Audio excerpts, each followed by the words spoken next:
All right, welcome back. Welcome to Roll to Move 2023 campaign live stream, campaign by committee, Conquistador and Aztec Warrior edition. So we are going to head into a 8-hour long adventure together, and campaign by committee means that you will be making decisions for the heroes on screen. But our real goal today is just to hang out together and enjoy each other's company and have fun.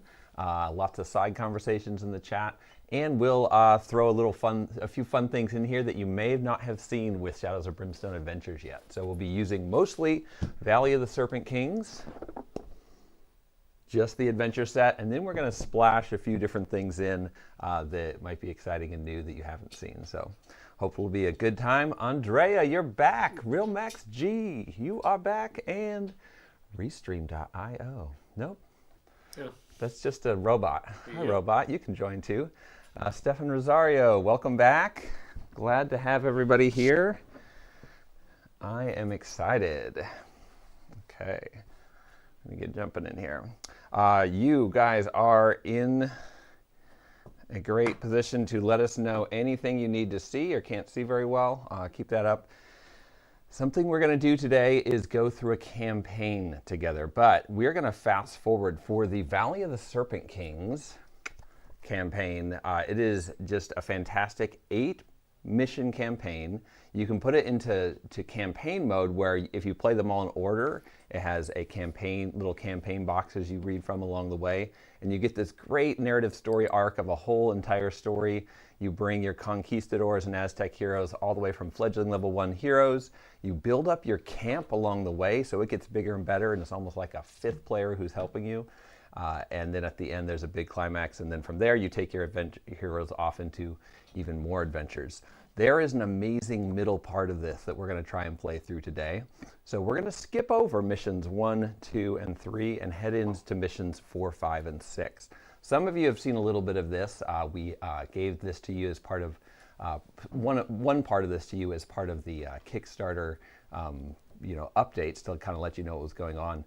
What I love about this campaign is you could go through it and just play 8 missions and get straight to the end, but there's this fun loop in the middle. Missions 4, 5, and 6 is kind of the phase of the story where you've explored the Spanish castle, you've discovered some truths and some things, and then you've also started to discover this portal to the Valley of the Serpent Kings. And you start to make these foraging expeditions through this portal to another world into the Swamps or Jargono Valley of the Serpent Kings, and you start to find little things. And each time you go in, the more landmarks you find, the more you'll be able to head in and scout the next time. So we're going to experience that loop. And just so you know, when you're playing this with your friends, once you have this in hand, you don't need to just rush through the 8. If you get to that middle section, you can kind of go through that loop of sneaking into the Valley of the Serpent Kings, finding some new stuff, coming back, upgrading your camp, getting more kit equipment, sneaking in some more, and then eventually you can trigger the final missions 7 and 8 and go into the climax. So we're going to see how far into that loop we can go.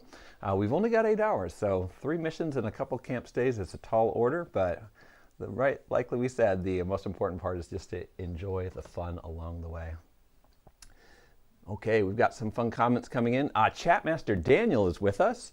He is by day a sculptor of every miniature we put out and just does an incredible job. So the miniatures we'll be showing off today are his handiwork.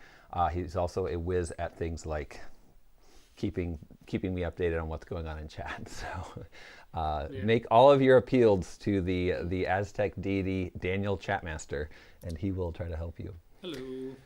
Can the Valley campaign be played with Norse heroes? Andrew, great question. It absolutely can. So all of our hero parties are interchangeable. All of our enemy sets are interchangeable. That is what's great about Shadows of Brimstone, is that you add more onto it, it organically grows.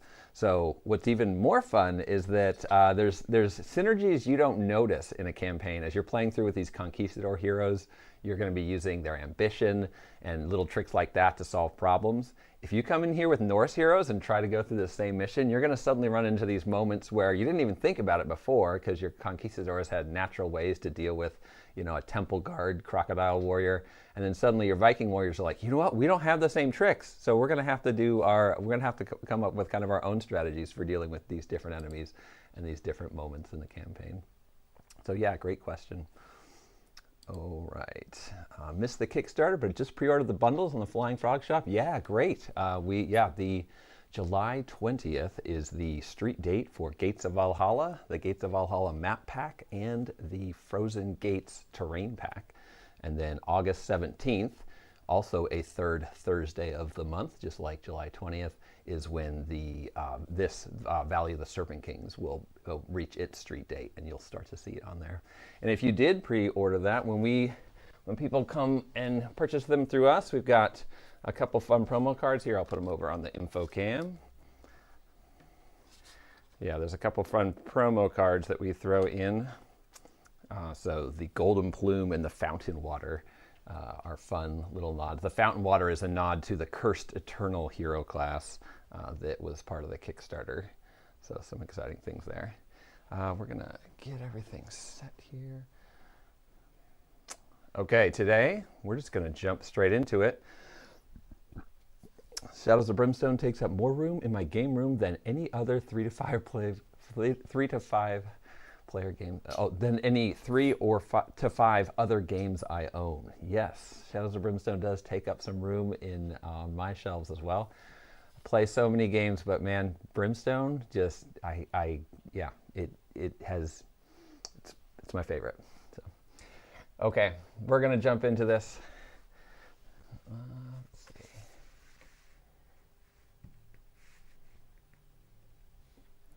Oh, and Real Max Double G has a Forbidden Fortress campaign going. That's awesome.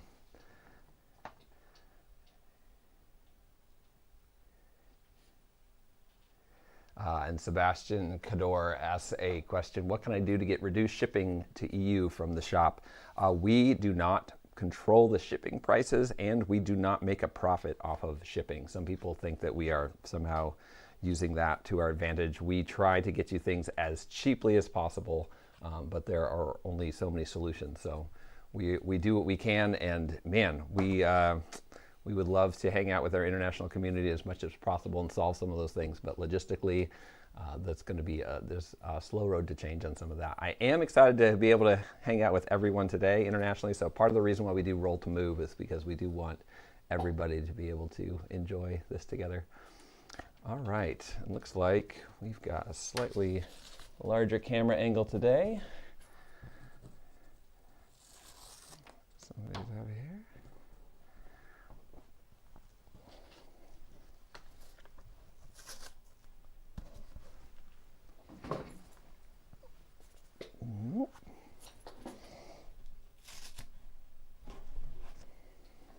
All right, and can you see that we have our Jaguar Warrior in play? We're going to create a Jaguar Warrior together. Are you going to have both of the new sets available at Gen Con? Yes, we absolutely will. Yes, you will see them in play. Although the street date, yeah, that's actually a good question, because we'll have to check on the street date of the Valley of the Serpent Kings versus that. But we will. I know you'll be able to demo them both.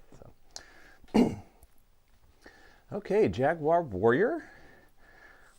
Like I said, we're starting in the middle of our campaign, so you have probably not seen the Jaguar Warrior in action yet, and this is an exciting moment to be able to create a Jaguar Warrior together.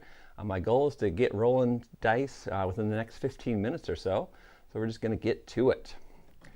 Jaguar Warrior. Okay, great, thanks. Okay, we've got some options. I'm going to deal us 2 different personal items. Normally you just get 1, but for campaign by committee, we are going to give you some options. And as usual, when we create a hero, we have the option between multiple starting upgrades. Get this out of the way here. So let's go to the detail cam. So you can make an intelligent decision here. And actually, I'm going to take away 1 option because this is, I think, the 3rd painted up Jaguar Warrior in existence right now. This is the least professionally painted one because it was painted by yours truly, an amateur painter. So there's a couple that were painted up that are on the box cover art. But this Jaguar Warrior is good to go. And when you get the Jaguar Warrior hero pack, it comes with the Eagle Warrior attachments as well. So there's a starting upgrade called Eagle Warrior. And if you choose to use the Eagle Warrior stuff, you lose the Jaguar armor and you gain Eagle armor. So you'll actually be able to build these models that you get out as either Eagle Warriors or Jaguar Warriors. You get a male and a female version. So I guess if you wanted to have 2 Eagle Warriors and 2 Jaguar Warriors, you would need to get 2 of them. But you can also just build one as a Jaguar Warrior and the other as an Eagle Warrior. Or however you want to do it. You're going to see the options once you get them.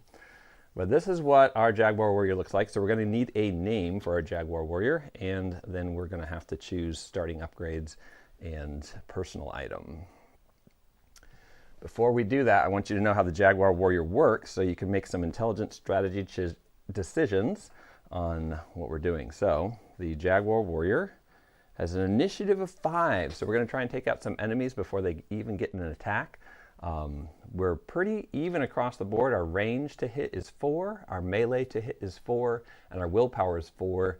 The real stats to note are that we have a 5+ for defense, so not amazing on defense. And then sanity is only 9, so we got to watch our sanity. Now, how are we going to make up for that problem with the defense? Well, that's going to come from 2 things. One, we have animal instinct. So Jaguar Warriors were an amazing elite fighting force in the Mexica Aztec Warriors, and you had to, one side I was looking at said that you had to take 12 captives within 2 consecutive battles to be pronounced a Jaguar Warrior. So that's a rumor right now. Somebody can do a little more research and tell me a little bit more about it. But animal instinct, once per turn, you may re-roll a single one of your to hit, damage, or defense rolled, but using a D8 instead, even if you've already re-rolled it. So if we're rolling for defense and one of our dice fails us, we can definitely replace it with a D8 and roll again. So that is one way that will boost our defense. But if we do that, then we give up the option, because it's only once per turn, to re-roll a hit or damage dice. And re-rolling a damage dice and turning into a D8 can be really amazing. So think about that. We're really even across all of our skill stats. So we're better at cunning and lore, but we're really a well-balanced hero in terms of being able to deal with all the troubles in Mesoamerica. I don't know if you mentioned it, Ethan, but you can also re-roll it even if it's been re-rolled. Yeah, good point. So we are going to use grit to re-roll stuff, and normally once you use grit, you cannot re-roll things, but the Jaguar Warrior has a way around that. That's fun. Conquistadors have a way around it too, but we'll get to that. Here's a bigger deal. Our starting equipment is really going to fill in the gaps for our defense too. One of those gaps is going to be filled in with this shield, the Chamali round shield. Oh my God. Once per turn, cancel a hit you are about to take on the D6 roll of 3+. So we can always roll that shield. If we're taking a hit, we can throw up the shield and cancel it on 3+. And shields happen after defense, but before armor. Okay, our Jaguar armor doesn't do anything defensively except give us +2 health and +2 strength. So we'll be constantly using that shield. We'll get some tacit abilities from the armor. And then the Machuatl. Ooh, these things are renowned in history for being very brutal. There are Spanish accounts of them being used to just take off a horse's head. So they had obsidian blades set into this wooden club. They're crazy. I think that's Darkstone in there though. Okay, use your melee to hit rolls of 5+ are critical to hits. So our combat is 2, so we always roll 2d6 for fighting when we do combat attacks, but we get crits on 5s and 6s. Woo, this Jaguar Warrior is getting amazing. Here comes the Aztec Spear. And notice that if we choose the Brutal Combat starting ability, we lose the Aztec Spear starting item. So the Aztec Spear is a free attack once per fight, has a range of 7 and 1 shot, so we can hurl this as we head into battle. It uses the D8 to hit. So we have a melee of 4+, so we would get crits on 5, 6, and 7, and 8, but we would still hit on a 4+. And it says any mortal wounded by an Aztec Spear is -1 defense until the end of the turn. So really great that you have high initiative. You come in, you fling your spear, You get some good damage on an enemy, and you lower the defense for every other hero that's going to activate. And today we are going to run 2 heroes. We're going to start with this Jaguar Warrior, and at the first clue icon, we're going to be joined by a Conquistador Explorer. It's going to jump into the fight with us. Okay, so you understand our starting gear. You understand the Jaguar Warrior, and now, chat, I'm going to catch up by reading you, and while I'm reading you, you are going to give me your opinions about the Feathered Band versus the War Trophy. Feathered Band, we would get +1 move, and once per fight, we can add +1 damage to one of our hits for every 2 unspent points of movement you had. Oh my gosh. So we would roll to move for the turn, and then we could turn that movement, trading at 2 for 1, into damage. And we could do that once per fight with a Feathered Band. So that's fun. So we get up close to somebody and use that. The other option is the War Trophy. +1 cunning, and we already have a cunning of 3, so that would be great. Whenever you re-roll a to-hit roll, if it's successful, that hit is +1 damage. So we have our Animal Instinct ability that would allow us to re-roll constantly our to-hit rolls, and if we are successful, it's +1 damage. Then our Nimble Fighter versus Brutal Combat is what we're going to pair those with. So we can either get Nimble Fighter, so our defense is 4+ instead of 5+, so we're a little bit hardier. It would also allow us to move through other models and automatically pass escape tests. Or we could choose Brutal Combat. With Brutal Combat, we would lose the spear, but once per turn during a fight, we could do one of the following. So we'd have some strategy options, and there's 2 options. One is we could use a grit to gain +2 combat for an attack, which would be great because we crit on 5s and 6s. Or we could recover a grit on the d6 roll of 4+. And so this is every turn. So every turn we could either be using grit to turn it into more combat, or we could be getting a 50% chance to gain some grit back. Brutal Combat. And whenever you catch your breath, you may also recover a grit. So we would be having grit heading into our exploration phase after we finish fights too. All right, you guys think about that. I'm going to scan through chat and see if there's anything we missed.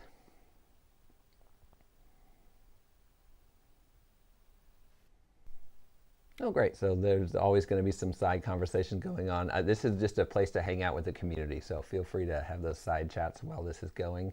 Some of you are at work and just enjoying work and going to have this going on in the background, so please enjoy it. Oh, what was that one up on the comment? Ah, yes, Luke, I saw your post that you are in some of the major theme parks this weekend. Yes, good to see you in chat. And please do drop in and out all day. We'll have an hour-long break at the 3-hour mark for lunch.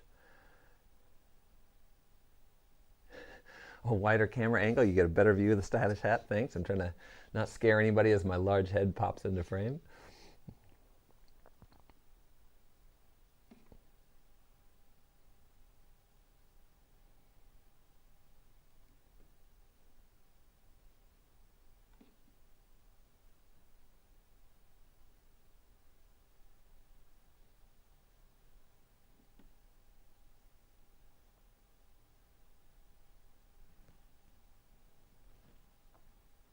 Looks like we have a lot of votes for Nimble Fighter. Yeah.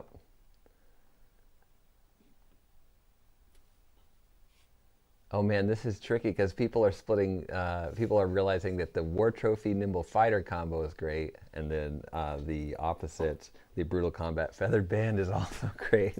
I think there's am I right that there's a little bit more, a few more votes for War Trophy Nimble right now? Yeah, I think so. Okay, we'll go with that. But can you guys see why I love this game? Like even if I take this hero, I run them up to level 4, 5, 6 and enjoy them. If I restart this hero, I can build a completely different experience and get some really fun stuff going on. So it's so hard to choose. Just wait till we get to the upgrade chart. Okay, Nimble Fighter War Trophy is what we're going with.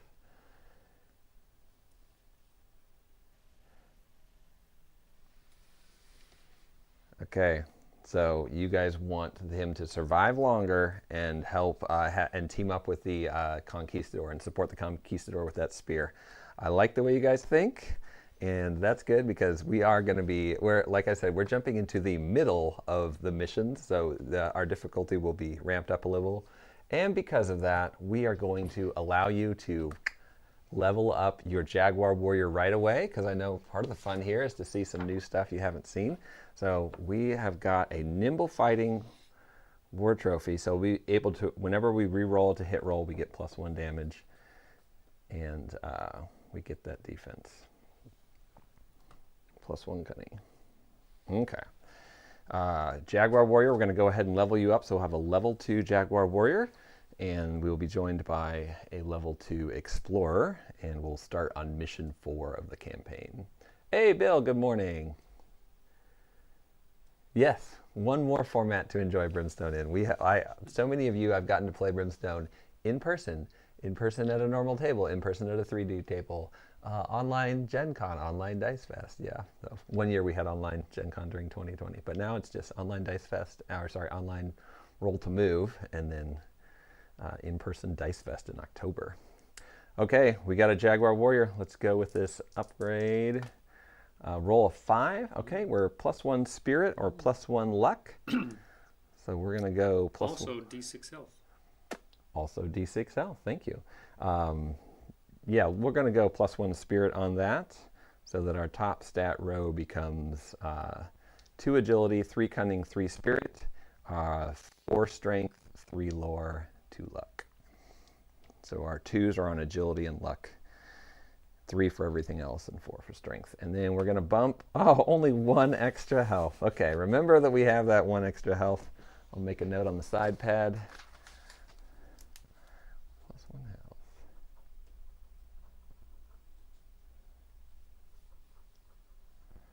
But more importantly, look at our options for our level 1 Jaguar Warrior. We can go Warfare, Hunting, Prowess, or Animal Spirit. So we'll go through those real quick and then get to rolling some dice. Overpower. While your strength value is higher than the attacking enemy's defense value, remember our strength value is 4, you take 1 less damage from that enemy's combat hits. So even 1 more layer of defense, so good hand-to-hand combat. And your attacks are +1 damage against beast and spearman enemies for our Jungle Hunter. And then during the first turn of an ambush, you are +2 initiative. So as a Jungle Hunter, nothing gets the drop on us. We always bump up an initiative even when they bump up an initiative. And then beasts and serpentmen enemies. And we will be in the Valley of the Serpent King, so we can expect to see serpentmen. Prowess, prepared. You are +2 side bag token capacity and gain 1 free bandages or tonic at the start of each adventure. During the first turn of an ambush, you are +1 initiative. Okay, so we can get a little bit of an initiative bump, and then we would always get an extra bandage or token. We are prepared warriors. Lastly, Animal Spirit, Animal Call. Anytime you roll a natural 8 on any D8, you may recover a grit, and we'd be +1 max grit. So that would be if we are trying to gain grit. So that would have been one we could take with that other starting. If we had taken Brutal Combat, then that would be a fun one to go with, because we kind of have a grit engine and even more grit capacity.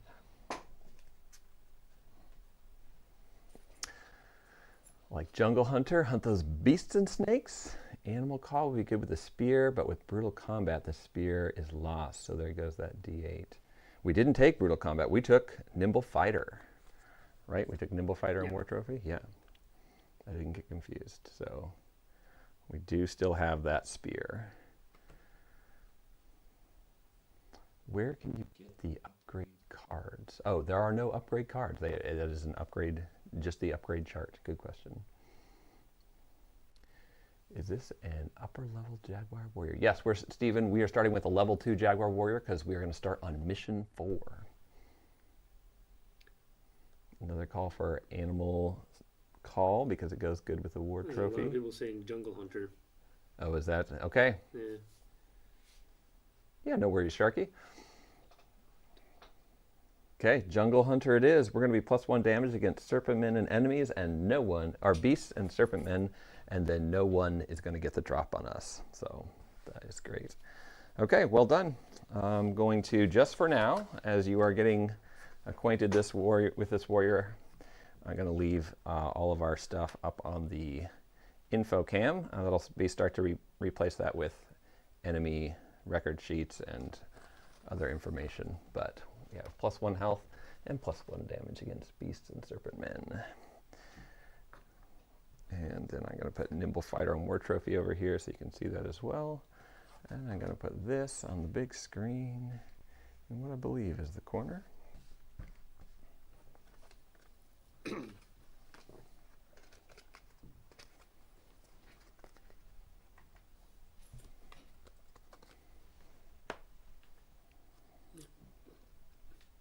You'll have a little bit more space in the corner. So. Oh, thanks.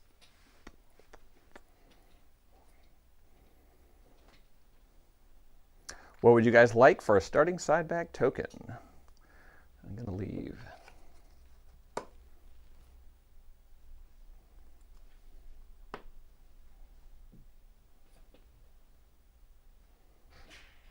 This will be our side bag for the Jaguar Warrior. Oh, I guess I can't put it there because it won't be seen. And I'll put Grit next to that. Starting side bag options. What will you have? Is the Jaguar Warrior a Kickstarter exclusive? No, it is not. The Jaguar Warrior will be coming to retail. So sometime either late this year or early next year, you should see the Jaguar Warrior show up on retail shelves. I'm very excited for that.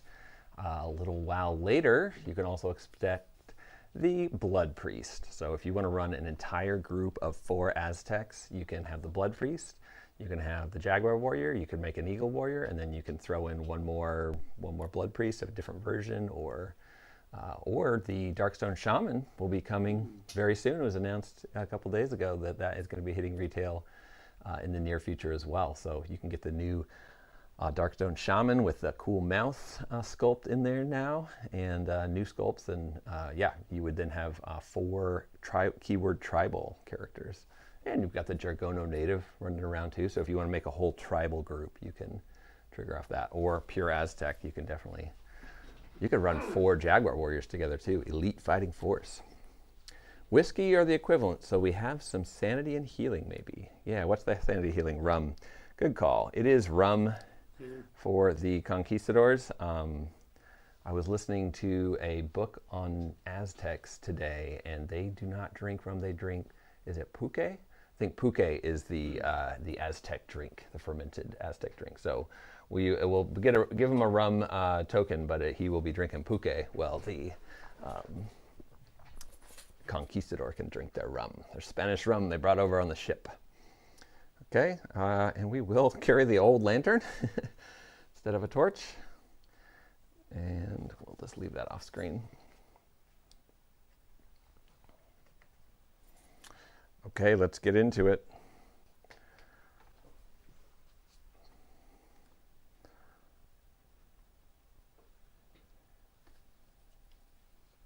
Yep, we have 14 health to start, and it's actually 15 because we rolled +1 on the starting, on the upgrade chart, and we have +2 from our Jaguar armor. So we're 15 health, 9 sanity, and we've got rum puke to back us up.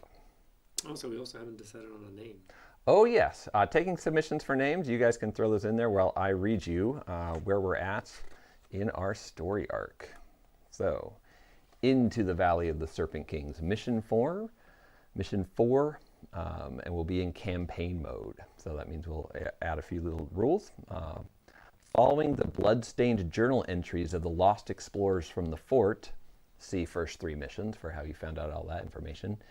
You set out on a reconnaissance mission to find this shimmering gateway to another world, they describe, and the untold riches that lay beyond.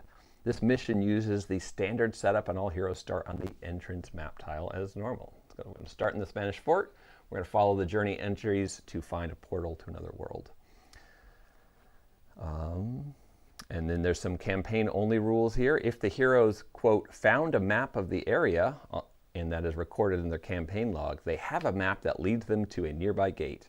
Remove it from the log, and the heroes start this adventure directly in the swamps of Jargono, Valley of the Serpent Kings, instead of the Spanish fort. So you've done a good job in the first 3 missions. You already know where the gate to the other world is, and you can jump right in, not waste time running around in the fort.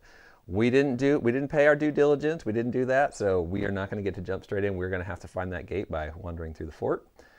So the mission goal: find the gate that leads to the mysterious swamps of Jargono and explore the savage Valley of the Serpent Kings. Once in the valley, each clue the heroes find is a landmark discovered for exploring on future expeditions. Special rules: all gates lead to the Valley of the Serpent Kings. Spanish fort clues at a gate. If any clue icon the heroes find in the Spanish fort automatically has a gate in that room, in addition to any other doors.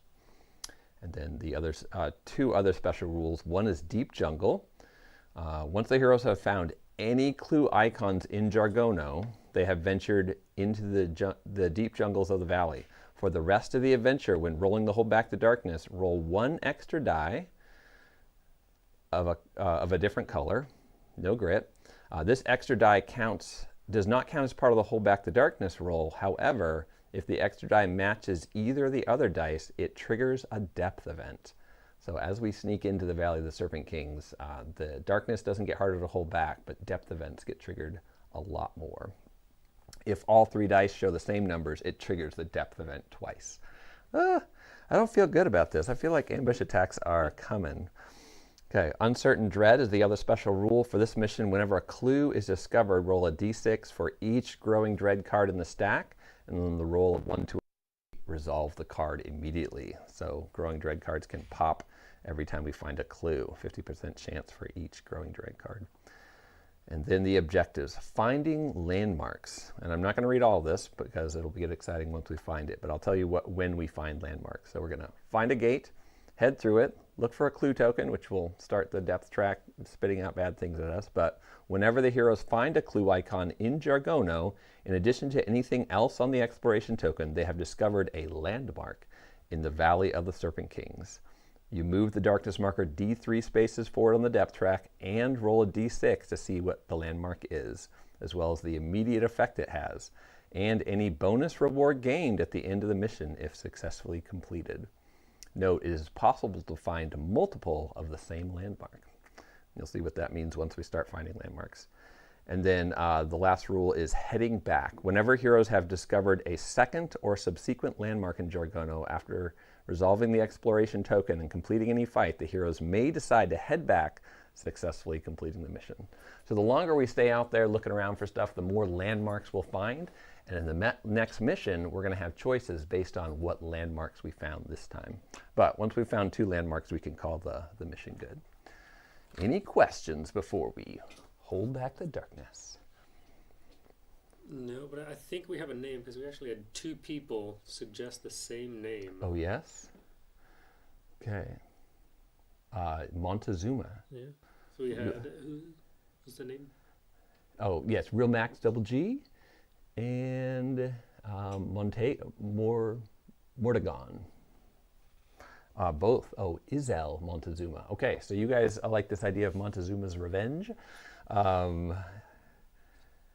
So we're going to take a noble Aztec name. But this is just a generic, this is just a noble from Tenochtitlan on Lake Texcoco. He's come out and is exploring, and he has found the Spanish fort. He has figured something's wrong with it, and he's headed in to figure out why all these different men are coming from it. It'll be worth the longer we say. Yes, stalking Codal. Yes, Codal is the Aztec word for, Codal. Okay, so let's do Montezuma Codal. Codal Montezuma. Yeah, we'll do Montezuma as the last name, and Codal will be serpent. So yeah. We have a Jaguar Warrior who has the serpent name. Codal. I do like Codal. We will be running it. We may run into some flying Codal later today because we have splashed some new stuff into the. We will splash some new stuff into this. Okay.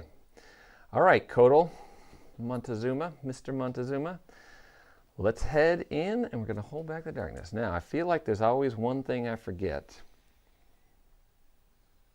Oh, I forgot to tell you that our other ability is Fearless Warrior. Anytime we would take horror hits, we take 2 fewer, and we may not use gun or tech items. So that's in addition to Animal Instinct, where we can re-roll a d8. So we're watching for our what time on a turn we want to re-roll.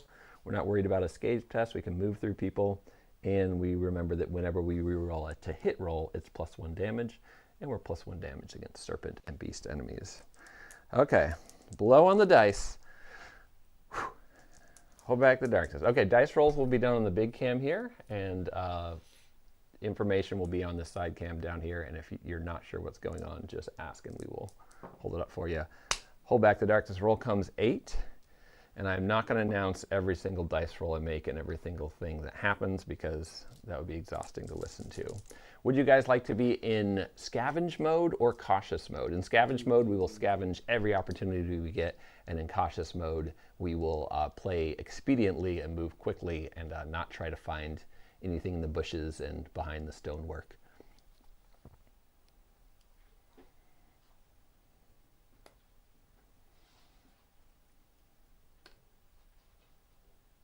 Scavenge away.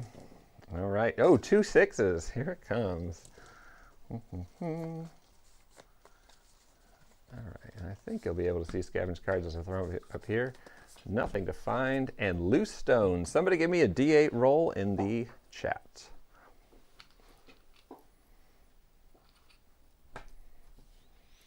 And you are all honest, so I know you won't roll a d8, realize it's a 2, and then say nothing and wait for another friend to make a better roll. So if you do roll a d8, report it to chat.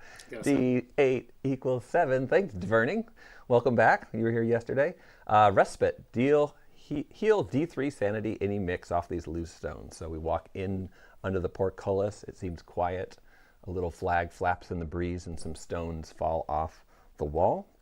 We're already fully healthy, so that doesn't matter.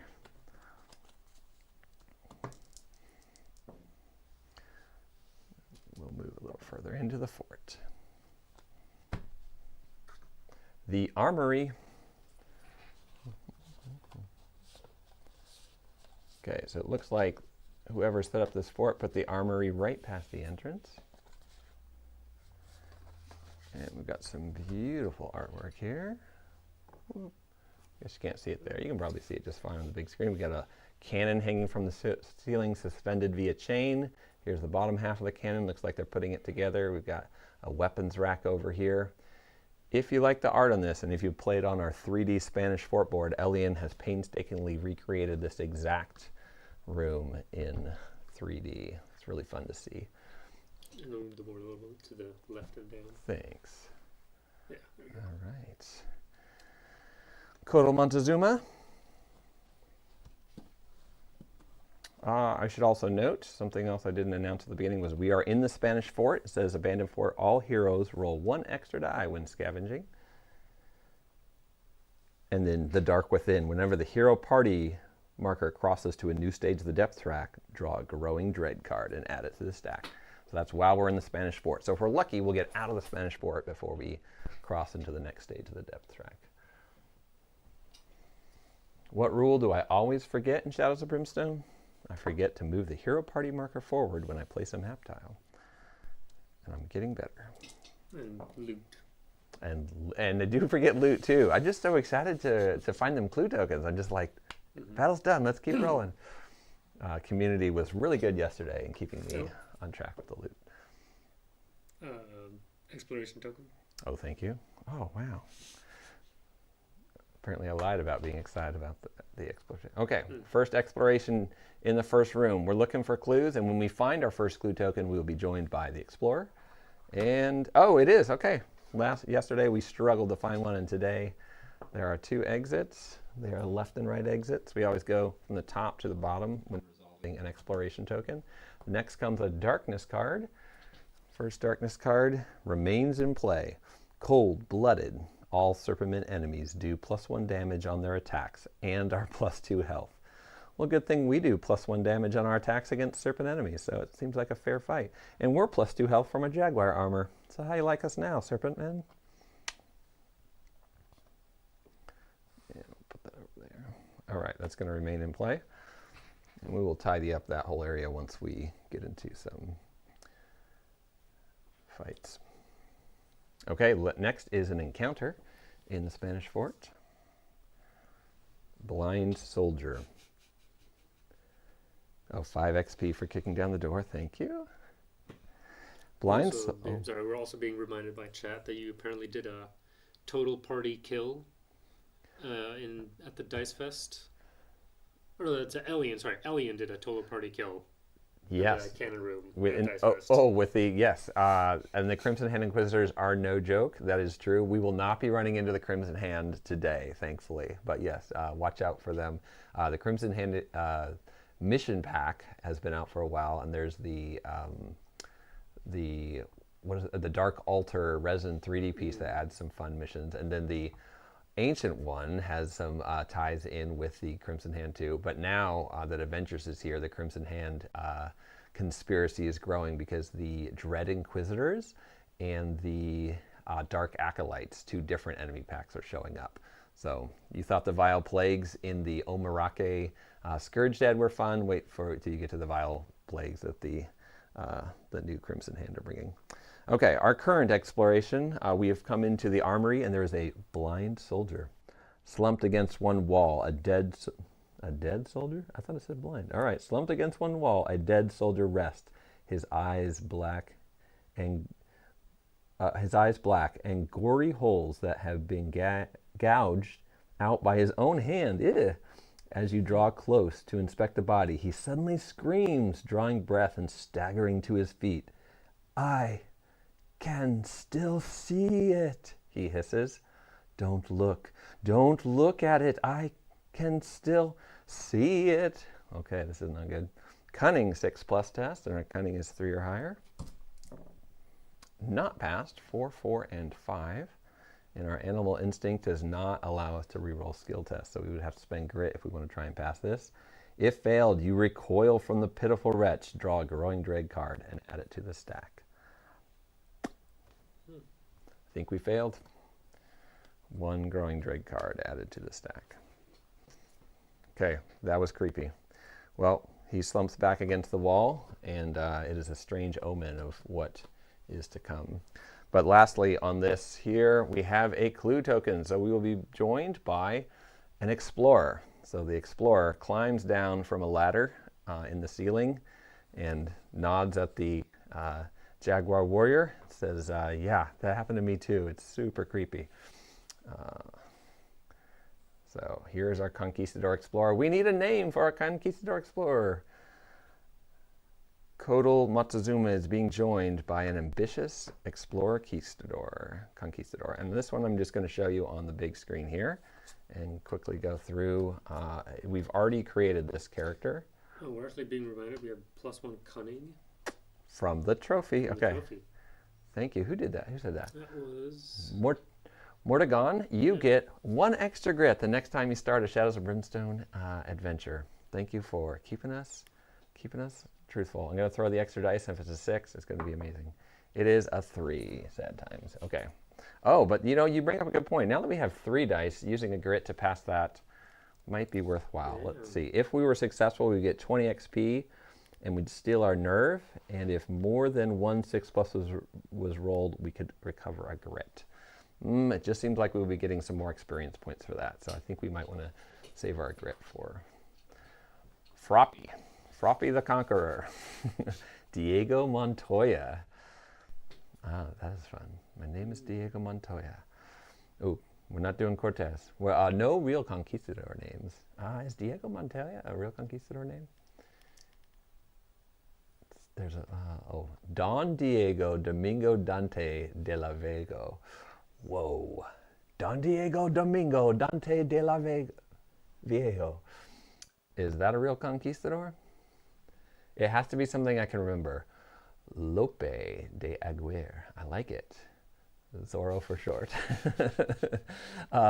Lope de Aguirre is a real Conquistadores. Ooh, nice. Somebody used the Conquistadores. I've been listening to a book called Conquistadores, which is a Spanish account that involves going through all the Spanish political tensions at the time during that whole phase too. So it kind of has a different focus on it. Or Eric, that's good too.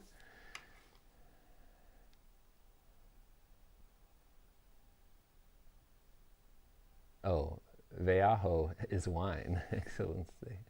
Veajo? Veajo. Sorry, my pronunciation will be hit or miss.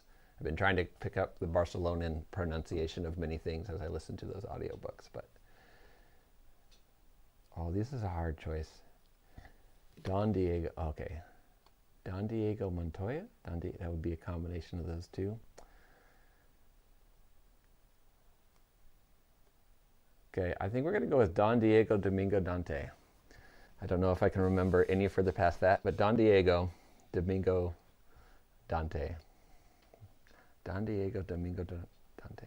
Don Diego Domingo Dante. I have to say it a bunch of times or I'll forget it later. This is D. D. Super D. Yeah, we need a different short for him. D squared, D cubed, D, what is it? D to the fourth power. Don Diego Domingo Dante. We'll just we'll just call him by one of those 4D names, okay? Yeah. And then his catchphrase can be Veajo, de la Veajo. Okay. I should stop. I'm probably butchering this pronunciation. Heading off to the other game. Good luck, everyone. Yes, Real Max Double G, enjoy your games. This is a drop-in, drop-out situation.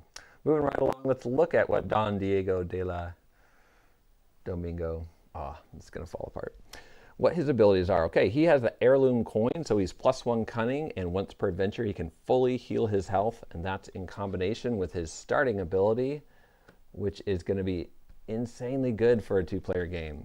So he has Darkstone Hunter. So Don Diego de la Vega is in here looking for Darkstone. That's why he's in the Spanish 4, and that's why he's hunting for this gate too. So he's joining this Jaguar Warrior, but he is greedy for Darkstone. And it says, when you gain Darkstone from a loot or scavenge card, you may recover 1 ambition. We'll get to what ambition is in a second, but he gets free ambition when we recover Darkstone. Also, once per turn, you may use 2 Darkstone to cancel a darkness card on the D6 roll of 4+. That's so good for a 2-player game to have someone who can cancel darkness. So we need to get Darkstone to Don Diego, and we need to then have him cancel darkness cards. And remember, you can re-roll that 4+ roll with grit or ambition, which he is getting from finding Darkstone on loot and scavenge cards. So this will be we'll be able to stop some really nasty darkness cards. And this set, both adventure sets have some really mean darkness cards in them that I have just thoroughly enjoyed running into as I've tested through these campaigns. The first 8 Darkstone shards you carry count as being hidden, so he will be less corruptible. Ruthless Warfare says that we are corruption resistance 4 instead of 5, so we mutate after 4 corruptions, and whenever we kill an enemy, we get $10 and we heal a wound or sanity. More importantly, we have the ambition ability. Our max ambition is 2, and grit can re-roll any number of dice, but ambition, we'll pull up the card for you. Go to the detail cam. All right, I'm going to move all of our Aztec stuff out of the way so I can show you some of the equipment. Ambition is amazing because once per turn, a hero may use an ambition token to re-roll any single die they just rolled, adding +2 to the result. And that can be done to something that has already been re-rolled. But you can't use it to re-roll dice that can't normally be re-rolled. So no kind of cheating around the rules of the game, but definitely getting to re-roll dice that have already been re-rolled, and definitely that +2 is a big deal. So anytime we gain grit, would normally gain grit, we can say, no, I wouldn't like grit. I would like instead to receive an ambition. So that's how we get ambition. And then our explorer has an additional way of getting ambition when he gets Darkstone off of loot or scavenge cards. And we start with 1 ambition. So we have an ambition and a grit token. I'm going to put the Conquistador Explorer face next to this side bag token, so you'll know that that is theirs. I will put grit tokens below the side bag, so you know how much grit they have, and I will put ambition tokens below the side bag as well. And we need to know what's in his side bag, and it turns out he brought a bomb. We really needed some bombs or dynamite yesterday against all those Garmians we ran into. Did not have it, so I'm very happy to be back in the realm of gunpowder so we can deal with lots of mean enemies. And okay, we're sitting with one cold-blooded, one growing dread card. And we'll show you on this cam real quick all the starting gear for the Conquistador Explorer. The Marion helmet, we can re-roll a single die on a skill test or armor roll once per turn. So the Marion helmet's very versatile and it's going to help us with some of our poorer skill stats, like we only have 1 for luck. We have 4 cunning, 4 lore, 3 agility, 2 spirit, and 2 strength. And then the Spanish sword, our melee critical hits are +1 damage. That seems like a small thing, but it's not. It's going to come into play a bunch.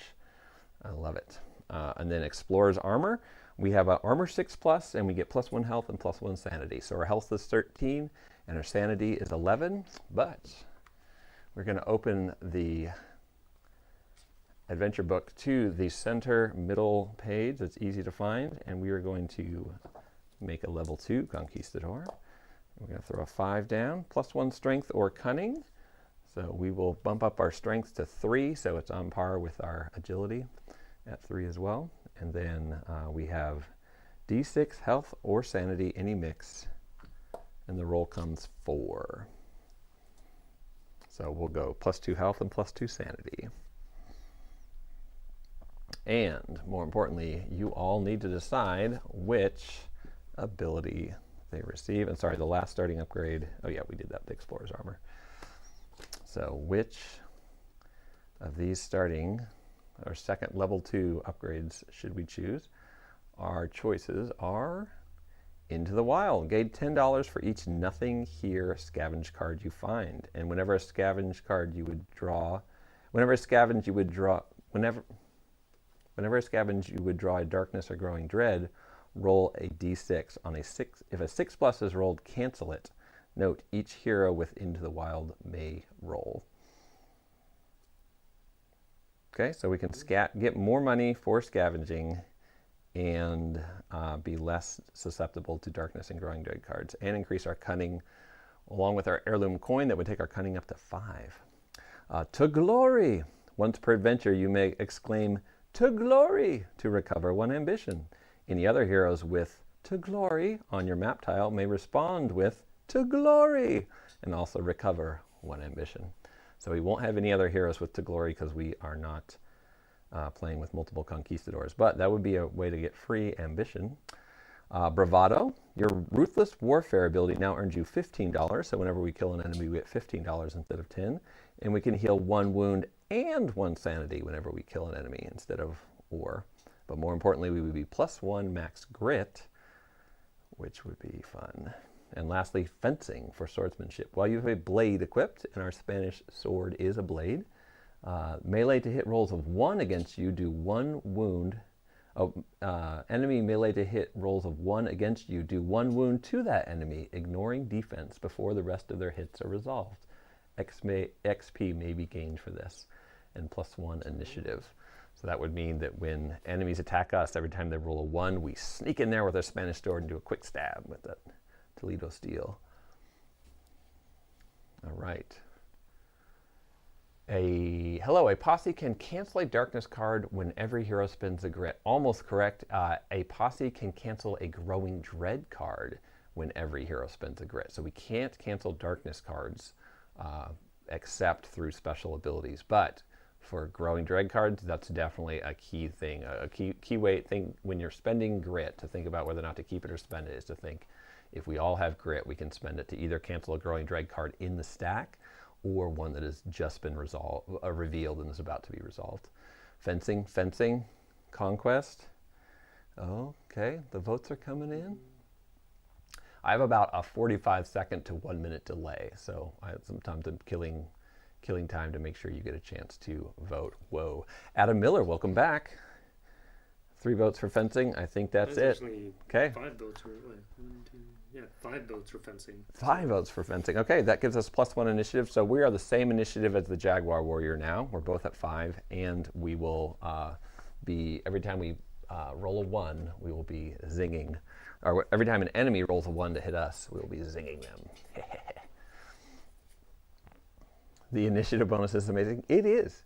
The difference between Initiative 4 and Initiative 5 with a lot of enemies seems mundane, but the amount of enemies that you get to go before when you have a 5 for Initiative is a big deal. And if you can then get an additional bonus to get to 6, there's so much, it's like a really good bandage just to take that enemy out before it ever gets to swing against you.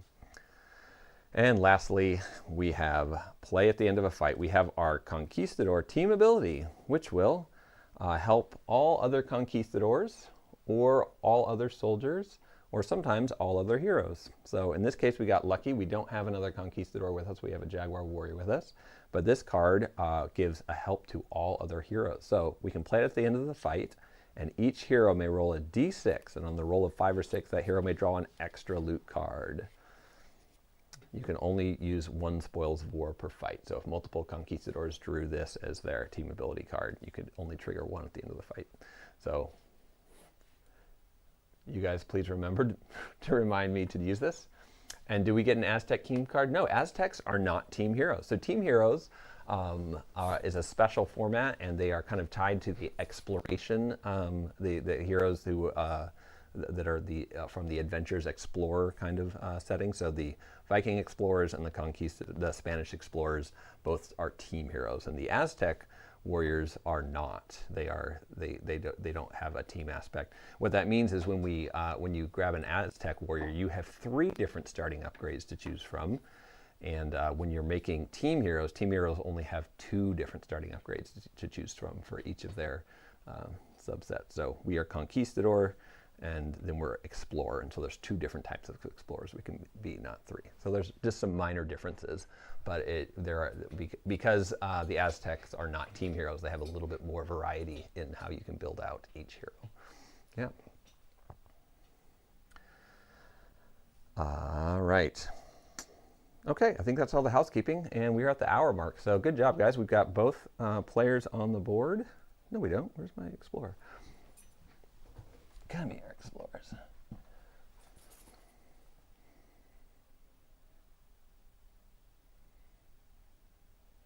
Oh my goodness. Mouth of the Croxen Beast. Wait, what? Mouth of the Croxen Beast. Yeah, oh yeah. Okay, so we pull them out of the mouth of the Croxen Beast. Just kidding. Okay, let's look at our Conquistador Explorer on the detail cam before we get into it. So Conquistador Explorer, this one's wearing blue, and he's got his telescope, got his sword, he's pointing into the portal, and we can thank Elian for the beautiful paint job and the basing of this. Did this one up for one of our 3D boards, and it'll be doing duty at 6 o'clock tonight. But right now, this Explorer is joining us on the big cam.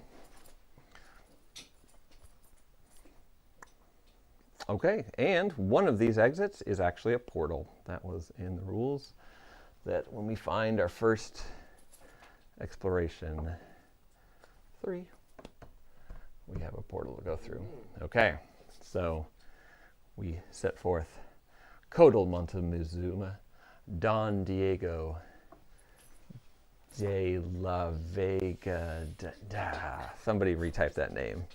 I'll get it. Don Diego de la Vega de Leche. He likes ice cream.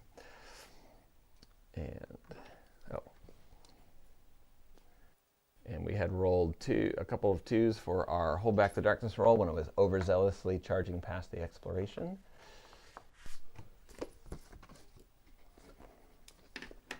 And my depth chart. Okay, double 2s. Dark Dread. Things are looking more and more bleak by the moment. Draw a Growing Dread card and add it to the stack. Not cool. Okay, we do each have grit at the moment. So if you guys want to cancel one of those Growing Dread cards in the stack, let me know. Otherwise, we'll save it till a Growing Dread card is revealed. Oh, William, are you in that game tonight? Oh, good. Yeah, you will be joining Paul. He ran a fantastic game last night with some great players. I did not hear the end of it, but I did see the carnage as I scooped these models off his board this morning. Wait until revealed. Nice. Okay, we're rolling.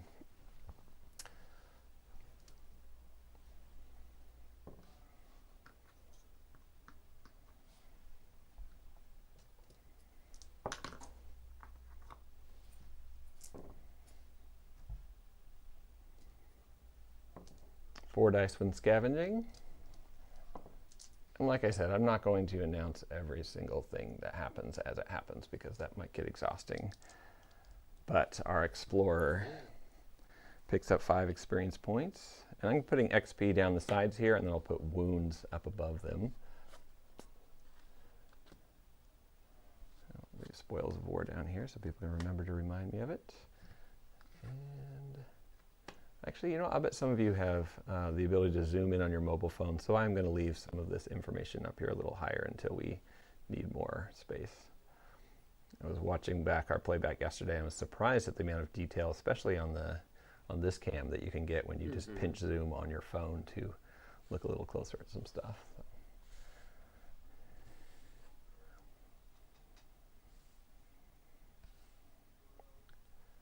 do that for now.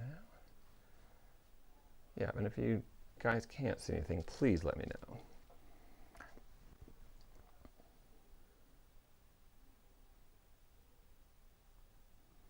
Okay, we have found a gate to another world. I wonder what other world it is. Oh, per the rules of this mission, it is the Valley of the Serpent King's Swamps of Jargono. So the Swamps of Jargono can be found in the Swamps of Death core set with the Old West heroes, but this is a new section of the Swamps of Jargono. So all of your Swamps of Jargono tiles that you already have will work seamlessly with these Swamps of Jargono tiles. And now when you're pulling an other world, you could either pull Swamps of Jargono proper, or you can pull this especially vicious portion that has 6 different Serpentmen tribes all in this giant war with each other called the Valley of the Serpent Kings. And the Valley of the Serpent Kings has slightly different rules than the rest of the Swamps of Jargono. So it's the Sacred Valley. Whenever a hero party marker crosses into the new stage of the depth track, every hero in the swamps takes 1 corruption hit. And Untold Riches, all scavenge card gain an extra 10 gold. Very cool. So that is our world card now. And the portal will lead us into a new map deck. Let's give that a quick shuffle.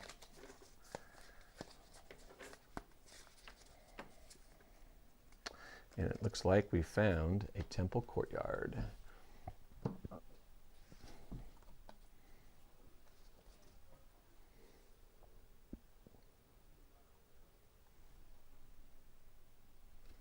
Wonderful.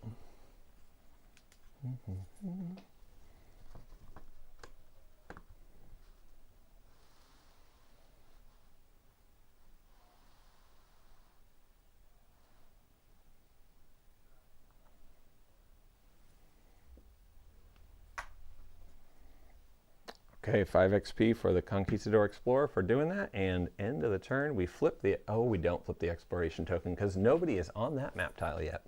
But we know it's there, we've looked through, we can see into the other side. It's time to head in.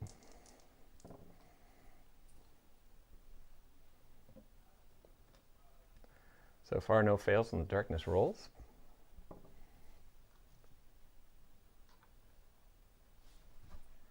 Can't scavenge where there's already an exploration token. Oh, and this overzealous explorer is going to run as far as he can in. 1, 2, 3, 4, 5, 6. So he's going to get all the way to the edge. In case enemies pop up, he will be front and center to take them down. And the exploration token revealed. We're looking for clue tokens. Remember, when we find a clue, we're going to find landmarks. And we need 2 landmarks to be able to shut down this mission and head out of here. The more landmarks we find, the more options we'll have in the next mission.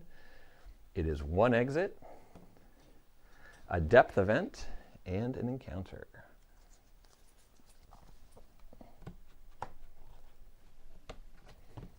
Depth event, please no 1, is a 2. But in the other world, we have a slightly different depth chart. So Dark Dread, things are looking more and more bleak by the moment. Draw a Growing Dread card and add it to the stack. Well, some things don't change. 3 Growing Dread cards in the stack now. Oh my gosh, guys. Just when we made an Explorer who can cancel darkness cards, the games decides, you know what, I'll just throw every Growing Dread card in the book at you. There are 2 Growing Dread cards in this adventure set that I hate. And there's, I think, 2 darkness cards that are also at the top of my list. So I always try to save stuff to deal with them, but we might not have an option there. The encounter, oh, this is fun. We're getting encounters in the Valley of the Serpent Kings.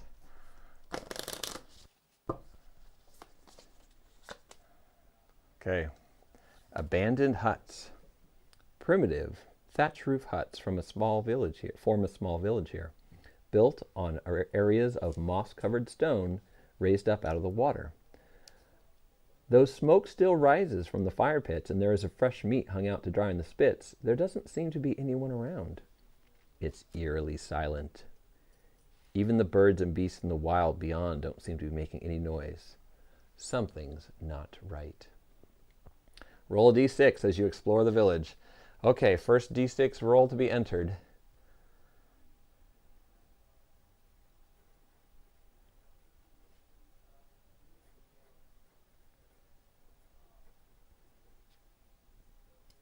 D6 equals 3. Thank you, William. 3 says unnerving silence. Oh, thank you for not rolling a 1 or 2.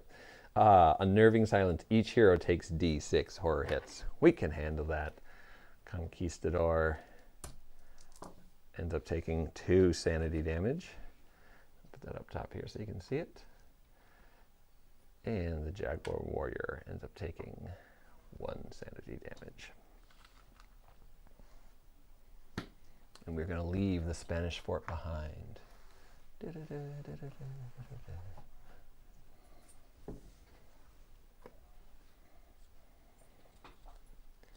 Okay, so we find a shimmering porthole to another world. A decimated village, smoke rising. And the Conquistador, Don Diego, turns to Kodal Montezuma and says, "Have you ever seen anything like this before?" And the Jaguar Warrior says, "Like twice a week, man." Okay, so they head off into the next room. Here we go, holding back the darkness. 11. Jaguar Warrior. Okay, we've just been electing to have the Jaguar Warrior move first because they both have the same initiative, but if you guys see a strategy moment in a fight where you want one to go before the other, just holler. So right now we'll have the Jaguar Warrior leading the party, and you guys can call for a change of initiative if you need a second map deck tile. Okay, Overgrown Ruins. Get you a beautiful map tile here.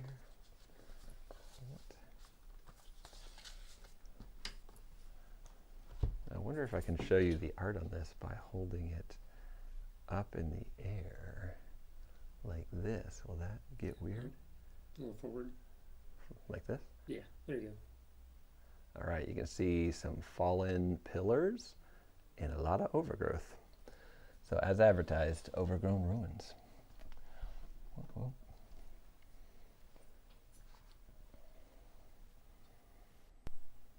Exploration token. Don Diego, a little unnerved by the burning village, heads 1, 2, 3, 4, rushes quickly into the next room. Also cannot scavenge here because there's an exploration token unrevealed. And the flip, still no one. Oh, come on, we need just clues. We need to find some landmarks. 1 exit. And 1 encounter. Moving on from the smoking ruins, the abandoned huts. Oop, not quite. I'm going to Tuca bulbs. Jargono encounter active plant. Large luminescent plants spring up from the undergrowth, pulsing with a sickly orange glow. The large bulbs on the end of each stalk splay open as you draw closer, quivering with anticipation to release their corrosive pollen. Quick, everybody, agility 5+. Okay, Conquistador, agility 5+ passed.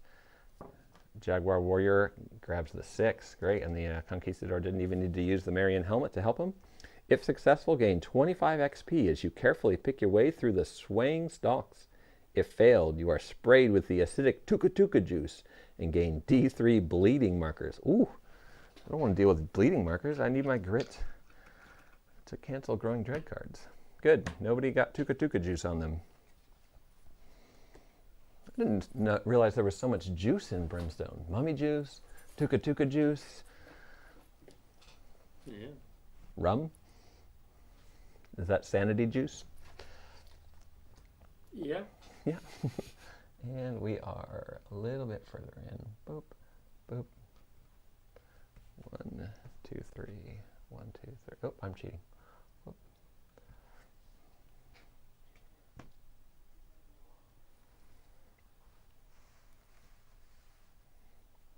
All right. Darkness failed for the first time. Moves to space.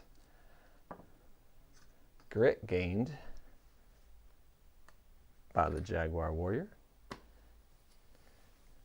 And the Conquistador will pick up the 5 experience points for opening the next room,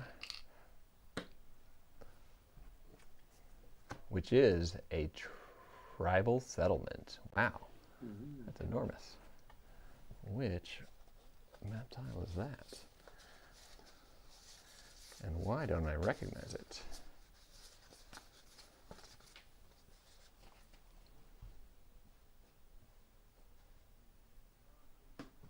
Oh, thank you. Chatmaster Daniel recognizes that the flip side of the armory is in fact the tribal settlement.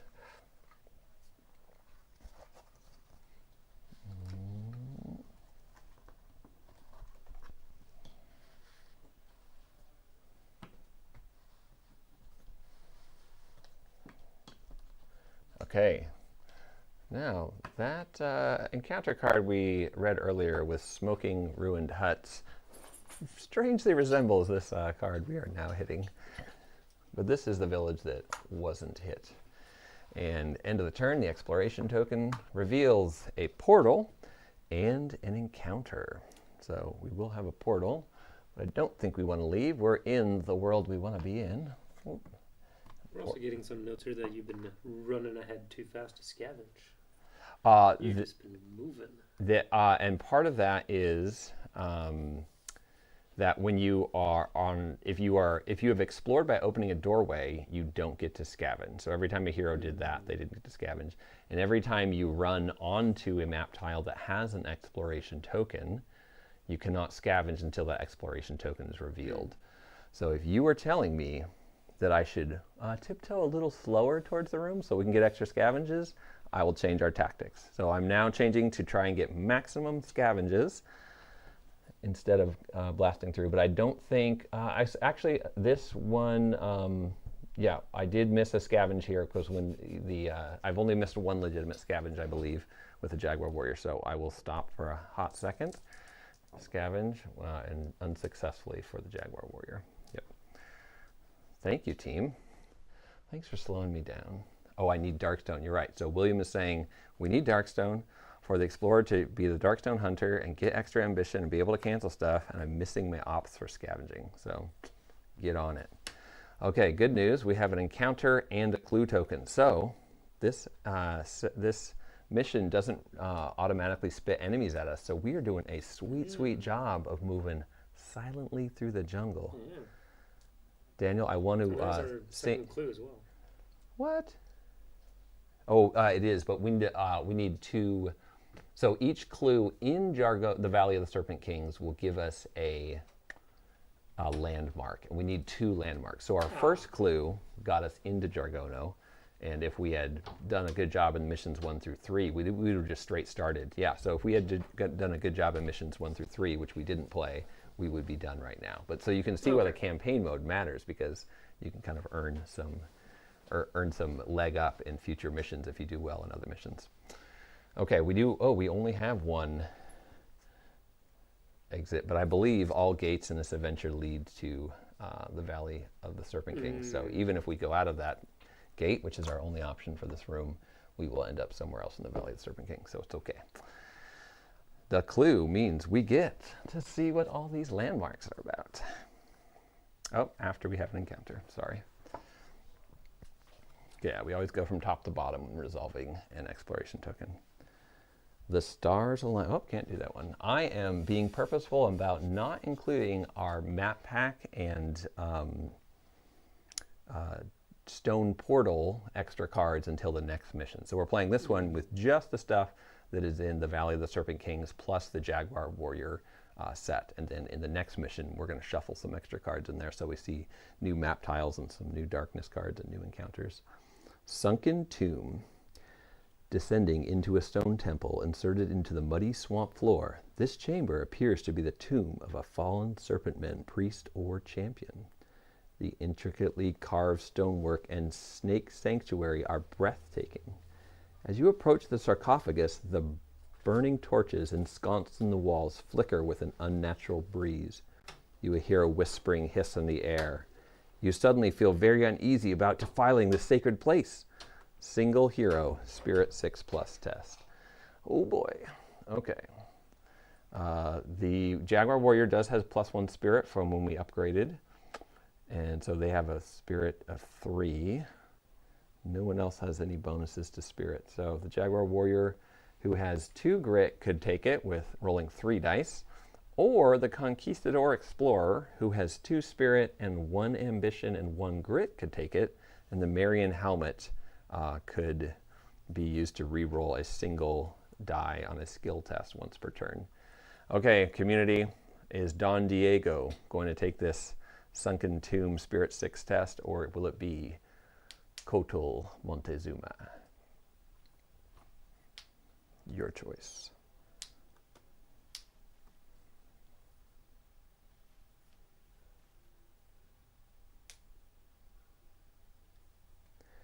If this is failed, for the rest of the adventure or until they're KO'd, that hero may not recover grit or ambition. The Jaguar Warrior knows better. The Conquistador does it. Yes, Don Diego says, I've been in this situation before. Many times. Well, not really, but I still feel like I know exactly what I should do. All right, so Don Diego goes charging in, rolling 2 dice, needing a 6. And if he messes up, we're not going to have ambition or grit for the rest of this adventure. He rolls a 5 and a 4. No good. So he adjusts his Marian helmet, knocks on it, polishes it, looks in the reflection, re-rolls a dice, looking for a 6. Unsuccessfully. So now he's in a sticky situation. He's going to burn his grit. He's starting to feel nervous. I think something's watching me. I can re-roll the 1 die that he didn't re-roll with the Marian helmet. And he gets a 6. Ding, ding, ding. Didn't even have to waste his ambition on it. So we were saving ambition for last because ambition can be used to re-roll a dice that has already been rolled and add +2. Adam Miller was yelling ambition. And everybody's, Adam is insisting not great ambition. But we got lucky. We used the ambition and got it with the ambition. Ambition was our last line of defense since this was going to cut off all of our grit and ambition options for the rest of the game, including the stuff we were going to get from our Darkstone Hunter. We got lucky. Spirit 6+. If successful, each hero may take 1 corruption hit to draw a loot card. That's not even a question. They both fail and take a corruption hit to mess with the snake altar. This Jaguar Warrior is a hunter of beasts and serpent men, and so he knows what's up. He's not afraid. They both get a loot card. Okay, this is a chance for the Explorer to get Darkstone. Come on. Isn't it fun? Now we want Darkstone off of a loot card for the Explorer. Explorer gets 50 gold and 20 XP. Take what we can get.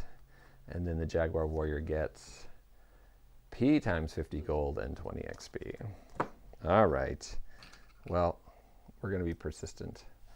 And I'm going to note how much gold they have.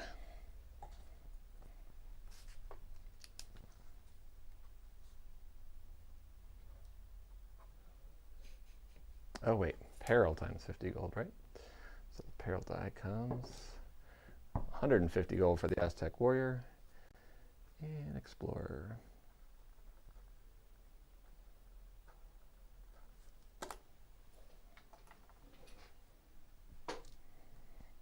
Okay.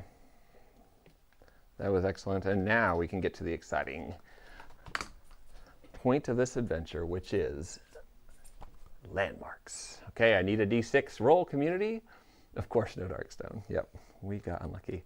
I need a D6 roll because we are going to find out what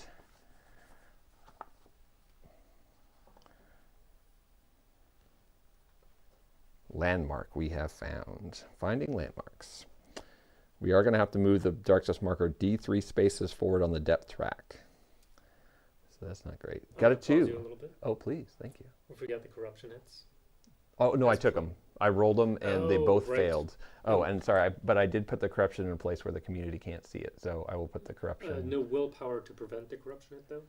Oh, yeah, no, I did that. So I quickly rolled for both of them, and they got a 3 and a 1, so they both failed that. And neither of them have a way to free reroll sanity checks, and they didn't want to waste their ambition and grit on it. Thank you. Yep. Just seeing some people mention trying to it. keep you honest.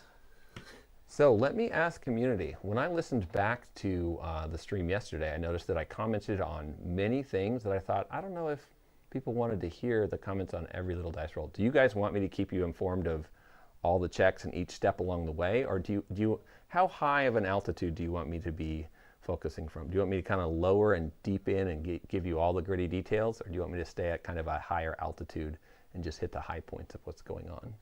So tell me low altitude if you want all the details, and tell me high altitude if you want just the high points. At least make them visible. Okay, so that trick is that I need to know what camera is active, and the trick there is that I'm about a minute delayed. So I'll just keep a little sharper eye on which camera we're on, and then make sure that you guys can see that. Oh, hello, Nick. Okay, and our D6 roll came as a 2. For the rest of the adventure, all Serpentmen enemies are +2 combat. Bonus to, okay, so we found a temple of Kodal Otek. Kodal Montezuma found a Kodal temple. Excellent. So Kodal Otek is the Serpentmen deity, I believe, of war, who grants some very special protection to Kodal warriors. And so this is a temple to Kodal Otek. So you can see that as we go into the valley, we may discover a temple of Kodal Otek, and there might be another one that we find somewhere else in the valley because there's so many different Serpentmen tribes. So we found one temple of Kodal Otek. We're just scouting the valley to see what's out here. We're not actually going to go poking around in the temple. We just note its location as we quietly stay below the radar. It says, for the rest of the adventure, all Serpentmen are +2 combat. Yikes! That's going to go with cold-blooded, and they're already +1 damage on their attack. So they're +2 combat and +1 damage and +2 health. And our bonus reward at the end of the mission is that each hero is going to gain an extra 50 experience points. Okay, sweet. We found one landmark. We need at least one more before we head back. But remember, in the next mission, we're going to have to choose which landmark we found that we're going to go investigate a little closer. So right now we have one option, which is we can go poke around in the Temple of Kodal Otek in the next mission to see what riches might lie there.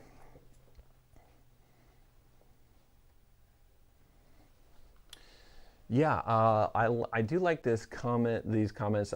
Some people are saying kind of the high altitude commentary, and some people are saying low. Low is better for people who are learning the game, and I know that most of our community here, who's jumping into the stream and who's connected to Roll to Move, are pretty familiar with most of the rules. So I didn't want to bore anybody with teaching you how to scavenge and teaching you how armor works and things like that. But anytime you want a reminder on rules, just throw it out there. Is our sound still good? Yeah. Okay, I hit a button, so I didn't need to adjust it. Yeah, maybe if we slow down a little bit, just so it's easier for people to follow along. To track, okay, yeah. Great. Good. All right, we're gonna move into that. Okay, we found one landmark. We need a second landmark. And then we can call this mission good and head to camp and see what's going on in camp. The darkness roll. 5 is failed. Oh, we forgot to do our advance the marker D3 spaces because we found a landmark. So the D3 dice roll comes 6, so it moves 3 spaces, which triggers 2 darkness cards. Goodness. And then right after that, we're going to fail to hold back the darkness roll, so it'll move 1 more. So 2 darkness cards. You tell me to slow down, and I'm still doing 2 steps of the game at the same time. I can slow down, guys. Yeah. I just really want you to see missions 5 and 6 to get this whole loop through. So, all right, we're going to go to the detail cam. Wrath and Ruin. Heroes need to roll 1 higher than normal for their armor rolls. Rolls of 6+ still succeed. Ha, Wrath and Ruin. we've got your number because check out my Explorer's armor. We brought the crappy armor to the game. So my armor rolls only succeed on a 6+ anyway. So take that, Wrath and Ruin. I don't need to have Darkstone to cancel this darkness card because it's not affecting me. It will remain in play, so if we get better armor, that'll be sad. But I'm just going to tuck it under here since it's... No, I'm going to leave it out. I love the art. Those are the Children of the Mountain. That's art from that enemy set. That's really fun. I do not want to run into them. Creepy. Okay. I think they have like special sacred relics that they're not called sacred relics, though. They're called something else. And they depending on which group of them you find, they're carrying a different one of these buried relic things with them, and it really twists how they fight against you. Our second darkness card is Wretched Corruption. Every hero immediately takes 2 wounds or 2 sanity damage, hero's choice, ignoring defense and willpower, but not armor, for each corruption point they currently have any mix. Oh, that's mean. They let us loot just a second ago. We each took a corruption point hit for that, and now the game is punishing us. Any hero that had no corruption would instead take 4 corruption hits. Oh, actually, we might have dodged a bullet there. We both have 1 corruption point on us, so they have to either take 2 wounds or 2 sanity damage for each corruption on them. Yikes, this would be really, really evil if we had like 3 or 4 corruption on us. Okay, so we will take, I think we're a little better equipped to deal with attacks on our health, so we'll take 2 wounds, community, you think? Do both? So they both take 2 wounds, ignoring defense, but not armor, so the armor check for the Explorer comes up with no 6s. And the shield on the Jaguar Warrior says, once per turn, you cancel a hit you are taking on the d6 roll of 3+. So we're not taking a hit, so we can't use our cool round shield for that.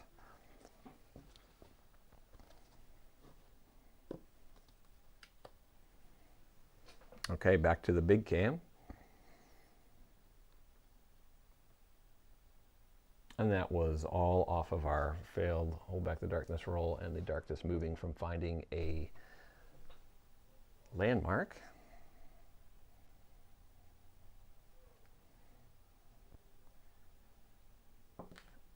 Here comes the Jaguar Warrior moving at 6. 1, 2, 3, 4, 5, 6.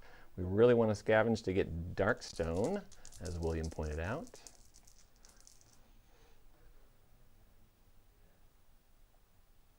What are the side bag items currently? There's a rum side bag for our Jaguar Warrior and a bomb side bag, which functions similar to dynamite for the Conquistador Explorer. Good question. The Conquistador Explorer has 1 ambition, and the Jaguar Warrior has 2 grit. Oh, you know what? When Adam Miller was calling for don't spend your grit earlier, spend the ambition, he was also noting that both heroes need to have grit in order to be able to cancel Growing Dread cards. So I moved a little too fast on that. I should have used the ambition for that. The scavenge roll for the Jaguar Warrior comes with a 6. So we do get a scavenge card. And it's Cursed Gold. So D6 times 25 is going to give us a chance to rack up some money for the Jaguar Warrior. The roll comes 1. Do we want to spend 1 of his grit to try and get more money out of this? We are going to take 1 corruption hit, and the roll comes 5, so we're okay on that. No corruption, extra corruption for this. I guess we'll take the $25 and save our grit for fighting.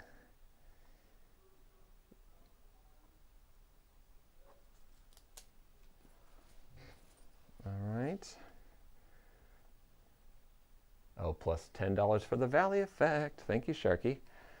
You get a free grit the next time you start a Shadows of Brimstone game.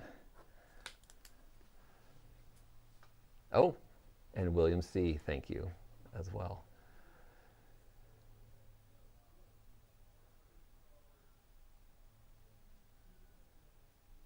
I'm very...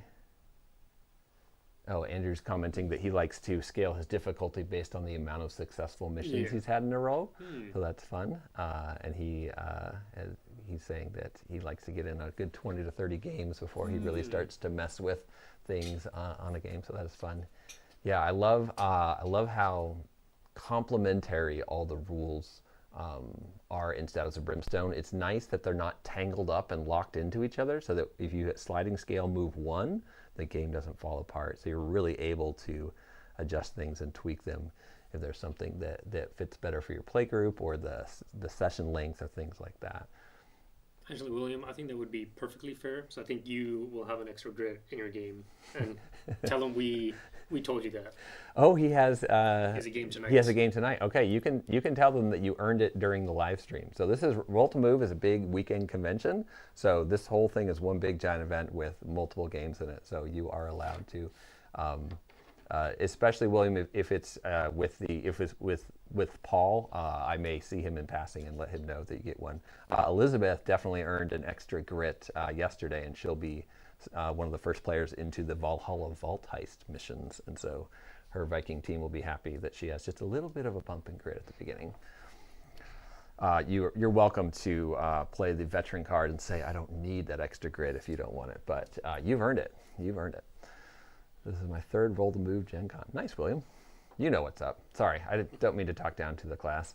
I have worked with a lot of second graders, so if you ever hear me over-explaining or talking slowly, that's what's happening. I had a little bit extra coffee this morning, so I'm moving a little faster than normal. But yeah, our community is intelligent, compassionate,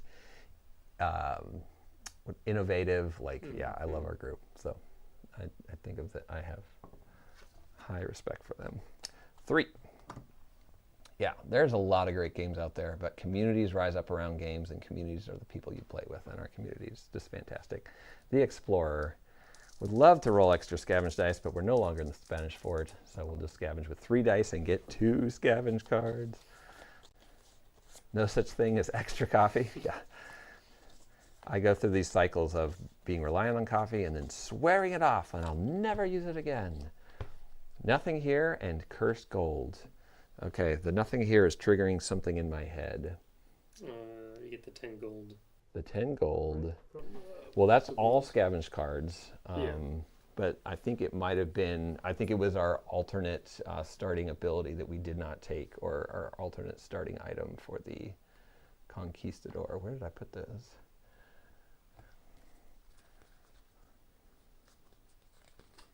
Those straight disappeared. Yeah, I don't know. Okay, I don't think anything happens on a nothing here card. If not, chat will let us know. Did you sleep at least? Yes, Sharky, I did try to sleep. He was responding to Luke. Yeah. Each scavenge card. Just going to do a quick check to make sure that there's not a nothing here card rule for the adventure.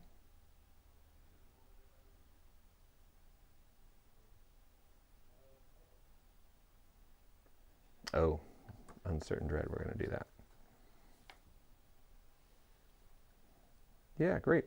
Okay, we did find a clue token just now, so we do need to resolve the Uncertain Dread rule, which is every time we find a clue token, each Growing Dread card will trigger on a d6 roll of 1 through 3. So this is not happy times. We're going to go to this, the detail cam and roll dice there.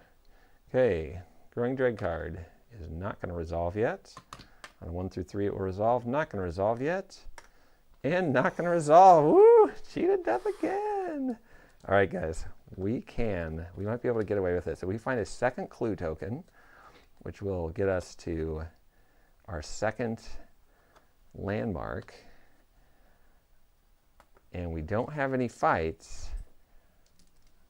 And some Growing Dread triggers. We can get out of this mission, get back to camp, and then come back in and do all the fighting in the next mission. We're going to get an extra $10 for each of these scavenge cards, so that's 20 plus d6 times 25 for the cursed gold. We're back on the big cam now.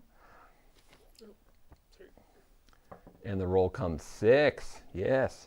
Big $150, and the corruption hit roll comes 5. So we do not take the corruption, and we get 150 simoleons for the Explorer.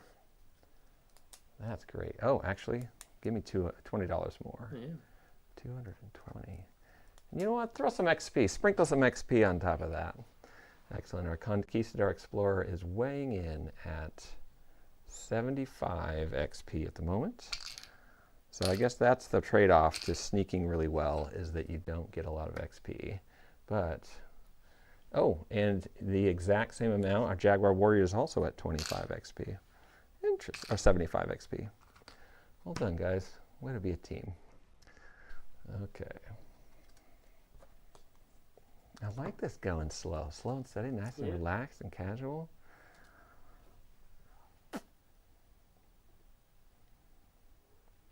Yeah, I think it's Hold Back the Darkness. Darkness on the big cam says double fives. Okay, and the double fives we know is the one that's really cool and interesting in each world. We're going to go to the side cam, detail cam. Sacrifice to the serpent gods. Human screams echo through the valley from atop the steeped pyramid in the distance.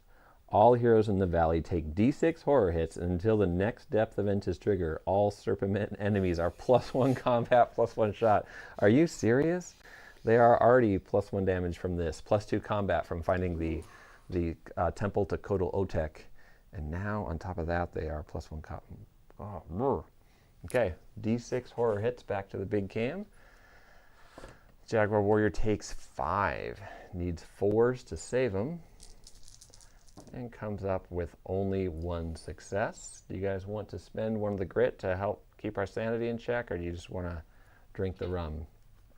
And while you're making that decision, we'll move on to the sanity checks for the Explorer, who does roll a 5 as well, and they need 4s in response, and they pick up 2 saves and take 3 sanity damage. So 5 sanity out of 10 on our Conquistador Explorer, and William says grit. We're going to grit. I'm going to try and keep our sanity in check on the Jaguar Warrior. Oh, good call. Only picks up 1 sanity in the end from that. Shuts the rest of it down. I'm also seeing here there's some people asking if there should be an extra die to be rolled with the Hold Back the Darkness. Yes, because, thank you. Who said that? Good job. That was Andrew. Andrew. Yes, there should be an extra die to be rolled now that we found the clue token. So our roll for Hold Back the Darkness was double 5s, and we're going to roll 1 extra white dice along with that. So that dice doesn't have anything to do with Holding Back the Darkness marker, but it does have to do with triggering extra depth events. So thank you for that. Oh, this is fun. Okay, sweet. We've got all the rules on tap now. Growing Dread Guards could trigger at any clue. We're now deep in the jungles. Since we've found a clue token, there's more depth events that are going to trigger, and we have found 1 landmark. Moving forward, the Jaguar Warrior has 3. 1, 2, 3, and can peer with an extra 5 XP into the next area, which has a burial crypt. So the game is being funny because we keep having these encounters, and then the next room we find looks suspiciously like the encounter we just had. So if we were playing the advanced version, we would be running into these. But the burial crypt has, oh, I gotta hold this up for you on the big game. Let's see. A little bit to you, a little bit to you. Okay, there you go. So you can see there's a beautiful snake, serpent man sarcophagus here. I'll try to put it in close up cam, I think. Okay. Might be better. Yeah, it's a better quality. Oh, good. Yeah. Yeah, you can see the fantastic art. You've got this wall sconces that are flickering with an unnatural light. You got growth coming in, even the tree roots eating down into the stonework. Little altar here, giant steps leading down into the room, and a sarcophagus in the middle. There's also some people asking, shouldn't the Jaguar Warrior take 2 less sanity? So Base when ability, I think. yes, anytime you would take horror hits, you take 2 fewer. Good job, community. This is awesome. So you can know that I have been jumping between Vikings and Valkyries and Explorers, so if I'm not locked into my one hero, it's because I have 4 or 5 in my head. And after my 8-hour stream last night, went home and did a little more play testing on another mission that we're doing later on this weekend. And so even that is scrambling my brain. Thank you. The Jaguar Warrior, you know, we're going to give him 1 less sanity damage since he would have been rolling 1 less dice there. So that should balance all that out. And we will keep on top of that rule. I feel so embarrassed that I'm missing all these rules, but you know what? This is a cooperative game, and that's one of my favorite things is that new players coming into it don't have to master every single little rule because everybody does the heavy lifting together. My brothers and I had another game we played when we were younger that whenever you used the wrong vocabulary word or whenever you missed a little rule like that, your opponent could zing you for a damage. So if we wanted to play hardcore mode, then you could just zing one of my heroes for a damage every time I missed something, and I guarantee you I would start to lock on to rules quickly. Thanks, Andrew, and thanks, Sharky. Graceful community, I love it. Okay, we have found the sarcophagus. We're on the big cam. It's got an exploration token, and our explorer is going to tiptoe. He's not going to rush in. Why? Because we listen in this house, and he needs to get as many scavenges in as possible. But unfortunately, we have already scavenged this tile, and when we scavenge a tile in a 2-player game, there's only 1 scavenge tile per. So we actually will run a little bit further in here since there's no scavenge option available. Okay, end of the turn. Exploration token flips. And we've got 2 encounters and 2 exits. We just want a clue token, please, please. But the 2 exits are already in place, and so we get to see even more of the encounters that are in the Valley of the Serpent Kings. I don't think a lot of people have seen these because a lot of the preview games have been contained exclusively to the Spanish fort. So. Yeah. Faces in the water. Tripping on something beneath the surface of the cloudy water, you stumble and fall to 1 knee. So apparently there's a pool of water that's filling up the bottom of this Serpent Man sarcophagus room. As you recover your balance, you see something slither and shift in the water. Looking closer, dead eyes peer back at you from below with a deathly pale glow. There's something in here. Spirit 5+ test for a random hero. 1 through 4, it'll be the Jaguar Warrior. Ooh, nice shiny green dice. It's a 4, so the Jaguar Warrior is going to make a Spirit 5+ test. They have a Spirit of 3 from their bonus on the upgrade chart, so 3 dice. And we get that 1/5 we need, and it says, if successful, you gain 15 XP as you regain your composure and march on. Oh, regain your composure and march on. Okay. The Conquistador gets creeped out, and the Jaguar Warrior says, steady, steady. We already messed with the Kotal Otek Temple. Now we found a sunken burial tomb. I'm not going to creeped out by eyes in the water.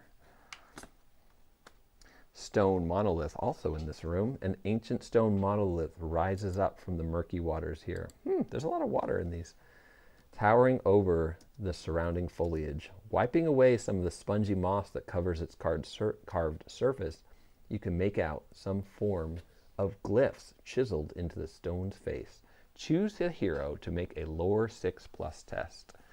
Our Conquistador has a lore 4, and our Jaguar Warrior has a lore 3.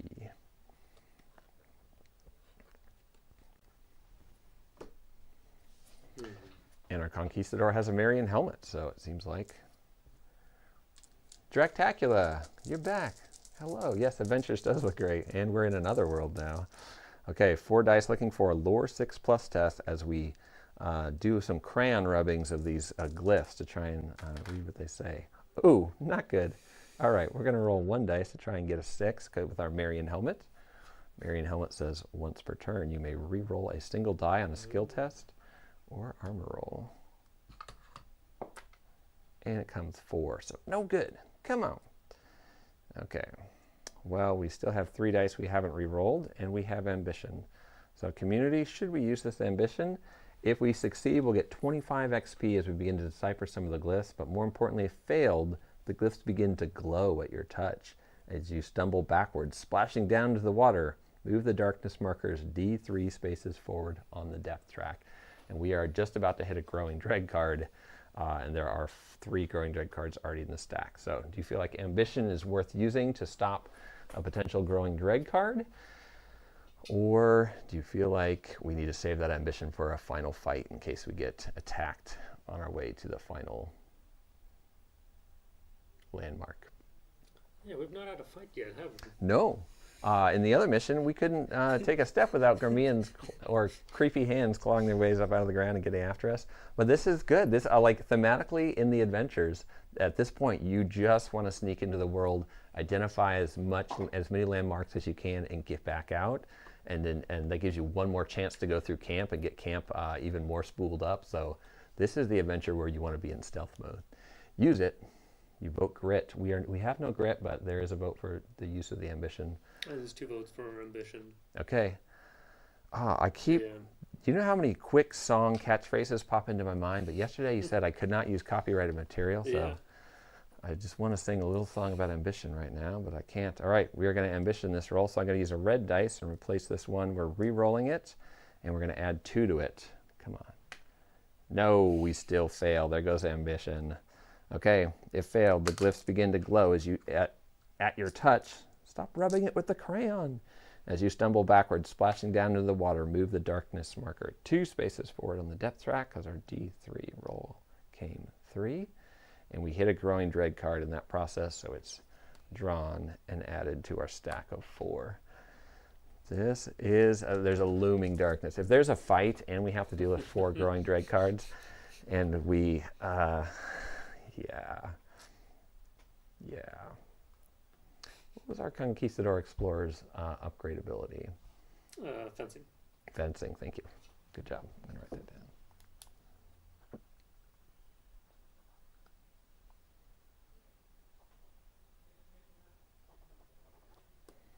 Okay.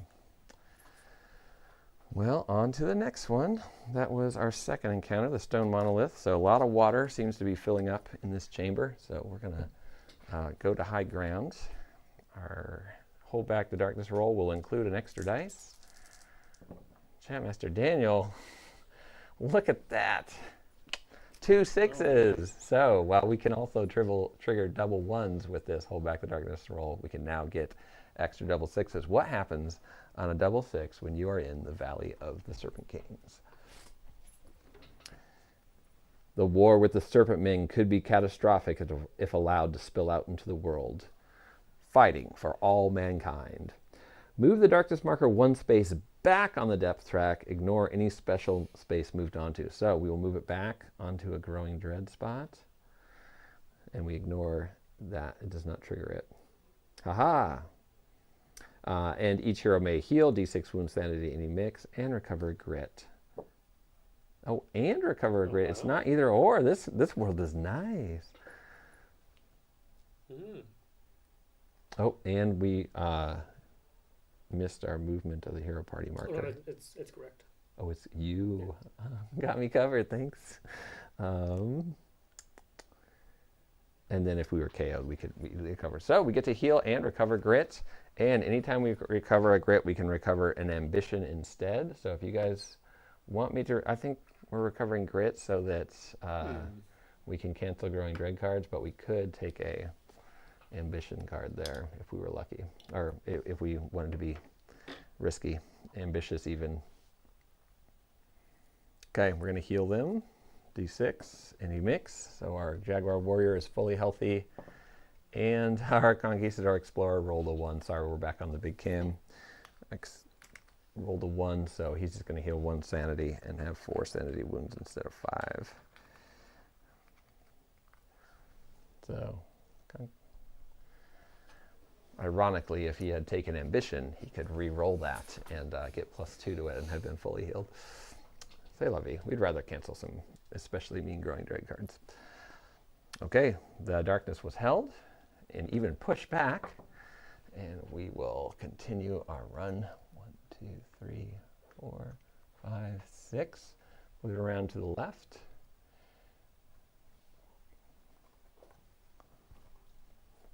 The map deck says, sorry, that is not being used yet, a corner passage.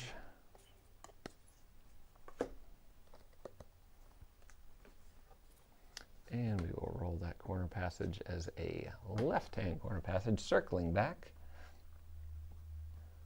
and advancing the hero party marker. What happens when we advance the hero party marker into a new stage of the depth track in the Swamps of Dragono, Valley of the Serpent Kings? Every hero in the swamps takes 1 corruption hit. Yes, we are becoming more and more influenced. So on the big can, the corruption for the Jaguar Warrior is passed, and the corruption hit for the Explorer is failed. And remember, Explorers will corrupt at 4, will mutate at 4 corruption damage, and he has 2 right now. He might need to find some very specific help in town with that. And the Conquistador, Don Diego, is now cautiously staying behind the Jaguar Warrior, who he realizes has much experience with the Serpent Men. They, for all mankind, will stand against this darkness. But he will scavenge, because he's a Conquistador.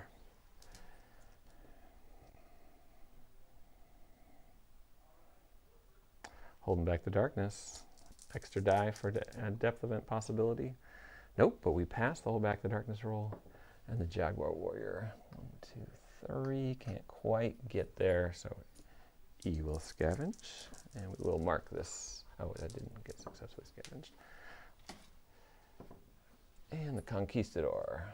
1, 2, 3, 4. You know what? At the community's behest, I will slow down and scavenge before jumping into the next room, just in case we can pick up some Darkstone. We come with a 6, which gets us Cursed Gold. Wow, we are milking the Cursed Gold card. There's only 1 Cursed Gold card in the Scavenge deck. There are 3 Nothing Here cards. Glint of Light and something. Glint of Light and Moving Stones are ones where you can get good things, and Something into the Dark and Moving Shadows are bad. So that's kind of a look at the Adventures Scavenge deck. This is an 8-card deck that functions on its own, so you can always choose to use this Scavenge deck in games, or you can combine this Scavenge deck with the 12-card Scavenge deck from the core sets, either Forbidden Fortress or the Old West core sets, Swamps of Death and Cities of the Ancients. So then you can have a 20-card Scavenge deck if you want. Or you can just choose to use the 12-card Scavenge deck from that. So you can use either of the 8 or 12-card Scavenge decks in a game, or you can blow it up and make it a big 20-card deck. Same thing with the loot, same thing with the exploration tokens.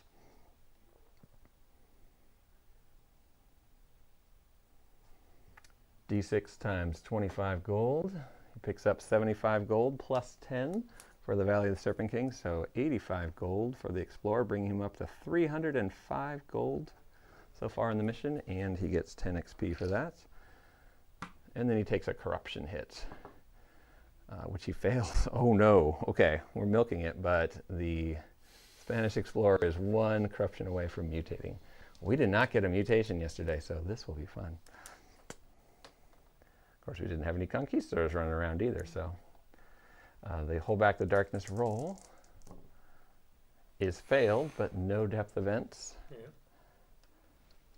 And the Aztec Warrior is going to pick up 5 XP. Looking into the next room. And the map deck is saying that we're avoiding using any of the map the map pack tiles until next game. T-junction passage.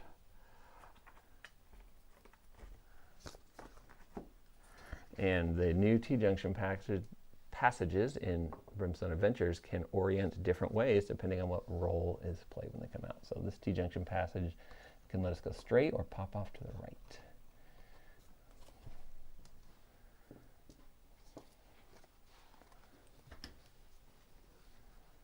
And the hero party marker advances, so we now need 8s to hold back the darkness. And our Conquistador Explorer will rush forward 1, 2, 3, 4, 5, and scavenge, as is his MO. No successes. Holding back the darkness. Now we're just cruising now. We need 1 clue token to find a second. Oh, come on, guys. Right when or now we're in it. We are in it. Okay, the hold back the darkness roll is failed, and it says double 1s. Ambush attack. There are fiendish creatures and demons in the dark places of the world. Ambush attack, draw a threat card to immediately ambush the heroes. So we have low-level threats, and then if we run into a threat we've already run into before, we are going to splash a new enemy onto the board. So no new enemies for our first fight, but and by new enemies I mean enemies that we are from expansion packs that we can add to adventures that are themed for Swamps of Dragono or the Spanish Fort.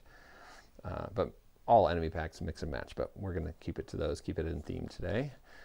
P tentacles. Yes, you are hoping for tentacles. So 4 tentacles. And I'll grab 4 tentacles. These tentacles were painted with just the standard set of army paints and using the painting guide in the back of the book by an amateur painter. That was me. And so that is not my forte, but I had some fun doing it, and they came out. I was pretty happy. I think I followed the instructions exactly, with the exception that I think I did 1 additional dry brush pass. So this is our motley bunch of tentacles that is going to come at us. But for those of you who worry about playing with gray minis, don't. I do that with all my Forbidden Fortress stuff and love it. For those of you who love to paint, thank you for posting your pictures. This is an ambush attack, so these enemies are going to pop up all around our heroes.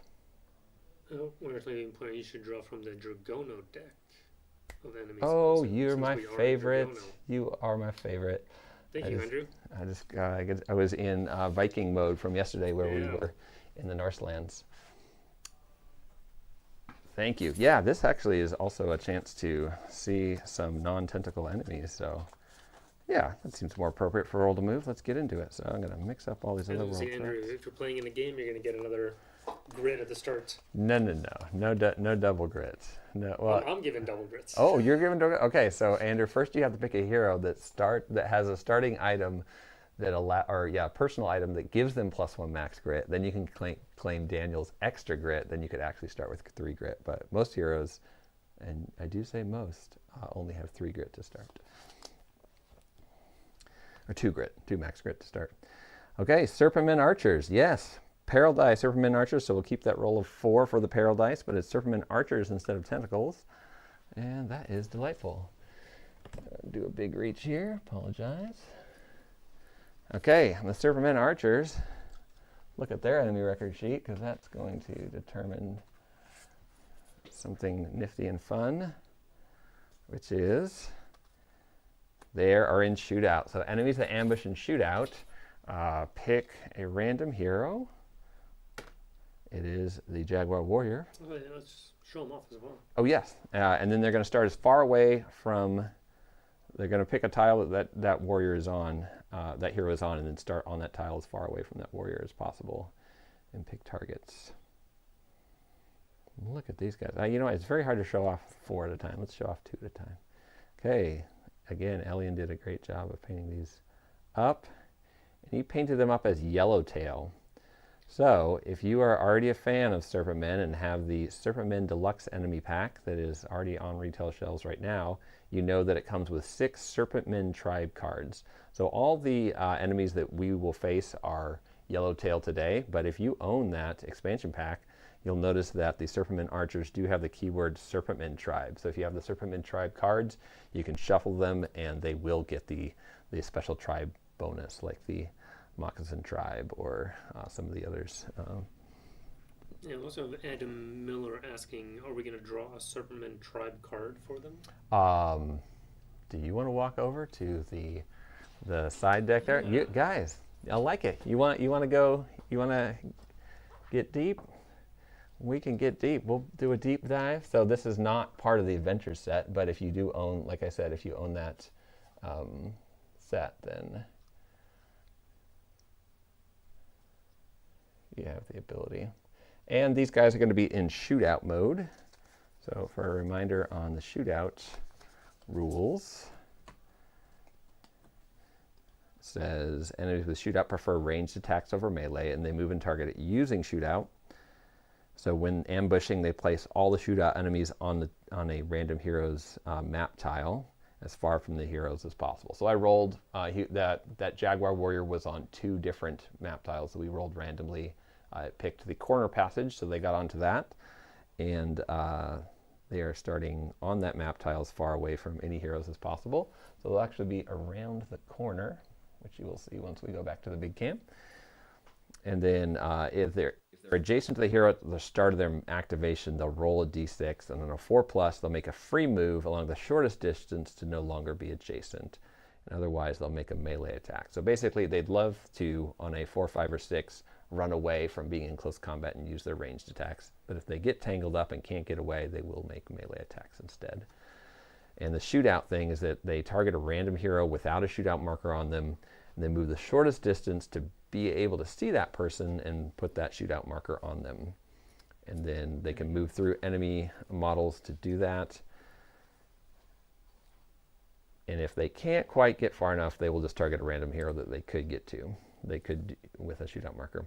And then the thing about shootout markers is that they spread out evenly on the heroes, so that the shootout markers, basically the enemies, spread their targets out just like if they were spreading out for a melee attack, which is a little different from just having a ranged attack, because a lot of ranged attacks just are random against random heroes, but these are actually a coordinated attack where they spread out their attacks. And we don't do the attacks until all the shootout markers are placed. Okay, thank you, Chat Master Daniel, for your expertise in the game, and thank you, community, for knowing that you like, whoa, why do we have so many Surf? Okay, I thought there was multiple stacks. These are the Surferman Magic cards for the, but we have 4 Surferman tribes, and we're going to disallow the Yellowtail tribe. There should be 2 or 3 cards in here that are Yellowtail tribes, so that you, thematically in the game, that's a much larger tribe than all the other tribes, so you're more likely to run into them. But we want to see something spicy, so we're going to disallow Yellowtail. Oh, we got Diamond Scale Tribe. It's going to show up a little differently. Thank you. Let's leave those over there because we may need them later. Okay, so we are in the Diamond Scale Tribe section of the Valley of the Serpent Kings, which means as we find more Serpentmen out here, we are going to find Diamond Scale Tribe. So they are +1 combat. Come on! Come on! They already have so many combat bonuses. It's insane. And they're immune to critical hits while adjacent to another Serpentman model. Oh my gosh, we have to get them alone to even get critical hits on them. Guys, 4 Serpentman archers are going to kill 2 fully decked out heroes, level 2 heroes. This is going to be a sad, sad day. So to remind you why I'm freaking out, all Serpentmen are +1 damage on their attacks and +2 health, so they actually have 7 health. And then since we messed with the Temple of the Coatl-Otek, they have +2 combat from that. Since we rolled double 5s and triggered Sacrifice to the Serpent Gods, they all have +1 combat from that. So they're +3 combat from that. And then the Diamond Scale Tribe gets +1 combat on top of that. But do you know what I noticed? See the depth track one? It's just combat. The depth track will give them +1 shot, but all these other bonuses are to combat, right? Let's make sure that Coatl-Otek one says just +1 combat. Yeah, Coatl-Otek is only +2 to combat. So their ranged attacks are only bumped by 1. Actually. Oh. I just want to read it again. Oh, thank you. Chat Master Daniel saving us. Says, until the next depth event is triggered, the Sacrifice to the Serpent Gods is in effect. And we have triggered another depth event, which is Ambush Attack. So, okay. Also double 6s too. And we did, yes, we had the healing. Thank you. All right. So it's still going to be brutal. So it's still going to be awful, yeah, but just a little less awful. So the reality is that they're only getting +3 combat and +2 health, but they are still +1 damage on all attacks. But their ranged attacks aren't bumped up, so that's good. If we get next to them, we will have to deal with that. +3 combat when you're dealing 4 damage and hitting on 4s. This is not a pretty picture. Okay, and we do like to slow down just a little as we examine enemies, because for this fight to be meaningful and exciting, we kind of really have to understand what's happening. So we're really going to grok how these serpent men are targeting us with shootout, what their serpent men tribe is, and then we're going to get the drama on. This may be our only fight this mission, so here we go. Serpent men archers. We got here by failing to hold back the darkness roll. The serpent men archers are ambushing, and they are at initiative 8, and our Jaguar Warrior is initiative 5. And our Jaguar Warrior did not get an initiative bonus because we chose... I did. +2 when ambush. Oh yeah, for Jungle Hunter. Okay, so he is... It doesn't matter because these serpent men have a much higher one, but he is +1 damage against them. Okay. Serpent men, archers, activate. Okay, on a one, we'll go to the big cam for these dice rolls. Let us know if you can't see things or want to know specifics. Whenever we do a random hero, 1 through 4 will be the Jaguar Warrior on the D8, and 5 through 8 will be the Conquistador. We'll start with the enemy closest to a hero. He will choose to target the Conquistador. He'll move the shortest distance to be able to be not adjacent to any heroes and still have line of sight and be within range of a hero. He's going to place a shootout marker on that hero and get ready to launch a volley. We'll activate the next closest serpent man. He's back here. He's going to not choose randomly because there is only one hero that has no shootout marker on them. He's going to move the shortest distance to be able to see them. He can already see them from where he is, so he'll stay where he is and do this. The next serpent man, she will have to choose randomly who she's going to go after, and she chooses the Jaguar Warrior. She'll move the closest distance. She can't see him from here because there's a corner art there that blocks line of sight from that corner of the tile, so she'll have to slide over to here. She sees the Jaguar Warrior from there and assigns it a shootout marker. And then the last serpent man needs to move the shortest distance to be able to see our Conquistador, Don Diego. And they are, wow, this is basically a firing squad. And again, they have the ability, they're immune to critical hits while adjacent to another serpent man model. So they've stayed in tight formation so we can't get any critical hits on them. And so the Machwaddle of the Jaguar Warrior is going to be very sad. And immune to critical hits, that means it doesn't reduce their toughness. The Spanish Sword, which gains a bonus to damage when it gets critical hits, does still gain that effect. So it still counts as a critical hit. They just they ignore the part where they would lose their defense. Okay, well, let's let loose the arrows fly. 2 shots. So we're going to do white dice. 4 of them shooting the Jaguar Warrior. And the dice come in, they hit with a ranged 4+, so only 1 hit. Bad archers. And their hits do 2 damage. 3 damage because cold-blooded.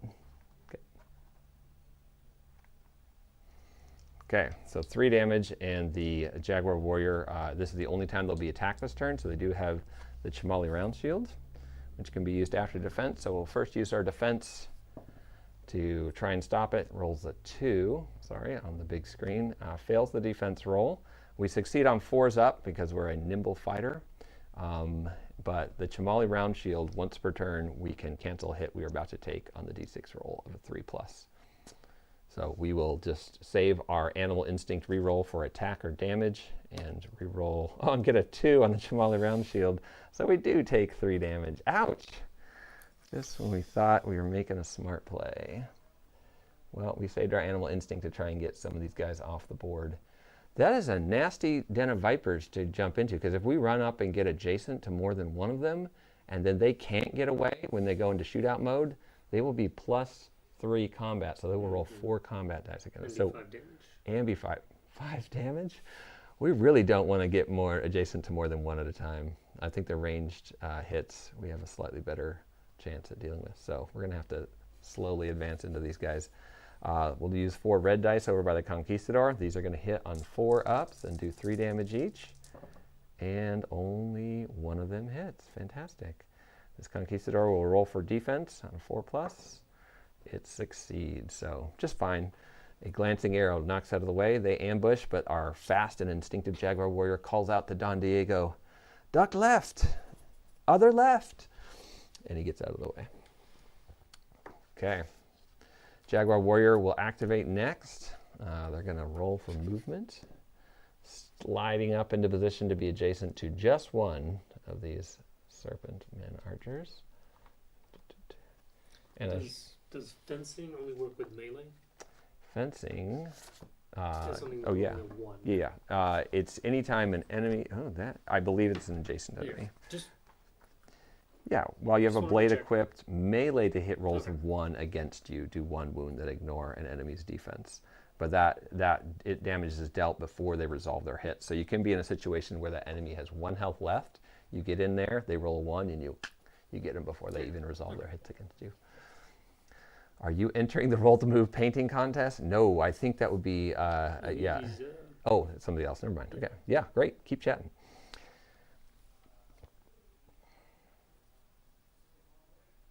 Okay, Don Diego.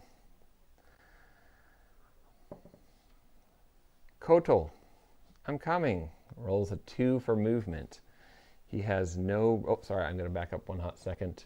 I think we should throw this Aztec Spear on round 1 for a chance at a alpha strike and get one of these guys off. So we're going to use the Aztec Spear. It says it's a free ranged attack, has 1 shot, and uses the D8 to hit. So the D8 roll for our Jaguar Warrior succeeds on a 4+. It's a 7, so it's a crit. Immune to critical hits while adjacent to other Serpent Men. Okay, and then it uses the D8 to hit, but if we wound it, then that guy will be -1 defense for the remainder of the turn. So, wait, did I skip over his attack? What am I doing? I was started to try to activate the Conquistador before I even took our Jaguar Warrior's attack. Yeah. Sorry. So the free spear attack is coming first. It's hitting, so we're hoping to reduce defense with this. We're rolling a d6 for the damage. It's just a 1. I wish we had something that would allow us to re-roll our damage roll and maybe even use a d8. It's that animal instinct. The Jaguar Warrior. The claws come out. The face paint goes on. It does a little quick backflip. Puts out the foot claws, and the d8 roll comes 8. Ba-boom. Okay, so instead of 1 damage, we have 8 damage. We can't ignore their defense, but their defense is only 3. Damage is 8, which means we're going to get 5 past, and they have +2 health from their cold-blooded. So they have 7 health to kill them. So 5 wounds on him is good, though. He would have been gone if he wasn't cold-blooded, though. So gets that front 1, and he's -1 defense for the rest of the turn now, so we might be able to get him off the board. Okay, the Machuatl comes out. We have 2 grit tokens if we need to use them. And we can re-roll. We can still have our war trophy, so we can re-roll a to-hit roll, and if successful, that hit is +1 damage. So this might come into play here. Here comes our 4 and our 3. The 3 is a miss. And notice that War Trophy says re-roll a 2-hit roll. So we could even roll a successful one. It doesn't have to be a miss to hit roll. There's some abilities that only work on miss to hit rolls, but we're going to re-roll that 3. If it's successful, this dice will be +1 damage. It is successful. It's not a critical, but we'll change it to a red dice. So when we roll it, we know it gets +1 damage. Oh, wait, what am I forgetting? We're jungle hunters, so we get +1 damage against Serpent Men. Oh, we can play that game too. So he actually took 6 damage, not 5 last time. And there's only 30 XP for the full kill. So he's 1 away from dead. And ironically, he does have... Oh, he doesn't have fencing. He has fencing. Okay, here comes the damage rolls. We just need to roll higher than a 2 here. and it's plenty higher than a 2. So he takes out this and picks up 30 XP. Exciting times. Bringing him to 130 XP total. Ha! Servermen ambush us. Okay, looking good. That's what we want to see. The Conquistador rolled a 2 for movement and couldn't quite get far enough. He does have grit, but I think he needs to save that for when he really gets in there. So his movement was not enough. And I rolled that earlier on accident. I moved on too quickly, so that's why you didn't see me roll just now. Coming back to hold back the darkness.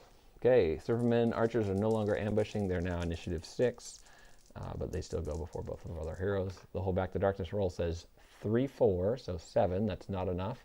And the extra die is a 5, so it doesn't trigger. The depth chart moves onto a darkness space. Wretched corruption. Every hero immediately takes 2 wounds or 2 sanity damage, ignoring willpower for each corruption hit they have. Boo! Here's what I really love about this. There are 2 of these in the deck, and oftentimes, especially with level 1 heroes, you don't have any corruption on you. So you come up to the first one, you're like, ha, I barely did anything. Oh, I have to take some corruption hits. So the first one will load you up with corruption. And then slightly later in the adventure, you hit the second darkness card, and it just wrecks you. So wretched corruption combo, we got it. Both 2 of them right off the bat. So the Jaguar Warrior is going to take 2 sanity damage, ignoring defense, because he's got more of that in reserve right now. So he's down to 7 sanity left. And the Conquistador Explorer needs to take 6. He needs to take 3 packages of 2 damage each, and he can either apply that to sanity or wounds. He has 4 sanity damage already, and he has 2 wounds right now. He does have the heirloom coin. Once per adventure, he can fully heal his health. This is not good. You know what? I don't think the Servermen archers are going to do much sanity damage to him, right? No. So we're going to take at least 2 of that damage to his sanity. But guys, I need you to tell me where the other 4 damage would go. Should we give him 4 wounds, bringing him to 6 wounds total out of 12 health? Sorry, out of 13 health? 14. Sorry, Oh, out of 15 health. Yep, we because the yep.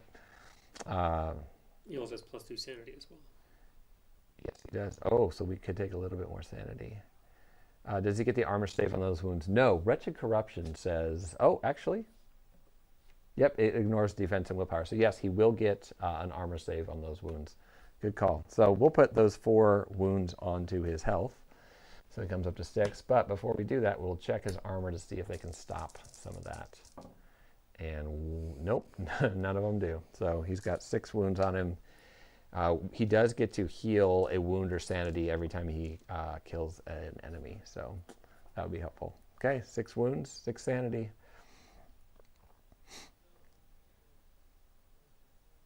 Making sure we're missing nothing. That was for the darkness moving. Okay, Serpermen activate. And they are going to continue to pick targets. So did you roll the hold back the darkness? Yeah, that was what triggered this, because we pulled the darkness card, which caused the wretched corruption. Yep, okay. Thank you. Good catch. Yep.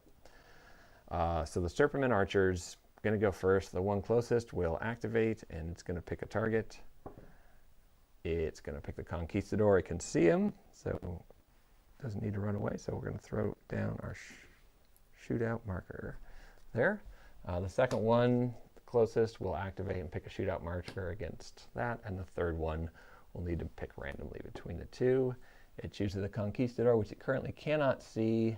So it needs to move the shortest distance to be able to see that hero and not be adjacent to other models, which ironically is going to be weird. He gets to move and slither through other models 8 spaces.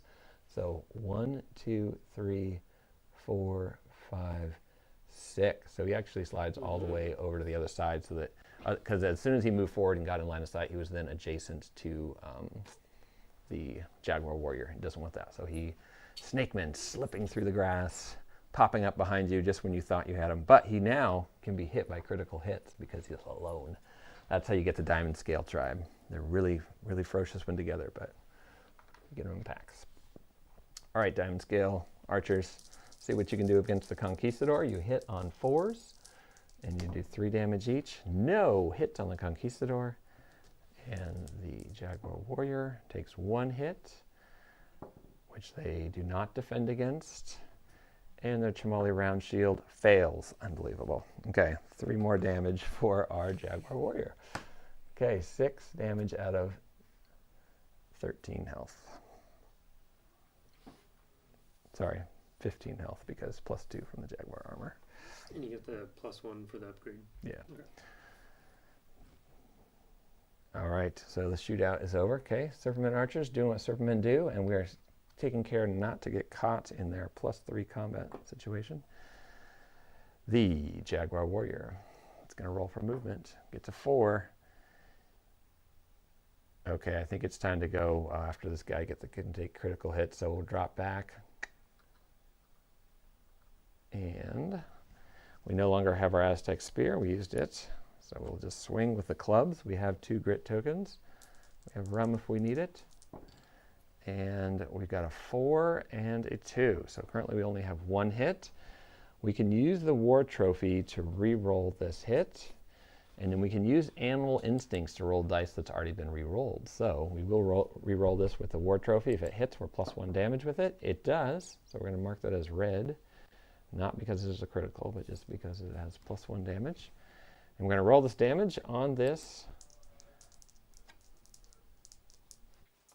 Surferman Archer. Okay, exciting, because our roll that's +1 hit is a 5, so it's actually 6 damage. And it's actually 7 because we hate Surfermen. So 7 minus their defensive 3, that would have 4 wounds go through. And the second dice we can re-roll using Animal Instincts because we haven't used that for anything yet. And it's going to get to use the D8 for the roll. And it comes up 2. So unfortunately it doesn't finish them off. But this is a good combo play. The Jaguar Warrior is going to soften them up. And then the Conquistador is going to roll for movement. Slide in next to him, get this warrior alone. And roll 2 dice. First attack by the Conquistador. Don Diego de la Vega. 5 and a 2. So the 5 is a hit, the 2 is a miss. He does have grit, but he's just going to trust that he'll be able to roll well here. Yeah, we don't have any real big tricks. So the damage comes 4. 4 minus 3 is 1 wound through, which would normally kill him, but cold-blooded darkness card is in play, and so he's not dead. He just has 5 wounds on him. Ooh. Now we've cornered a Serpentman who can barely get away from us, who has bonus combat. That's not good. Holding back the darkness.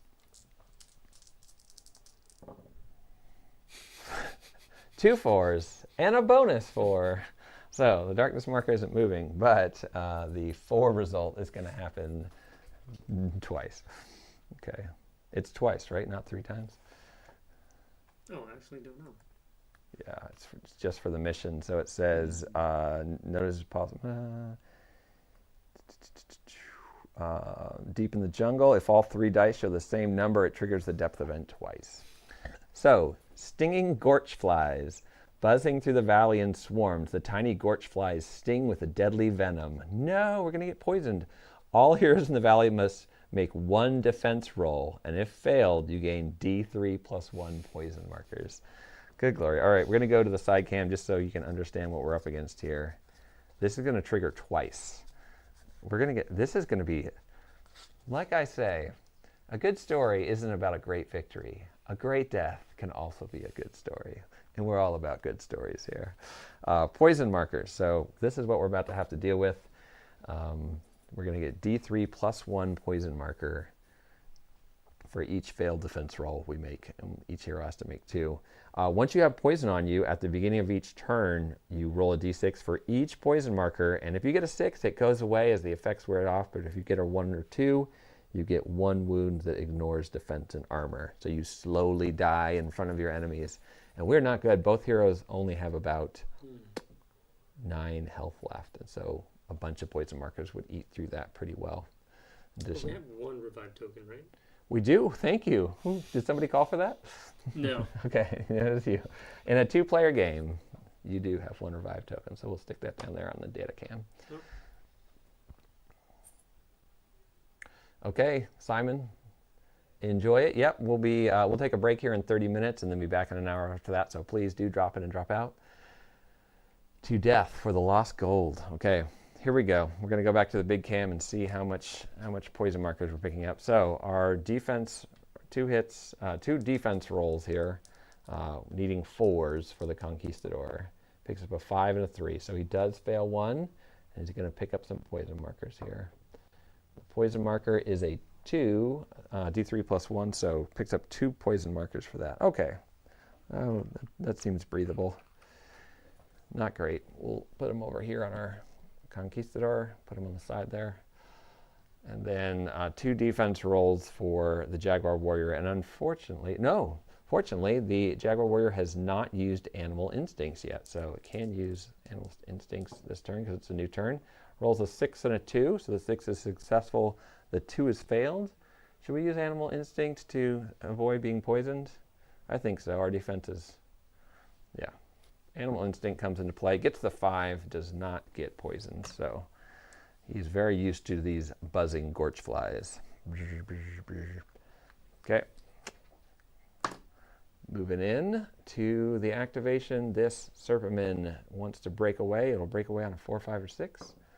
It does. Now it's going to target a random hero, decides that it wants to go after the Conquistador. It moves the closest distance to get away and make ranged attacks, which is right there.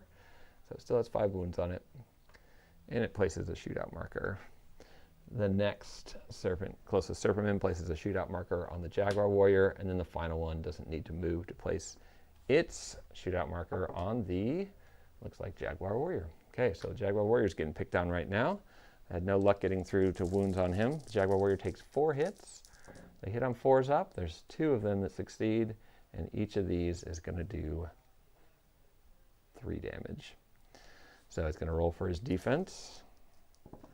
He succeeds on 4s. That just all out fails. So we have a shield. We do have a shield, but I think with 2 fails here, we definitely need a grit because we are starting to look really not good on the wound department. We're going to use a grit to try and get a couple 4s here. And we get a couple 4s, exactly a couple 4s, so no damage. Okay, so we're sitting nice there. We have 9 health left on our Jaguar Warrior. Didn't take a massive amount of damage there. And then our Conquistador will get hit with 2 arrows coming in, one of which hits, and his defense does not hold, and his armor does a little bit of help. So he takes 2 wounds from that. Okay, so he's down to 7 health left. Okay, and now comes the reprise. The reprisal. Jaguar Warrior steps up to the plate. It's going to continue to go after this weakened, alone diamond scale tribe member and swing both Machuado. Gets a crit and a miss. He's already used Animal Instinct, but he hasn't used the War Trophy. Wow, that War Trophy is amazing. It's like a crazy mask with a giant beaded head thing. Yeah, do you know? Wow. That's the stuff of legend. Okay, the reroll does not hit. So he has 1 hit. He's +1 damage against Serpentman enemies, and the damage roll is a 1. So does he use his grit to try and get this guy off the board, or does he save his grit for defense? I think he saves his grit for defense. Yeah, we've already used Animal Instinct, so okay. So we try. And the Conquistador. Oh yeah, save it, thanks. Yeah. Distant Pilgrim, you're back. Good to see you. And some of you popped in a while ago, and I just don't see a comment from you, so thanks for hanging out. 5 and a 1 on the attack. Sorry, the Conquistador moved up adjacent. Got a 5 and a 1 for the attack. It's not a critical. Only has 1 grit, so he'll just hope that that normal hit does something past the 3 defense of the Serpentman. It does. It does 2 damage past, which is all we needed to get rid of it. He gets $10 for eliminating an enemy because of his Ruthless Warfare ability, and then he's also going to heal 1 wound or 1 sanity, and it looks like his wounds are in more dire straits, so he'll heal 1 wound. Serpentman down. He'll pick up 30 XP for that.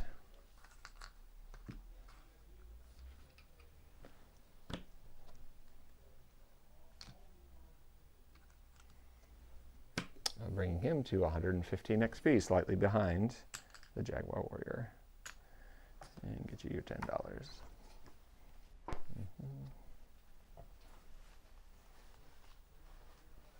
Where did my writing utensil go? Oh, right there. Oh, on the floor? Yep. All right, moving right along. I think we're gonna get to the end of this adventure before our lunch break in 27 minutes. Okay, 2 more Surferman archers as we sneak through the valley. And the Conquistador did his job, so we're gonna hold back the darkness. And it's successful, no depth events.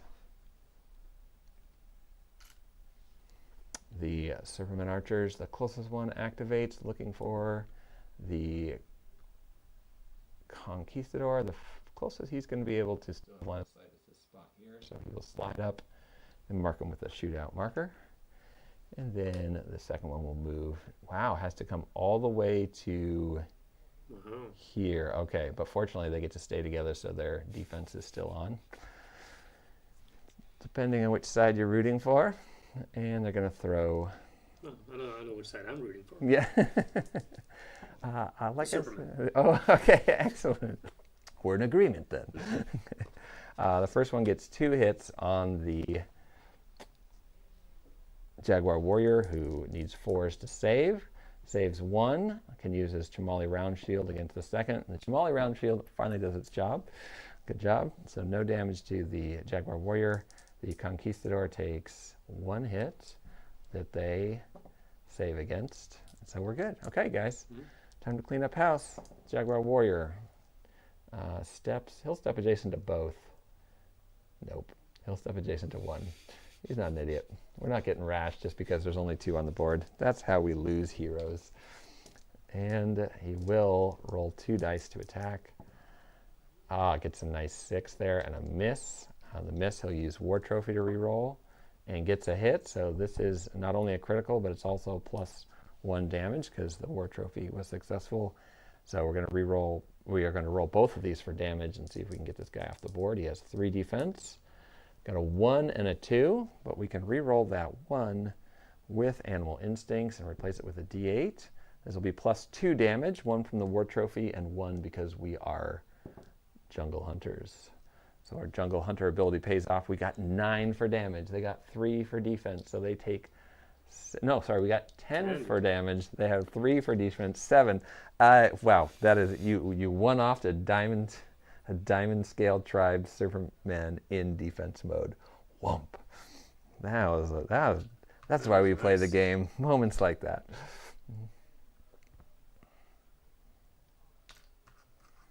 Okay, picked him clean off, picks up his 30 XP. We'll get this Superman off the board. And that leaves the last one vulnerable to a Conquistador who slides in, rolls to take him down, and gets a 1 and a 2. Conquistador, do your job. We have a grit. Let's use it. This Conquistador is hungry for XP.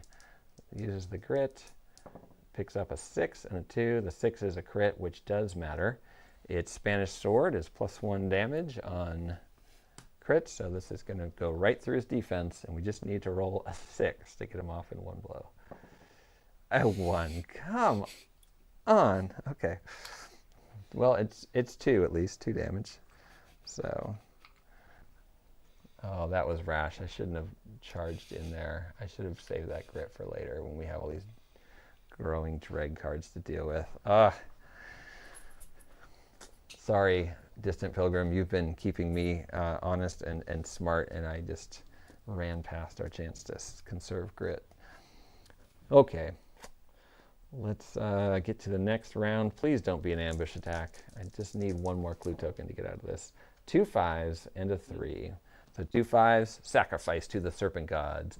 Human screams echo through the valley from atop the steeped pyramid in the distance. All heroes in the valley take D6 horror hits. D6 for the explorer is 1, and he saves it. D6 for the Jaguar Warrior is 1, and he does not save it. Doop, doop, doop. And then all Serpentmen enemies are +1 combat and +1 shot until the next depth event is triggered. Okay, it's on. Now, here's the funny part, is that this Serpentman needs to roll a 4, 5, or 6 to get away from the Conquistador, and if he doesn't, we're going to get to see what +4 combat looks like. So he rolls, gets a 1, he doesn't move away, so you've trapped a wounded Diamond's Tail archer at the end, and you wasted your grit trying to take him out last round. So 1 combat normally, 1 for sacrifice to the serpent gods, 2 for the messing with the Temple of Kodal Otek, and 1 because it's a diamond scale tribe, and they are +1 damage from cold-blooded. Yeah. So Hit. Each one of those is doing 5 damage. 5 damage. They hit on 4s. Cheated death again. All right, Can I use a grit? Can you use a grit? Yeah. No, there's no GM in this game, which is a blessing and a curse. There's a 6, so just 1 hit for 5 damage. We need a 4 to deal with it, but 5 damage will put us at 12 wounds, which would be 3 from dead. So, and our defense blocks it. Haha, huzzah! Also, we still have that heirloom coin, which has a sweet, looks like. Aztec structure on it, or actually no, is this a Spanish fort? Looks like an ancient Spanish coin. Anyway, it's +1 cunning, and it gives us, oh yeah, Take a closer look. it gives us +1 cunning, and we can fully heal once per adventure. So the Conquistador Explorer has that in their back pocket. This is more like a Spanish coin, Yeah. probably. I wonder what that ladder on the right is for. Climbing. I usually use my ladders in like sled mode. They're real great on grassy surfaces, but not in snow. Okay. The Surferman, cornered Surferman is going to get their just desserts. The Jaguar Warrior will slide in with a 1, picking up a grit, making up for the Conquistador's fumble, and will swing those Machuatl. Miss with one of them, that will be re-rolled with the War Trophy, misses again. But the one that does hit will do 4 damage, which is not enough to do anything, so he'll re-roll it with Animal Instinct and a D8. Big D8 comes 5, and he is +1 damage against Serpent enemies. So it's 6 minus the defense of 3, means 3 wounds get through, leaving that Superman with only 2 health left, and the Conquistador will roll for their movement. Oh, and pick up a 1. Look at that. And we are going to pick grit this time because we don't have any grit, and we'll pick ambition next time. And the Conquistador is going to roll, get nothing, and not waste their grit on trying to finish off the Surfermen.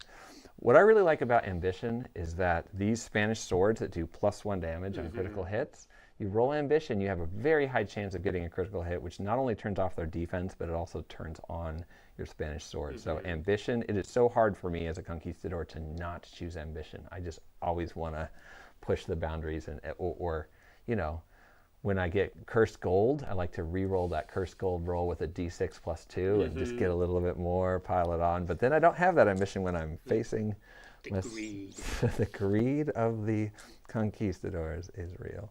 Okay, here comes the Hold Back the Darkness roll. It's an 8 with a side event of 3s. So we're turning off the Surferman Sacrifice to the Gods with this depth event. It says, Greed taking hold. You are so close now to riches beyond your wildest dream. Every hero takes 1 corruption hit, or 2 if the hero party marker is in the center stage. It is. Or 3 if it's in the bottom stage. So greed is taking hold. What's exciting is that over here at the Jaguar Warrior, these 2 corruption hits will be stopped on a 4 or higher. Nope, takes 1. But now we have a problem. This Conquistador is 1 away and has to make 2 willpower rolls at 4 up. And the willpower rolls come 4 and 5. We're going to get out of this. So we can get back to camp and get some corruption off of us. Okay. Deep breath. 8 was enough to hold back the darkness, so we just need to survive this Serpentman 1 round longer. Serpentman, please break away on a 4, 5, or 6. It does. It then chooses to target the Jaguar Warrior, slides, knocks the arrow, draws and releases 2 hits that do 3 wounds each. And the Jaguar Warrior throws up a block, uses the Chamali Round Shield to stop the other one. Is just fine. and then is going to do the honors of stepping over, rolling the Machuatl, missing with both. We'll re-roll one with the War Trophy. Misses, we'll re-roll the same one that re-rolled with the War Trophy with the Animal Instincts, because it's allowed to re-roll the same die. Gets to one, does not do the honors. So the Conquistador has to step in and roll with his Spanish Toledo Steel. Gets one crit, which is going to do +1 damage. He doesn't reduce damage. He only has 2 health left, so we don't even need to roll to see how much. But we do because we like to, and it was a 6, so he did in fact poke for 7 damage there. Could have gotten him all on his own, but he gets a 30 XP. And someone in the chat is going to remind me of a very important thing I said about 2 hours ago right now, because we have just finished a fight. Okay, in addition to catching our breath, which the Conquistador will heal 1 wound, and the Jaguar Warrior will heal 3. The Jaguar Warrior is going to heal 1 sanity and 2 wounds.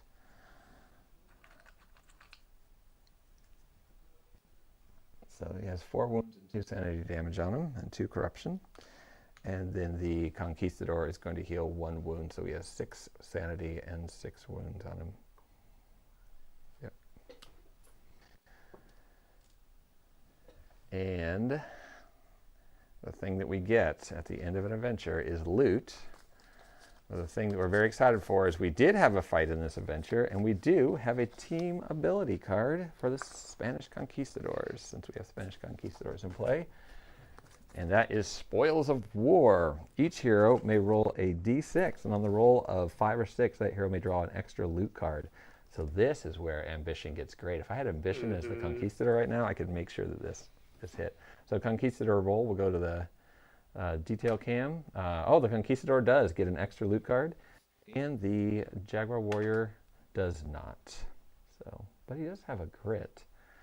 Should the Jaguar Warrior waste a grit on trying to get a little bit more loot? He'll probably get a 1 later. Does that card also work for the Jaguar Warrior? Yeah, because this doesn't say each Conquistador hero. Each hero. Yeah, so sometimes like when you mix Old West heroes and Conquistadors, every hero gets a benefit because of what the Conquistador team abilities do. And a lot of the other times it's specifically, That's a really good one. Yeah. Other times it'll deal specifically with Ambition, in which case your other heroes will be like, I wish I was not with a Conquistador right now because I don't have Ambition. Waste it, Nick Bent says. We're doing it, Nick. I like it. Thank you. Someone who gets it.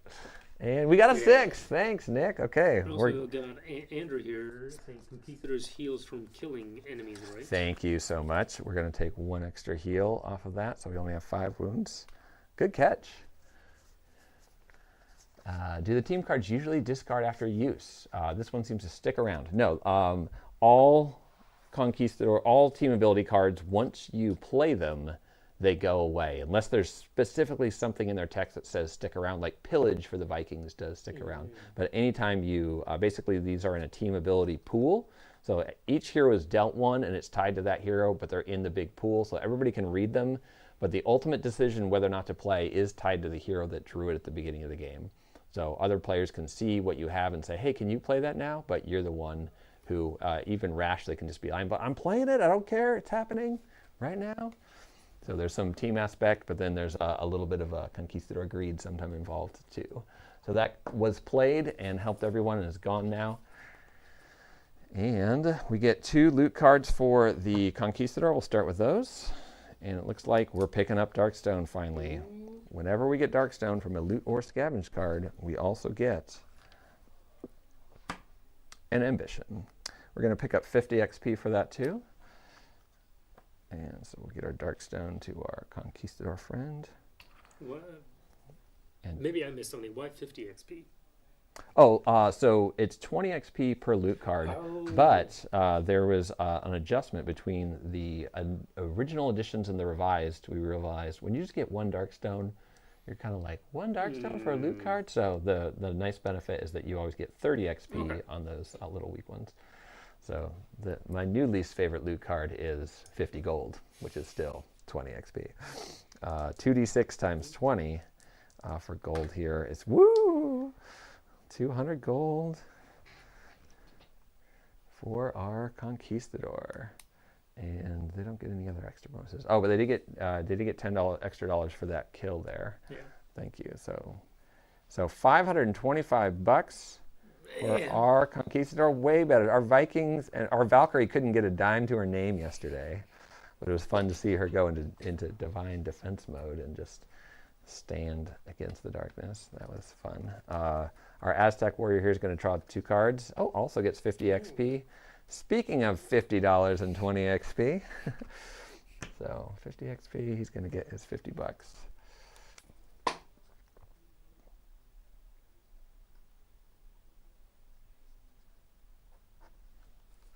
And the Darkstone, but we need that Darkstone. So the Aztec is going to generously give 1 Darkstone to the Conquistador, and that is great because, yeah, I think I'm going to store those in the side bag. They don't belong there, but that'll, if you guys are wondering if we can use our Darkstone Hunter ability, which says once per turn you may use 2 Darkstone to cancel a darkness card on the D6 roll of 4+, you'll be able to just look at the side bag and know that we have that ability if you want to use it.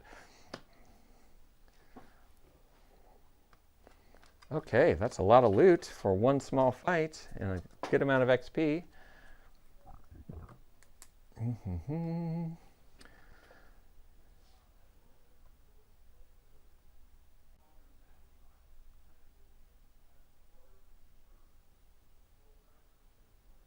Yeah, you guys are answering each other's questions in the chat, and you're 100% correct. There's a few ambition cards that there's multiple copies of.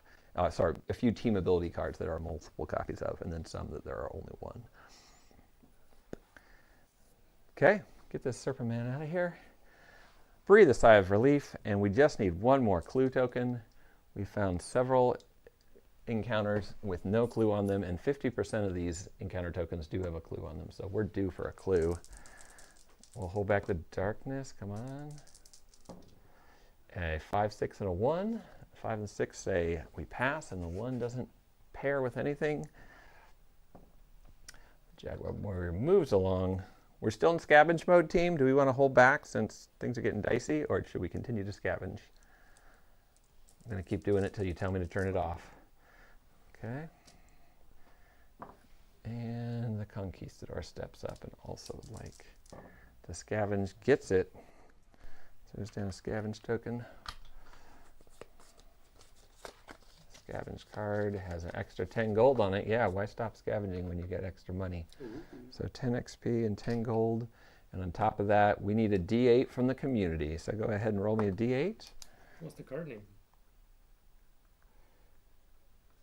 It is Moving Shadows. So this is the one where it's all bad. So 1 will get us a depth event, and we roll a D6 to see what happens, so we can actually get attacked just by scavenging. If we roll a 1 on that depth event, and then falling debris on a 2 through 5, we take D6 hits.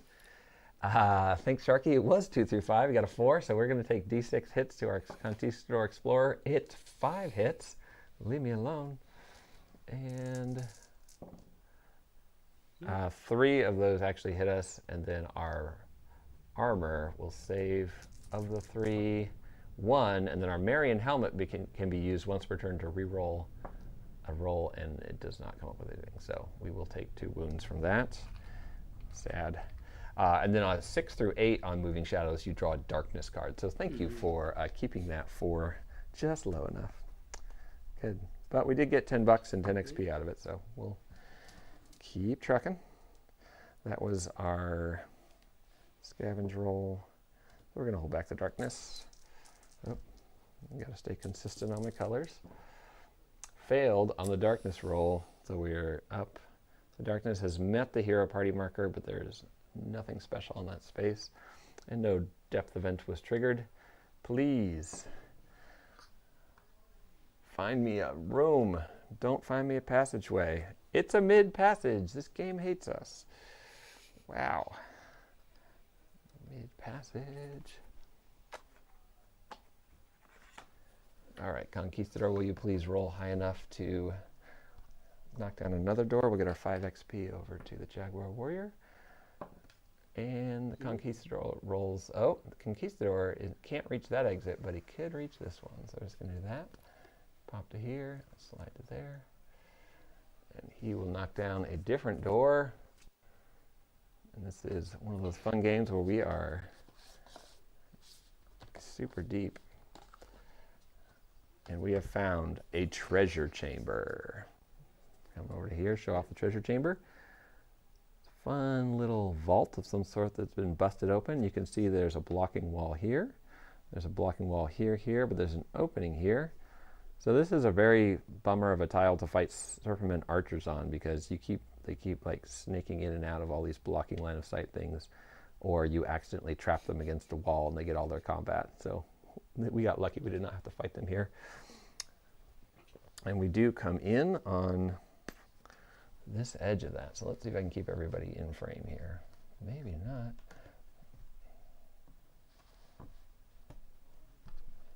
And we'll put down our exploration token here.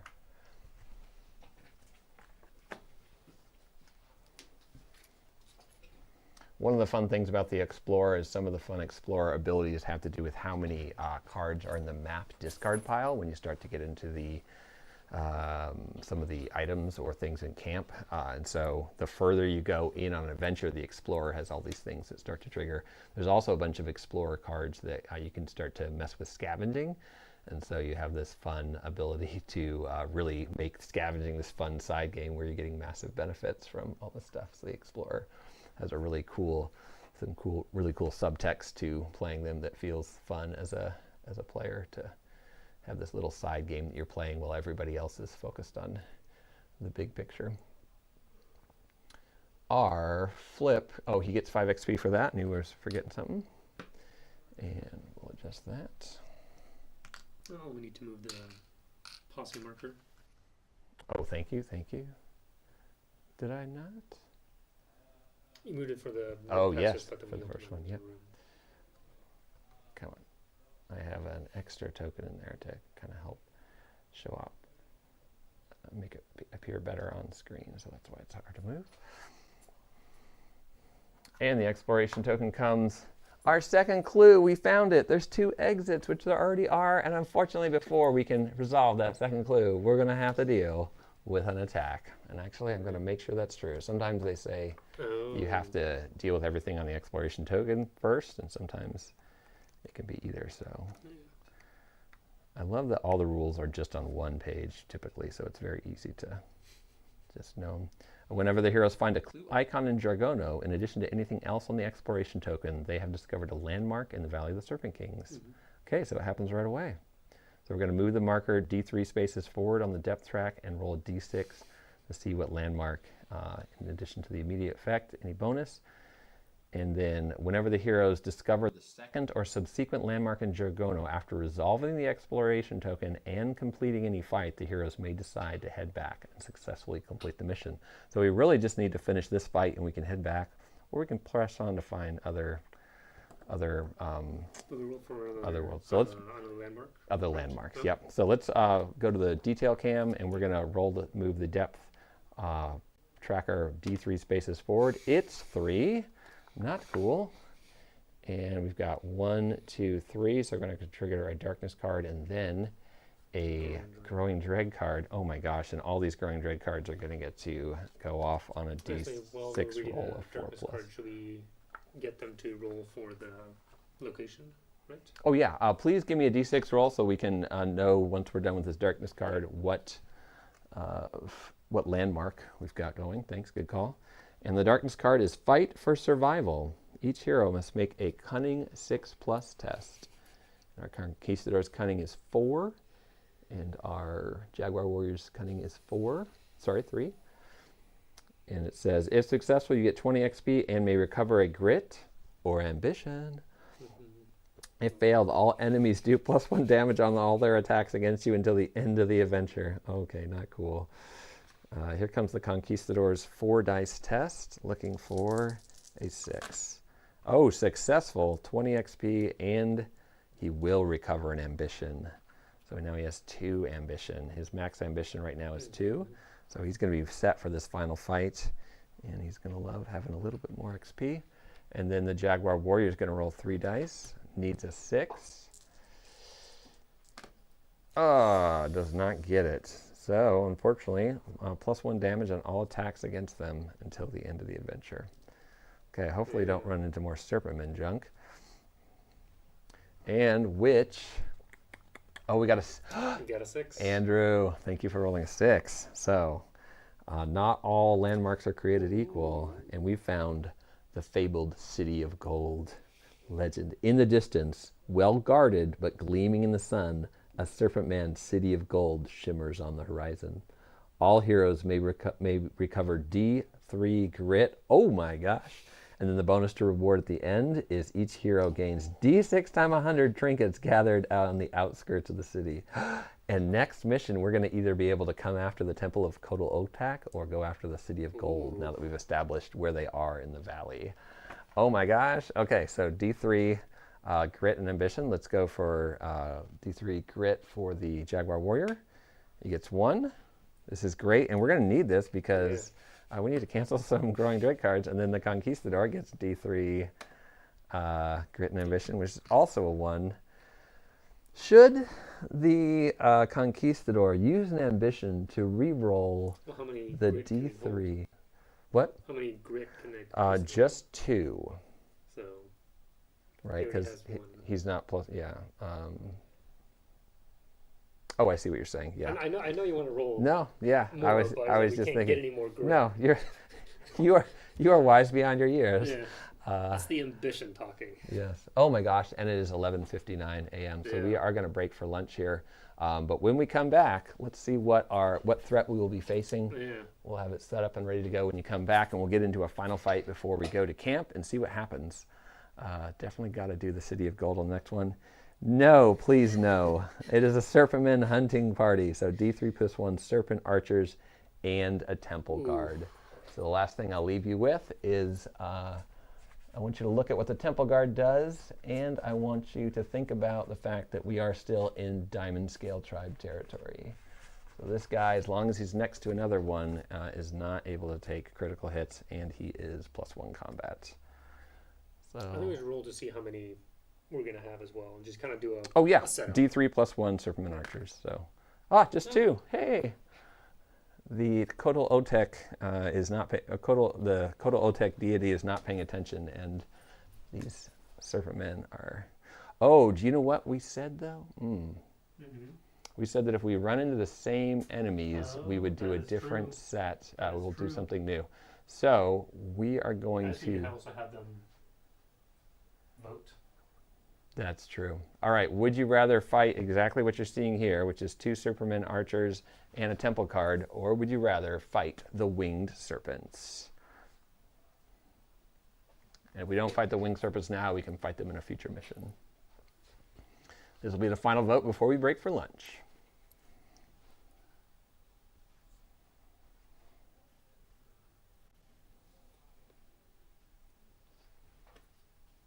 Yeah, well, they have +3 combat or +4? I think it's +4, right? He would get 2 from that, 1 from that, so that's +3. Yeah. And then we haven't rolled another depth event since, so he'll be +4. Yeah. Nice. We currently have 1 for Winged Serpents and 1 for Winged Serpents and 1 for Serpents. No preference. Winged Serpents. Serpentmen have established a vendetta. We have to fight them. I think it is thematically the right end to this adventure. So we're going to go with the Serpentmen. When we come back, we'll start with resolving all these Growing Dread cards on the D6 roll of 5 or higher. All right, have a great lunch. We'll see you back. Hey! Olympian, we are going to break for lunch, so we'll be back in an hour. See you soon.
All right, we're back.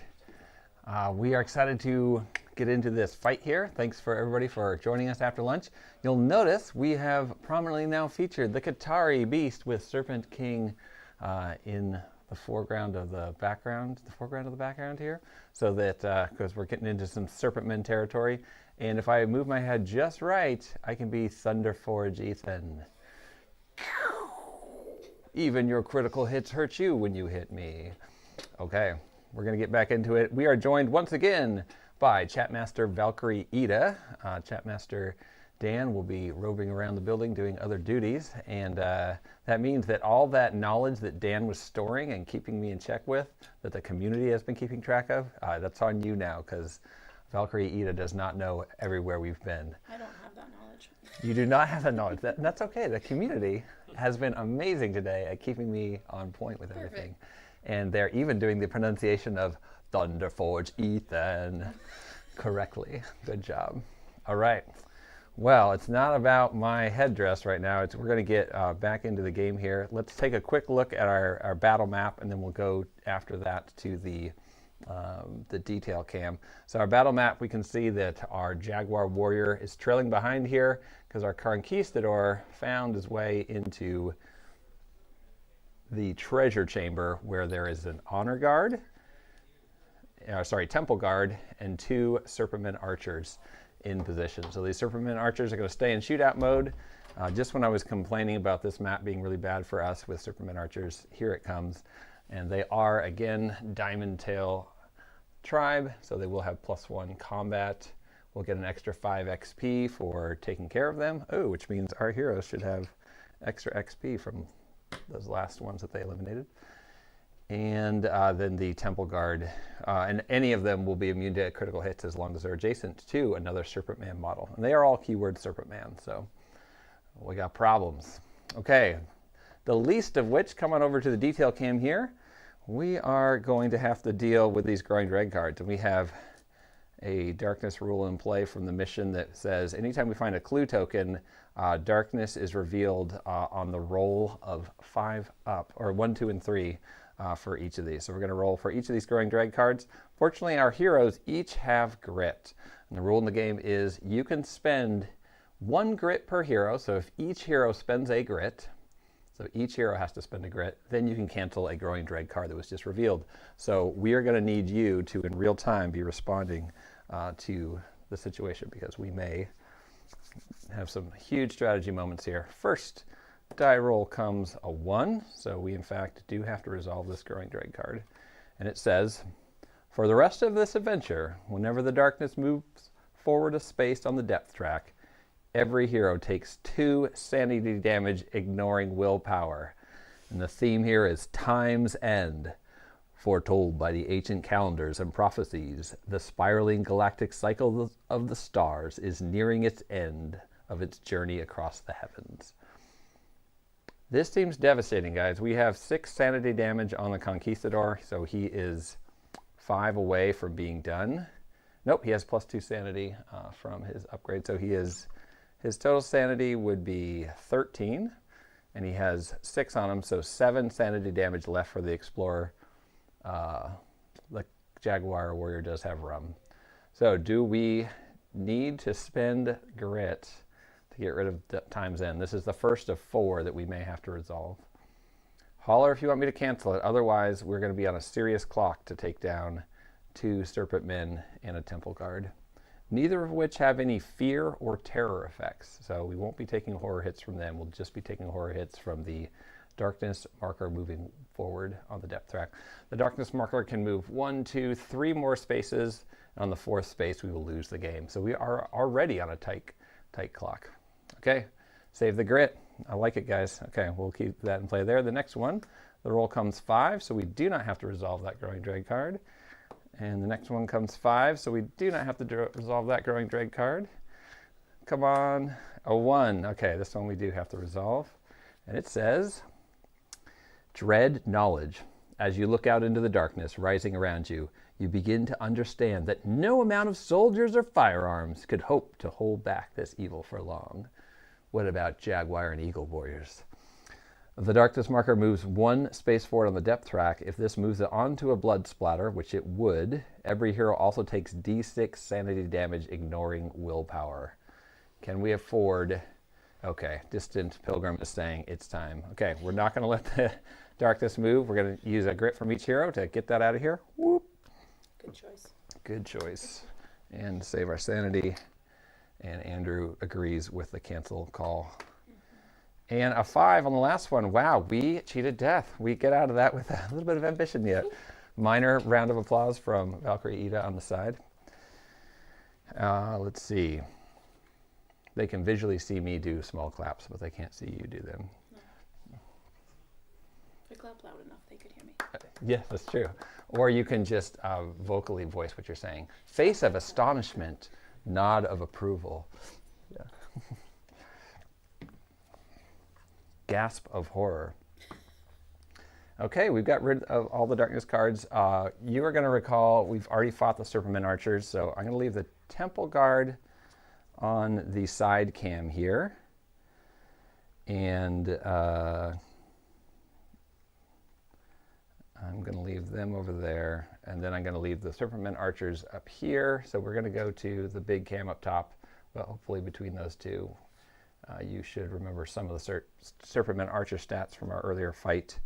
The key darkness cards we do need to remember as well are that we have cold-blooded going on, so there's +1 damage for all these Serpentmen, and they're +2 health. And then they are also +3 combat between the temple, the Kodal Otek temple that we messed with, and their diamond scale tribe ability. And currently, we also have the Sacrifice of the Serpent Gods on, so they are +1 more, +1 combat from that, so they're +4 combat. And they fight for survival. We failed. Only the Jaguar Warrior failed. So I'm going to put Fight for Survival Darkness card over by him because we know that all enemies do +1 damage on their attacks against us until the end of the adventure.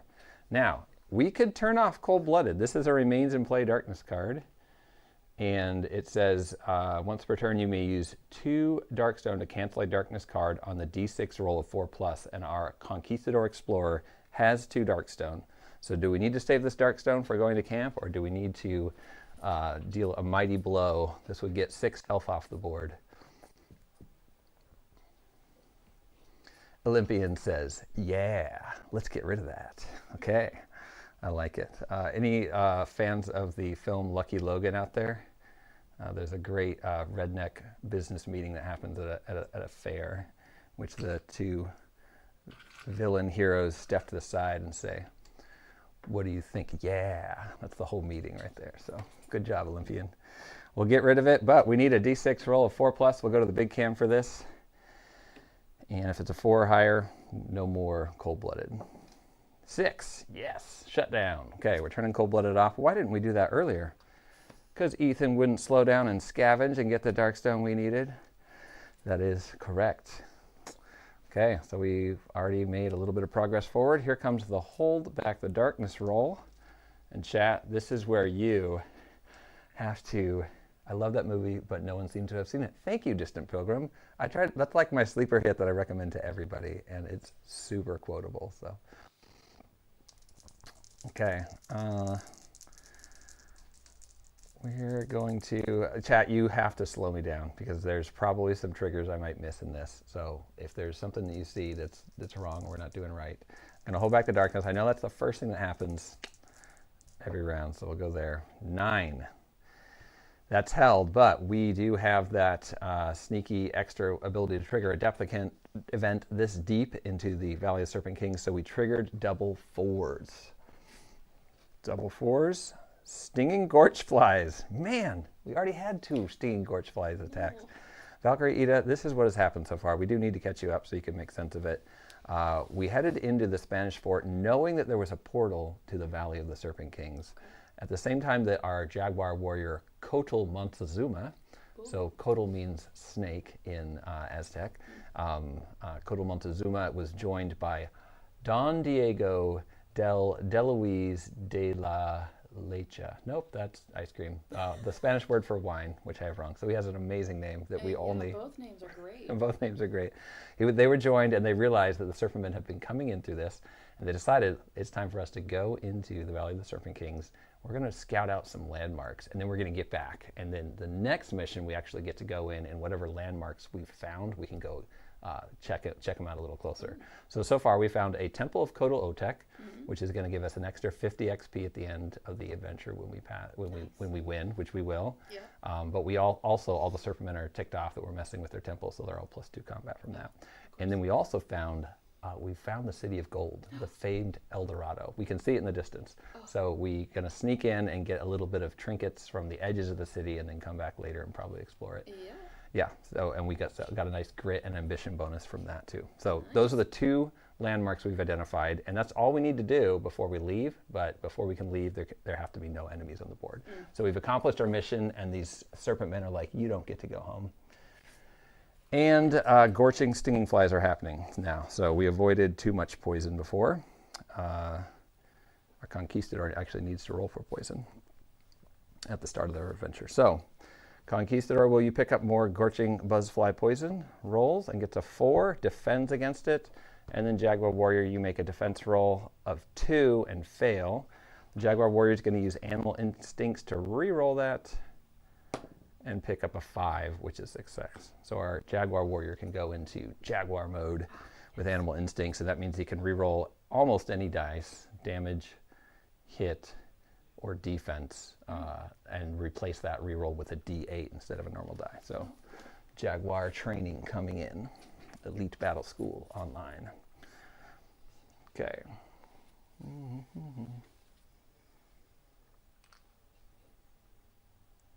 Our Conquistador is also 1 corruption point away from mutating. Oh, okay. Okay, so no Gorchfly problems, and we're going to start at the top of the round with the archers who are initiative 6. Our Temple Guard is initiative 3, which means the Temple Guard will go last and after all the other heroes. The closest Serpent Man activates, looking for someone that they can get in range of. They have a move of 8. So they actually target a random hero regardless of when they can get to them. So the random hero is 2. So 1 through 4 is always the Jaguar hero. They want to get to the Jaguar hero, so they slither 8 spaces. 1, 2, 3, 5, 6, 7, 8, and get just to the point where they can have line of sight to that Jaguar Warrior, which is too bad for them because their diamond scale tribe ability is not going to be active unless they're adjacent to another serpent. They get all the way over there and they go into shootout mode. So they put a shootout marker marking the Jaguar Warrior as their target. The second Serpentman Archer only needs to move the shortest distance to become in line of sight of the Conquistador. That's nice. It's right to there. So they can use their natural advantage to stay far away from Conquistador. Both of them are going to roll 2 dice. Nope, 3, because they're +1 shot from sacrifice. Oh, sacrifice to the Serpent Gods just turned off because we rolled a depth event. And Distant Pilgrim is noting that, saying something about beast model. They are Serpent Men models, so we do. Our Jaguar Warrior does have +1 attack against them. They are not beasts, though. They are Serpent Men. If they were beasts, then our Vikings and traveling heroes could get pelts from them. Okay, attacking the Jaguar Warrior, we need 4s to do. Archery shots normally do 2 damage, but they are +1. No, they are no longer +1 damage from cold-blooded because we canceled that, so this will just be straight 2 damage. Okay, 1 hits for 2 damage, and the Jaguar Warrior blocks it. The second arrows fly and completely miss the Conquistador.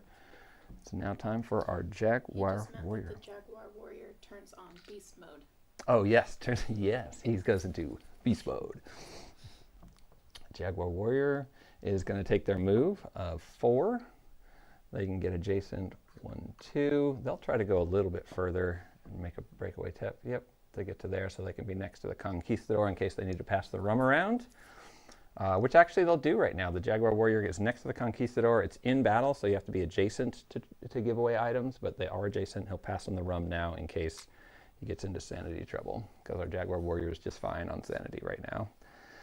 The Jaguar Warrior does have the Aztec Spear, but this is a once per fight attack. Should we use it now, guys, or should we wait to use it on our Temple Guard, who is enormous?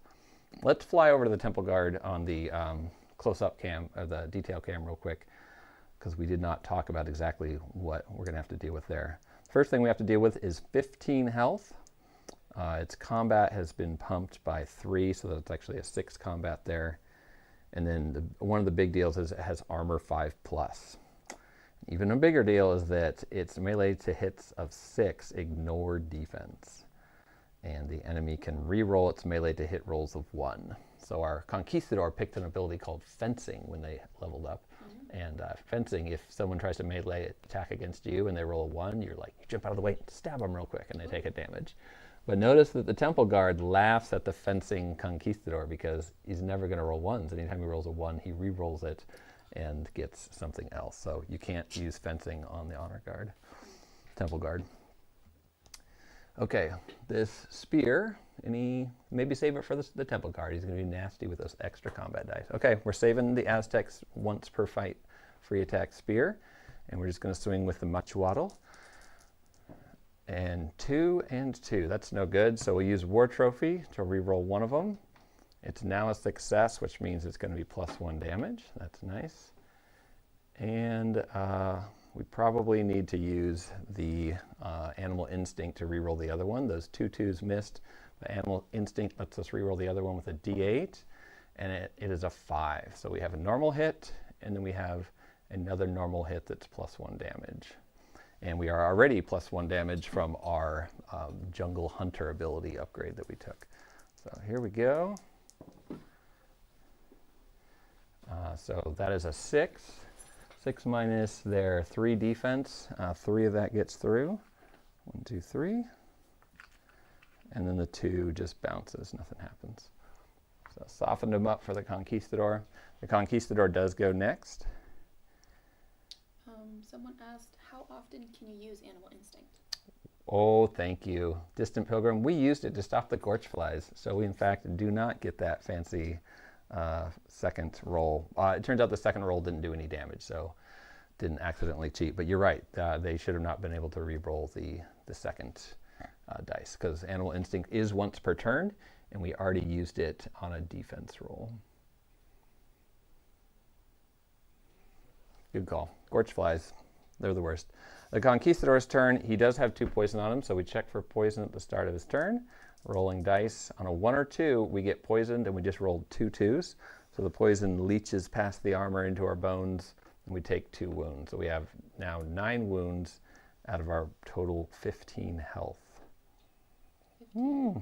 Yeah, we have 12, but then we have +1 from this armor, and we got +2 more from when we leveled up. So we have 15 total health, but only 6 left and no bandages. That ain't good. Okay, well, we're getting poisoned. We're going to slowly die on the battlefield from Gorch Flies. Conquistador will now roll to move. Sliding over next to the Diamond Scale Tribe, he'll swing 2d6, looking for a hit. He has 1 hit, and he has Ambition here. So 2 Ambition and a Grit. He could use an Ambition to re-roll this miss, hopefully turning it into a crit to chop through the serpent. And I think that's a good idea, because if we can get it so that nobody can be next to another serpent, we can turn off their defense. Distant Pilgrim asked, we have that coin still, right? We do have that. Oh yeah, once per venture we can fully heal our health. And we can use that right before we make a defense roll if we want. Actually, we can use that right before we make an armor roll. So we can actually get to the point where we're about to make an armor roll and then fully heal our heirloom coin, use our heirloom coin and fully heal. Good point. So we will then, you know what, we'll save our ambition. We'll save our ambition for a big Temple Guard moment. Okay, it is the Temple Guard's turn. They have a move of 6, and they cannot reach either hero, so they're going to move as far as they possibly can. 3, 4, 5, 6, and just start looming. Not cool. Line of sight is not blocked by models, so this archer back here is going to be able to shoot through still and shoot past the Croxen, or past the Temple Guard at us. Okay, end of the turn. I don't think we missed any triggers that round. Great. No, we did not. Okay, holding back the darkness, 2 red dice and a white. The white one is just for extra depth event triggers off of the parameters. We got a success and no depth events. Serpentmen archers go. The Serpentman that's next to both heroes wants to get away on a 4, 5, or 6. They're in shootout mode. They do get away with a 5. And then they roll to target hero, and it is the Jaguar Warrior. They move the shortest distance possible to still be in line of sight of that Jaguar Warrior. So sliding over to here, keep their 3 wounds with them. And since they've targeted the Jaguar Warrior, the other one will target the Conquistador. Shootout markers. Jaguar Warrior takes 2 shots. It's a 2 and a 3, so both misses for the Serpentman archer.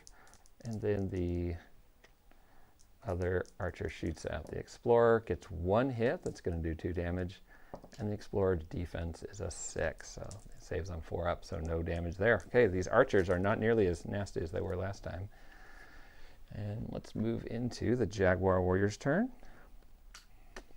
They will roll once for movement. They got a 6. Okay, so the Jaguar Warrior can go finish off. Yeah, it's going to go finish off this archer before they go after the big Temple Guard. So steps over, rolls the Muchwaddle. 2 misses, a 1 and a 3. So we'll re-roll that 1 with the War Trophy, and it is now a hit, and it is a crit. So it is actually going to be enough to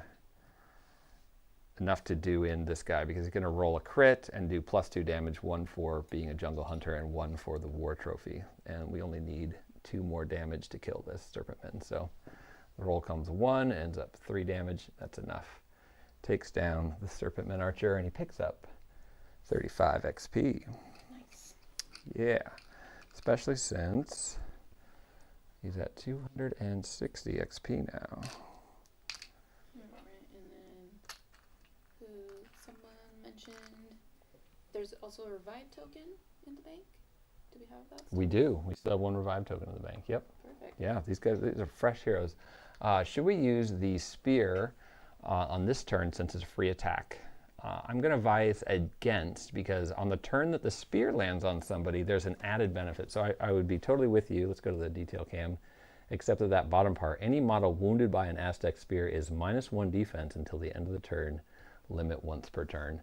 So I feel like on the same turn that the Muchwaddle is used by the Jaguar Warrior on the Temple Guard, they would really enjoy having less defense there. So we're going to wait unless you say, let's go. Sharky says, oh, that's right. Cool.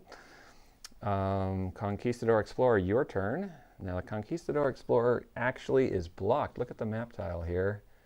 You cannot sneak past these corners with the way the dark walls have been laid there, and the Temple Guard and its smart wisdom has blocked that path, so we can't sneak back to get to the archer behind it, so we're going to have to use the Conquistador to go toe-to-toe, go one-on-one. Rolls a 1 for movement, and takes the grit. I don't think we waste the grit to actually get adjacent to the Croxen. I think we just get there, so we're half on. We'll let that Temple Guard come to us, and then maybe be able to sneak away and get that last archer, so it's not harassing us the whole time we're trying to get this Temple Guard down. Temple Guard's turn. The Jaguar Warrior did not use its animal instincts at this turn in the hopes that it would be able to use it against the incoming Croxen. I keep saying Croxen, Temple Guard. The Temple Guard goes after the Jaguar Warrior. 1, 2, 3, 4, 5. Sneaks around behind him. The Jaguar Warrior is rolling, as the Temple Guard is rolling 6 dice, 6 combats, hits on 4s, and it does 4 damage each. 6s ignore defense.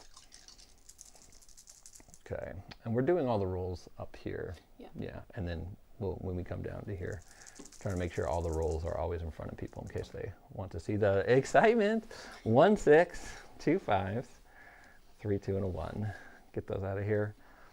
So we have 1 unblockable hit or undefendable hit, which is where the Chamali round shield comes into play. Let's go to the detail cam.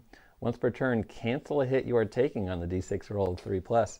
This, the Kotal Montezuma just loves fighting serpent men. It's clear from everything we've been encountering that he's been on the serpent men trail for a long time. So even serpent men that ignore defense, he has a way to deal with.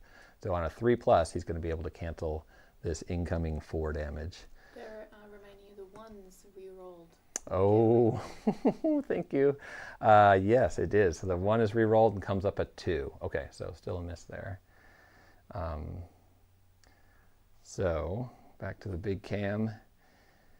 The Chamali round shield, we're going to roll it and see if we can stop this red 6. It works on a 3+. It does, so it cancels that incoming 4 damage, and then we'll use our normal defensive rolls.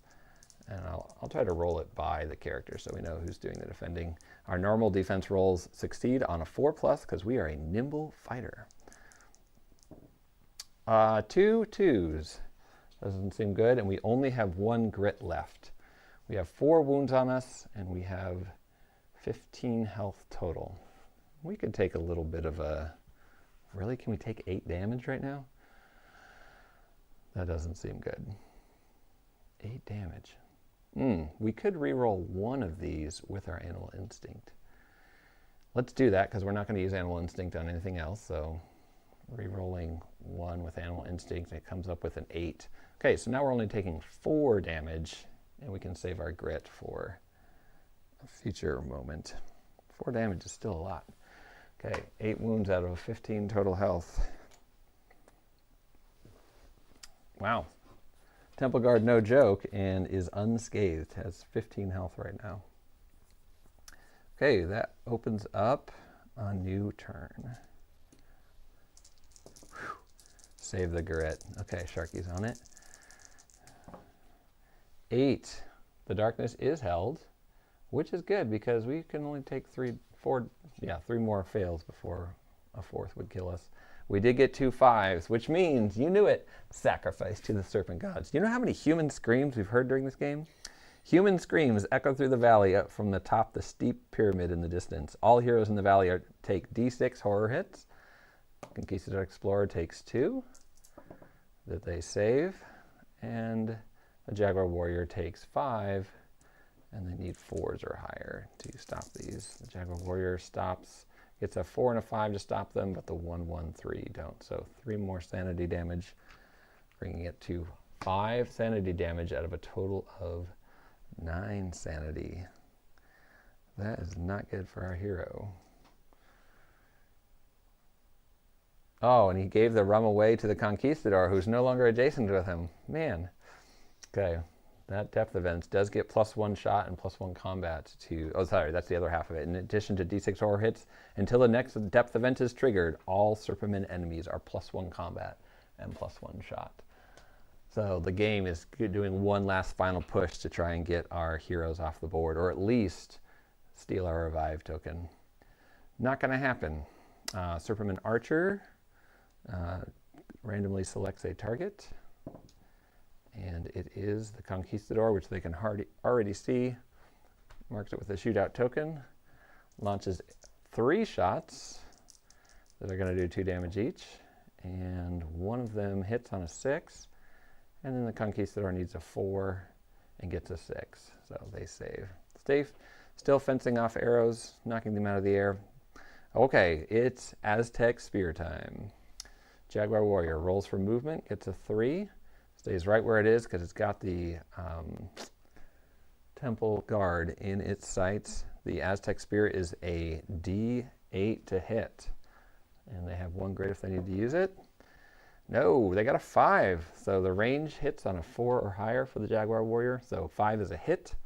And they are +1 damage against Serpent Men. So they're going to roll for the damage, which is going to be a D6.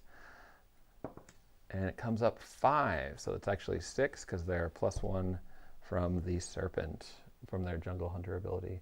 So defense of 3 on the Temple Guard means 3 wounds get through, and since the spear hit them this turn, the Temple Guard is -1 defense.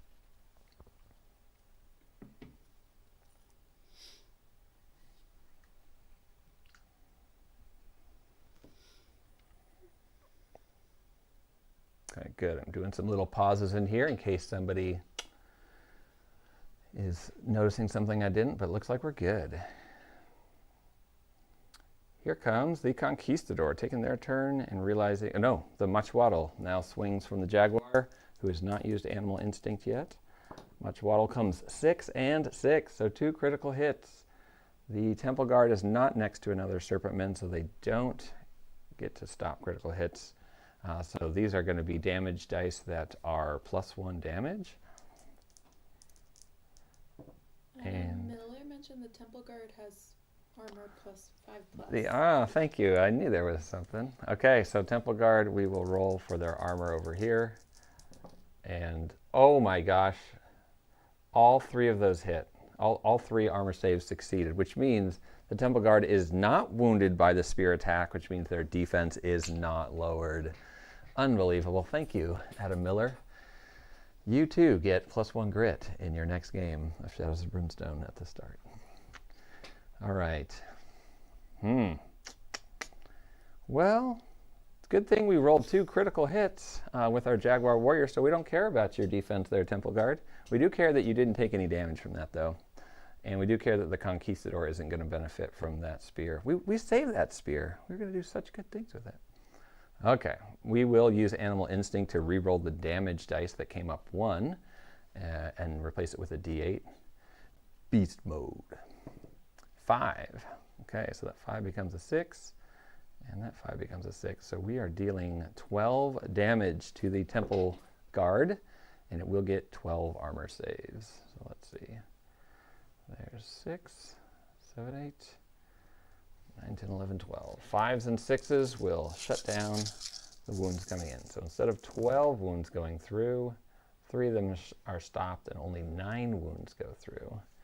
And when 9 wounds go through, it's 9 times 5 is 45 plus 15. It would be 10 plus 5 for being a Diamond Scale Tribe. So 60 XP, that's what we're looking for our Jaguar Warrior, who's now at 320 XP.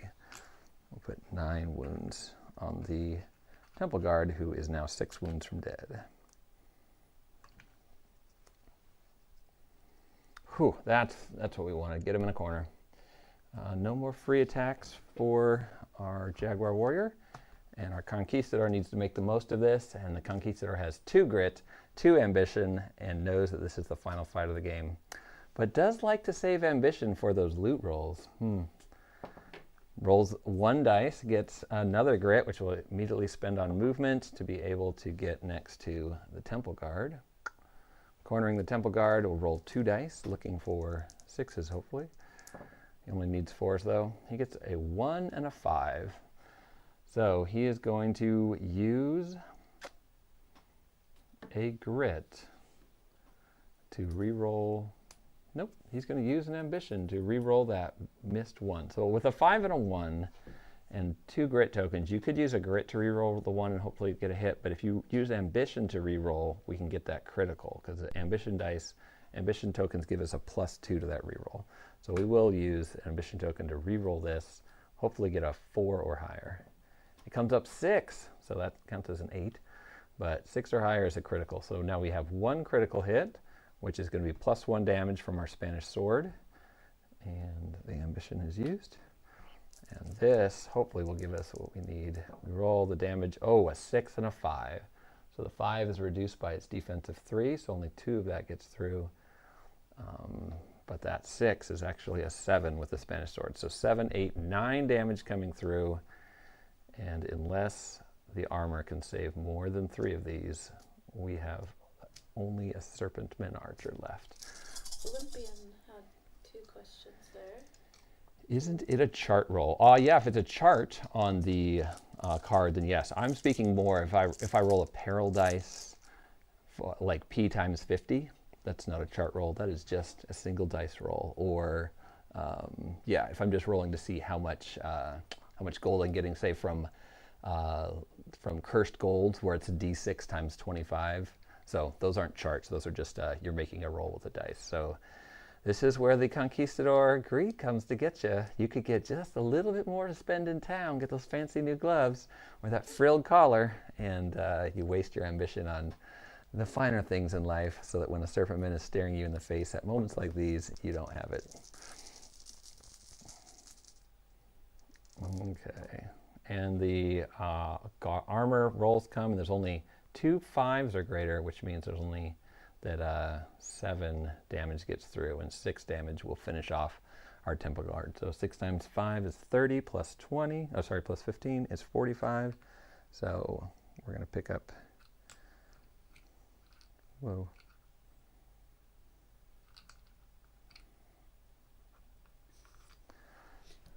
It's hard to do math when you don't have enough of the tokens. So if I give him that, then I'll need to give him 35, and I can't give him 35. There we go. At lunch, math after lunch, that was always a challenge in high school too. Okay. And lo and behold, I would end up having to teach math after lunch later in life. So that was also fun. Or tutor math after lunch. Okay. Temple Guard down. The Conquistador gets extra money when he takes somebody out. So he should get $10 more, and he will heal 1 wound or 1 sanity. So he'll heal a wound since he's close on that. And every time the darkness marker moves, everybody's going to take 2 sanity damage. So we've got to remember that. But I think we're out of the danger zone, Adam Miller. Yesterday I said that, and he said, "What game are you watching?" Yes. And this time I think my assessment is correct. It's called ambition, not reasonable planning. Oh yeah, I can't wait for that expansion. I want to be, everybody's always talking about the idea of some like a cool like London based one. If that ever happens, I would like there to be somebody like an architect with reasonable planning as one of their superpowers. Adam says, this time you do seem to be right. Oh, thank you. Good endorsement. Okay, let's finish this off. The Conquistador's done. We got to get to the next turn. So double 1s is the only thing that's going to save these Serpentmen archers, and they have a high probability of getting them because we have an extra white dice in there that's trying to pair up to make depth events happen based on the event. And it's more Gorch Flies. Oh, did we forget to do the Gorch Flies? We forgot to do the poison for the Conquistador this time. So the Conquistador poison does get him for 1 more wound. Not good. We'll do that again this turn. So Gorch Flies happen again. The Conquistador rolls a 3 and fails it. So he gets D3 plus 1. Ooh, 3 more poison markers. So he now has 5 poison counters on him. Yee. And then the Jaguar Warrior makes a defense roll of 6, blocks it, and continues to be unaffected. You know your friend when you're camping, and they There's don't get one that gets eaten by mosquitoes and one that doesn't. What's up? What's up with that? I'm the one that like has the one giant mosquito bite that just is ridiculous. Or when we were in Alaska, it would be these little white sock flies. Like we had friends whose faces swelled up, or they're like hands. These are really nasty flies. Wouldn't happen often, but. Adam says to use the coin. Oh. Yeah, it's 1 per adventure, so as long as we're at 9 wounds out of 15, we're not going to risk it. We will heal completely, feeling real fresh, real nice, and the archer is going to pick a target. It is the Jaguar Warrior, who he is going to have to slither forward to be able to see. Actually, mathematically, math after lunch, nope, the midpoint would be there and it would not work. So he needs to, oh, but he can slide just to here to get it. Ha! I'll stay out of range of you slow humans. And I will throw, we also have had a depth event, so he's no longer +1 shot. Oh, that Temple Guard never got to swing because the Conquistador stuck him before he could do it. 1 successful hit by the Serpentman Archer on the Jaguar Warrior, and the Jaguar Warrior defends it. Jaguar Warrior takes their turn to move 3 spaces. 1, 2, 3. It's going to save grit for, oh, actually, we can't use Animal Instinct to reroll a move. That would be fun. We almost took the headband personal item that would turn our move into damage. That one's really fun with the Eagle Warrior. Okay, the Conquistador will now go, and they will roll 4. 1, 2, 3, 4, and they will spend one of their 2 grits to increase their movement by 4, so they can get in there and hopefully finish this off before any double 1s are triggered. So rolling 2. Oh, sorry, they roll 5 dice for their poison. I bet chat's about to say that. I'm on a 1-minute delay. So 2 of the poison go away, finally, and the other 3 stick around. And then 2 of the poison do leech us and poison, so 2 wounds from that. Whew. I'm looking for something that removes status markers. The swing comes 5 and a 5, so 2 hits for our Conquistador. Man, I think there's a Spanish dagger in town that will let us add 1 to hit rolls, and it's a single-handed item, and this Spanish sword is a single-handed item. So if he had both of those, he could be turning his 5s into crits. That'd be really fun to pick up. Okay, he has got a Serpentman in front of him with 2 hits. That Serpentman has a 3 for defense, so the damage rolls come 5 and 4. So that 5 is going to get 2 wounds through, and that 4 will get 1 wound through.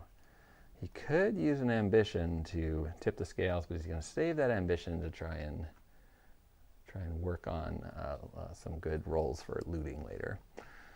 Okay, so here we go.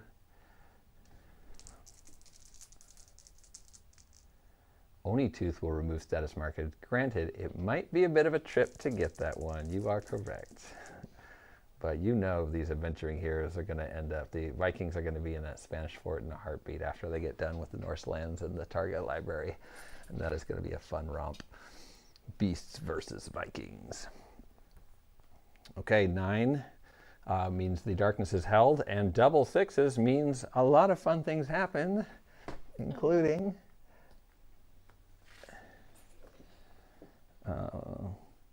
fighting for all mankind. The war with the Serpentmen can be catastrophic if allowed to spill into the world. Move the darkness marker 1 space back on the depth track. Ding, ding, ding. And do not trigger anything. And then each hero may heal D6 wounds and sanity and recover a grit. So we're going to get a big healing boost.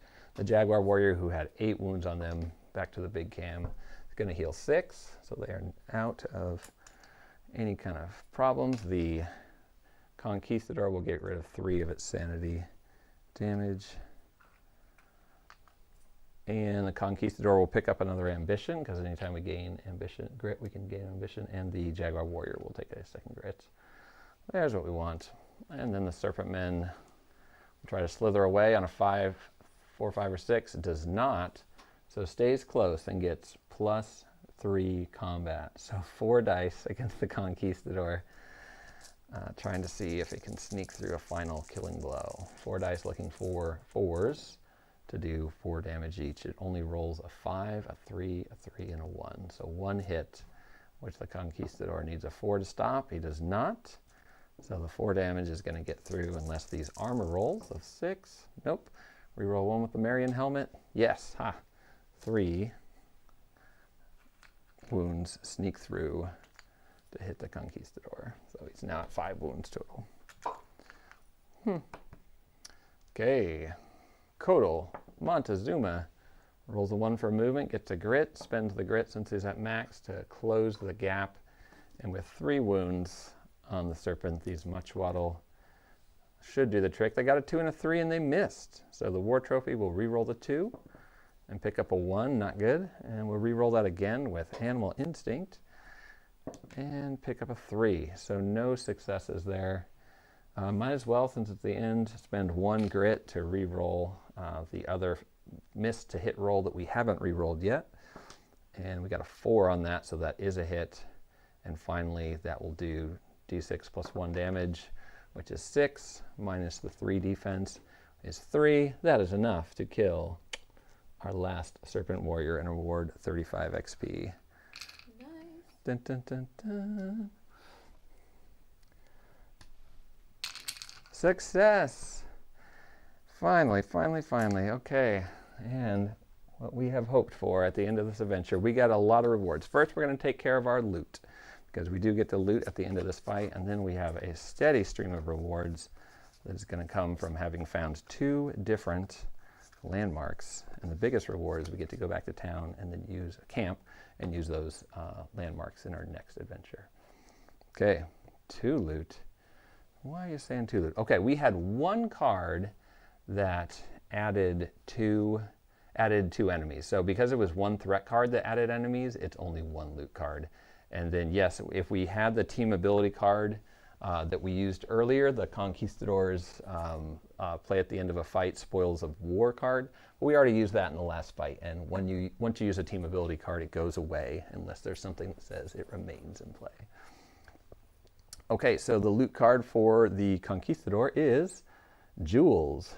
P times 50. He knew he saved his ambition for something. So peril dice, he gets 4. But he says, you know what? If I ambition that, I'm going to re-roll it and add 2 to it. Here it comes. So 6 plus 2 is 8. Maximum Conquistador. Don Diego de la swimming in the money. 8 times 50 is 400 gold to bring his total gold count for 1 game up to $945. Yeah, go Don Diego. Okay, meanwhile, the Jaguar Warrior says, my card is a good find. First person to roll a D8 gets to tell us what's happening with this good find. 1 through 3 is D3 Darkstone. 4 through 6, draw a gear.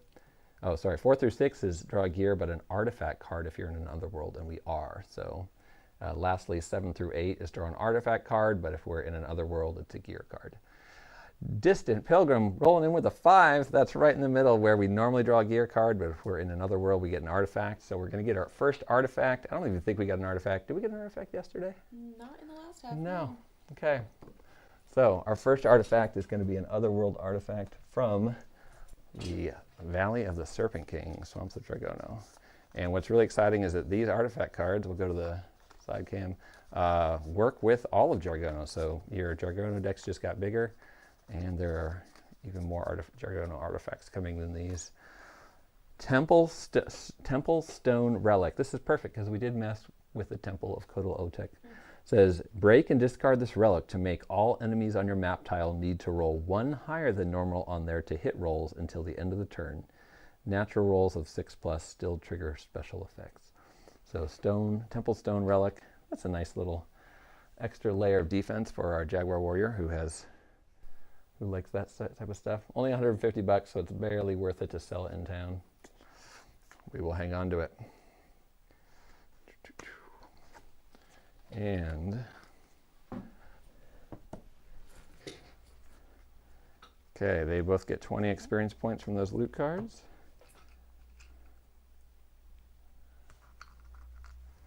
So 305 experience points at the end of mission 1 for Conquistador Explorer, and we are level 2 heroes, so we're going to need more than 500 to get to the next level. We're going to need 1,000.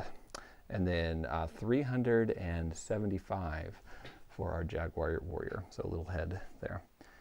Lastly, we need to go back to the adventure book and see what our other rewards are. Oh yeah, Adam Miller says we might be going into the City of Gold, so the Temple Stone Relic could be a big deal. And there's a twist, because in Mission 5, we head into these landmarks, and in Mission 6, ... Okay, Temple Raid. Nope, that's 5. The end of Into the Valley of the Kings. We're going to go and look at our rewards. So the normal reward is every hero gains 25 XP, so we'll give that to them real quick. In addition to whatever rewards they gained for each landmark. So the bonus reward for the Temple of Kotal Otek was 50 XP, so they're each going to get 50 more XP. Woo! Feeling real nice. And then the the reward for City of Gold is they gain D6 times 100 trinkets, D6 times $100 worth of trinkets. So here comes the Conquistador, who still has an extra ambition left. He rolls a 6. Oh, so now the hard decision. Do we re-roll a 6 with ambition in hopes of getting higher than a 6, or do we just take the 6?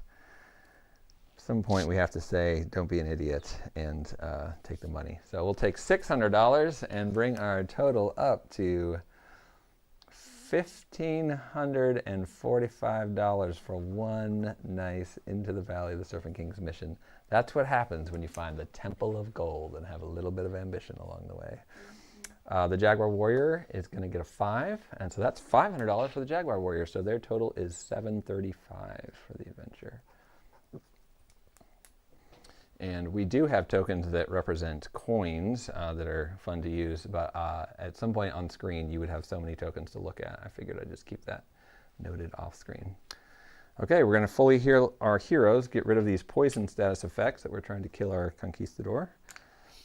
We still have 3 corruption on us for our Conquistador Explorer. And sorry, they spent their 2 Darkstone, so they don't have any Darkstone items. So there's no corruption checks at the end of the adventure because nobody's carrying any Darkstone icons. Okay, we're going to have fun in camp together. We're going to go to a Conquistador camp and see what trouble we can get up to and what we can blow all this money on. Oh my gosh, it's going to be delightful. Maybe even upgrade a few camp locations. Don't reroll. Adam Miller says, thank you for keeping me within reason. Okay, let me do a little bit of housekeeping here. All right, well, I'm doing some housekeeping. Any fun reports from your adventures already in Roll to Move this weekend? A lot of you have gotten some games in at this point, or have games that you're looking forward to, or just general fun comments. Someone yesterday said that I sounded like the Bob Ross of Cthulhu horror. Just a tiny little bit of sanity damage here, and just a few more darkness cards there. Happy little darkness cards. I appreciated that comment. That was a fun moment yesterday. And also everyone keeping such good track of what was going on in the adventure. That was you. Thanks, burning. Thanks for permanently burning that into my head. I don't think I'm going to be able to get that out of there. I think I totally agree. You totally agree. Like I said, I work with a lot of second graders, so you gotta put a little bit of icing on the cake. Diamond Scale Tribe. Okay, so the question is, when we head into our next adventure, are we going to run into the Diamond Scale Tribe again, or will we end up in a new territory? All right, in this next adventure, we will be adding the map pack and the gates, the stone portals card supplement. Don't actually have painted up stone portals, so we won't get to see those on. You guys will get to paint those up shortly as soon as you get those. Let's show those off. Wow, there's a little housekeeping here.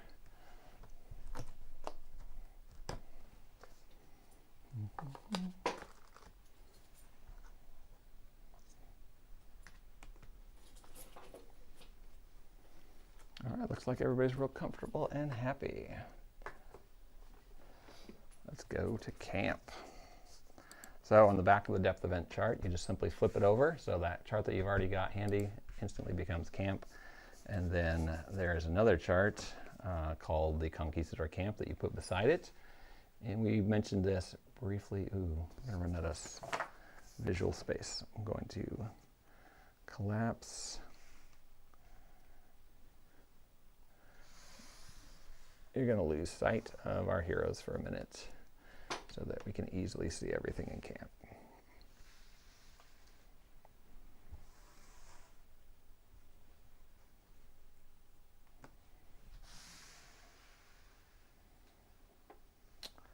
All right, and like we mentioned yesterday, the Camp Dark of Night tracker starts on the 0. Each day, at the end of the day in camp, we will roll a number of dice equal to the number that the Dark of Night tracker is on, and it advances at the end of each day. So we'll roll that many dice. If any of those dice are 1s, the camp stay will be over. And if any of those dice are doubles with another dice that was just rolled, then we will have something, an event on the camp hazard chart. So you can't stay in town forever. You can't just keep letting buildings burn to the ground. This is your camp, and you got to protect it, and you got to get back out there and keep adventuring because you're explorers. Also, we've got one big daily event that happens each day. So instead of each location having a little event going on, there's one event for everybody. So that's going to streamline our time in camp a little. It's a D36. So let's get into it. They both start with a grit, but they do not start with an ambition. Can't use ambition in camp, right? I don't know. I believe that's correct. Ooh, now I'm going to have to dig back into the rules. Okay. Olympian can tell me. Maybe. Okay, here we go. Daily camp event. The die roll comes 2 and 5. Fun fact, every daily event that ends with a 5 is the same. 2-5. Uneventful day in camp. It's just another hot and muggy day in the jungle. No effect. Nice. Okay. Daily event is over. We're on to day 1. Your choices, friends. And today I'm going to do it a little different. You need to send these heroes to the same camp location so that we don't stretch our brains too badly. We have the anchored ship just offshore here. That's great for things like field surgery, like getting sweet, sweet feathers for your helmets, but they cost a lot of money. The El Capitan likes to go to the captain's cabin on the ship and do special things and break into his special stash of, special stash that nobody can get at. And then other things with the anchored ship, we can fire the cannons into the jungle so that the next time we are showing up and running into enemies, the cannon fire may deal them some wounds before you even start fighting. We can also go up on the crow's nest and do a little lookout to try and scout the tops of some of the decks that we'll be encountering in the next mission. And then we can also pour some money into that site. If we level up the anchored ship, currently it's a level 1 anchored ship, and it can be level 2, level 3, or level 4. We pour enough gold into a location, it will actually level up that location. And when there's a benefit each time you level it up, and there's also additional abilities at that location you can't use until it's at a certain level. So once we level up the anchored ship for $300 per hero, so $600, all heroes would be +1 health and +1 sanity. So that's an option. We could go there and pour some money into that. And once it's a level 2 camp, we'd unlock the ability to bring a gunpowder cask on our adventures as well. Cost $800 bucks, but all of your bomb side bag tokens are +1 on their damage rolls and +2 if a hero is level 5 or higher. So anchored ship is an option for where we can go. The other one is the campfire, similar to the campfire that the Vikings like to sit around, but some slightly different activities to go on here. The campfire here is good for removing corruption at the Holy Altar. We can also get some auras of wrath, auras of fortitude, auras of deep faith, and aura of resistance. So those are going to cost money, and they take spirit checks to do. And they grant things like special bonuses in the next mission or spirit armor. And once we get this location, we can exercise madness here too. We can also stoke the fire and tell war stories around the fire. And that's free, ways to get XP and extra grit. The campfire says you can level it up for $300 per hero. All the leveling up is on the same pricing scale. And when you level up the campfire, it allows us to start our camp stays with the Dark of Night track on the 00 space. So then we get a whole turn where nothing bad can happen at the end of the day. So if we want to spend $600 on that, we can get into it there. We can recruit Conquistador allies, footmen, for $150 each here. And we can also play Ajedrez de los Cuatro Tiempos, 4 Seasons chess. So it was a cool, kind of predecessor to chess game that the Spanish played. And so we can make some bets on that if we want to. Once we're at level 2, the Explorer only can update the expedition map. So if we come here, spend $600 to upgrade the campfire, then we can start using the Explorer's special ability. He'll gain 5 XP for each map card that was revealed during the last adventure. And then if you successfully completed the last adventure, you can gain D6 times $50 towards upgrading a camp location. So all the charting and mapping that the Explorer does starts to pay off in boosting up camp. Sorry, this is a giant wall of text, but I'm just orienting you to camp so that we can make a decision for where to go. The last one is expedition supplies, and this is where we can go for, which is probably a strong choice, but this is where we can go to get rum and bandages for $50 each. This is where we can go to get tonic for $150 and bombs for $200, so general resupplying. But more importantly, we can spend 3 Darkstone per hero to unlock a new location. And if we spend 3 Darkstone per hero, we can unlock the Spanish Armory, which would be available during our next camp stay. And if we can get any of these camp locations up to level 2, then we can come here and build the training ground, and then the training ground would unlock and be available for a future mission. So these locations are not available yet, but we could unlock them if we spend the time and energy to do so. We can hire a local guide and stand watch at expedition supplies as well as buy, what do they have here? We can polish our armor. We can buy rich leather gloves. Nope, for the duelist only. We could buy the map satchel for $600 for the explorer, which once per venture, we could prevent a number of wounds that a hero is about to take equal to the number of map cards in the discard pile. And we can also trade with the local peoples at the expedition supplies, and that would maybe allow us to get some, like kind of change our, we can discard something like Darkstone or artifact cards or gear cards, and then we do a 2d6 roll, and that will allow us to get maybe a better thing like a loot draw or drawing a blessing or drawing an artifact. All right. We can't do everything on screen, but we can get close. Where would you like to send the Jaguar Warrior and the Conquistador Explorer for their first day in camp? Anchored ship, question mark. Let's do it. Okay, day 1, anchored ship. Pop these folks in here. All right, over at the anchored ship, nobody needs field surgery. We can't go into the captain's cabin, but look at this, for free, salted pork meat. Let's get the salted pork out.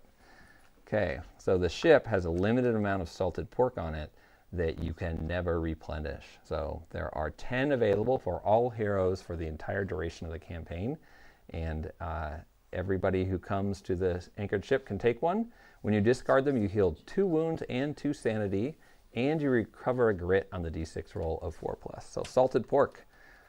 We have a limited number of supplies sent over from Spain, so each hero is going to take one of those for free. There's only 8 more available.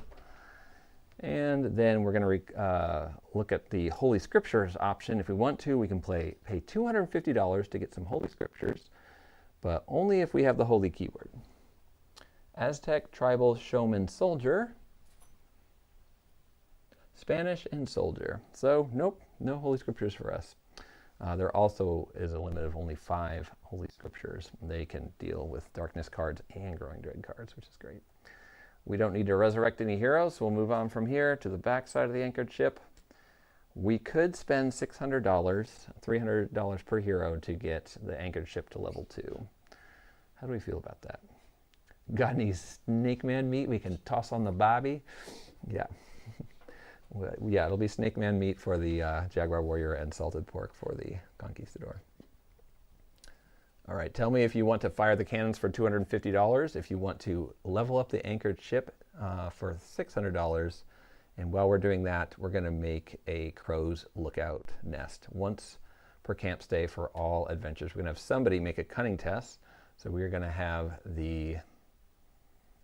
Who has the best cunning? Do they both have 3? No, I thought one of them was modified in cunning. Oh yeah, because of the heirloom coin, our Spanish Explorer has a 4 cunning. So the Spanish Explorer is going to climb to the top of the rigging and make a cunning 6+ test, and hopefully we pass.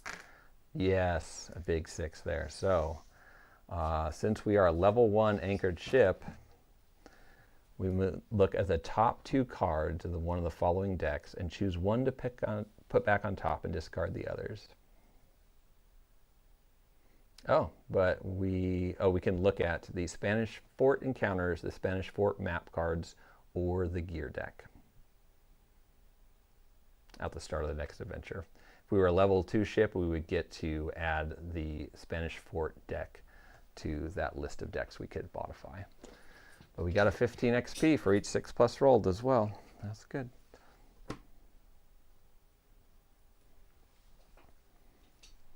Gear. Okay. Nick says let's peek at the top of the gear deck. Okay, we'll get to do that at the beginning of the next adventure. Remind me, Nick, when we start the next adventure.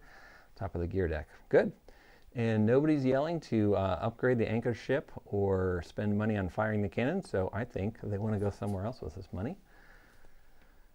And ship's duties. Oh, okay. While we're here, we might as well keep this deck tidy. The Conquistador Explorer says, as a member of the crew, you do your best to keep the ship in top shape. Choose one. Swap the deck. We can make a Strength 4+ test. Our strength is just 2. We don't like that. We could clear the barnacle from the hull, or we could help the cook in the galley. Let's help the cook in the galley. So make a lore 4+ test. Our lore is 4. All right, cook, what do you need help with? We got 2 successes. Oh, it's a lore 5+ test. Sorry, we got 5. Oh, but our Marion Helmet. Oh, Marion Helmet says once per turn you can re-roll a single die on a skill test or honor roll. And there are only days in camps. There are no turns. So no once per turn items. So +5 on the we got 1 success. If successful, we get 20 XP. And every hero may heal up to 2 wounds sanity, any mix. Oh, if at least, yeah, every hero can heal. We're all fine here. We're okay. Boo. No benefit there. But the XP is nice.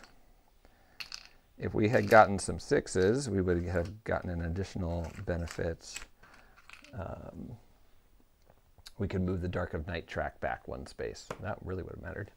And if it was failed, we would all take D6 wounds and sanity, any mix, because you're a terrible cook. So we're good cooks. Chopping with our big blades. Okay, we're out of here. Anchored ship, we're done with you. It's time for the Dark of Night track. Advances 1 space to the 1. And we roll. Get a 4. So no 1 was found and no doubles were found. So we move on to our next day in camp. We've done the anchored ship. Should we go to the campfire or the expedition supplies next?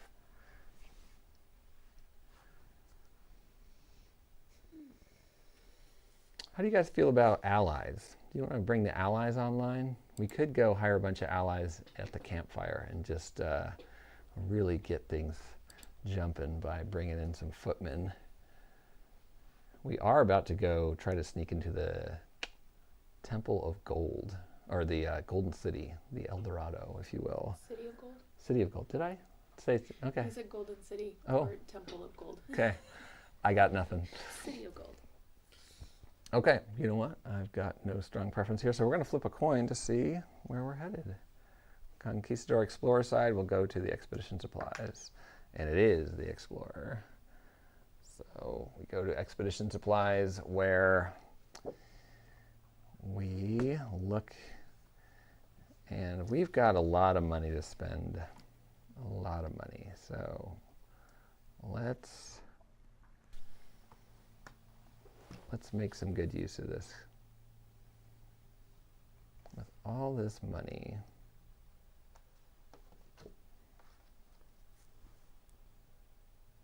let's get stocked. So we're going to spend, each hero is going to spend $100 to pick up a bandages and a rum.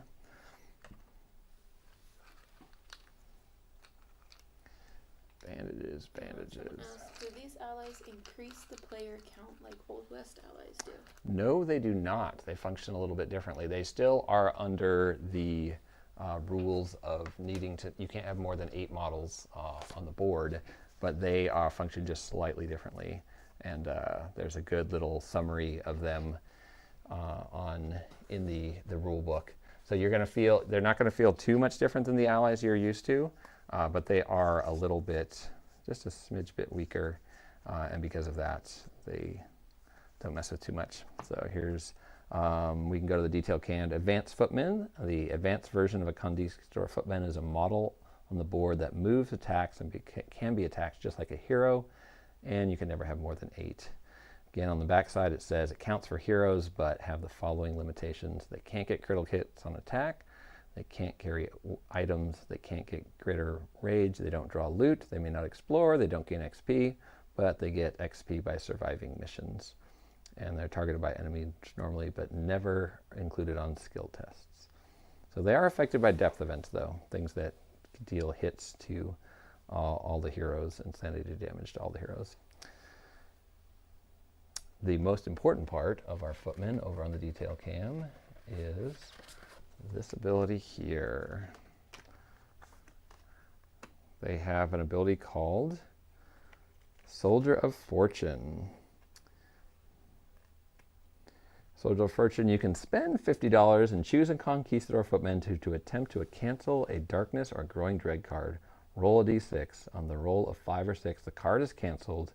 On a natural roll of 1 instead, the Conquistador footman is instantly killed.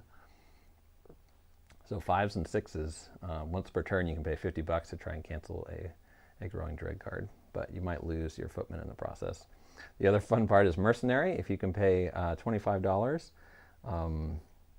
they can have +1 damage on a hit or prevent 1 wound or sanity they are about to take, and you can do it twice per ally. So basically, they are mercenaries, and if you pay them a little more gold, they might try a little harder to stay alive, and they might try a little harder to do some more damage. So greedy, taking our gold from us. They have 2 combat, and they hit on 4s and higher. And they're +1 combat for each other Spanish or soldier hero ally adjacent to them. And the warriors are keyword soldier, so they actually get more combat the more people are crowded around. And since they have, and the max on that is 3, and since they have these cool pikes, they can actually reach up to 2 spaces away with their pikes. So they can actually stand behind the heroes who are toe-to-toe with enemies and keep poking the enemies across that. Initiative 2, though, so they move. Armor 5+. And then there's a footman upgrade chart, and there's also a footman mutation chart, but we won't get into that now. Okay.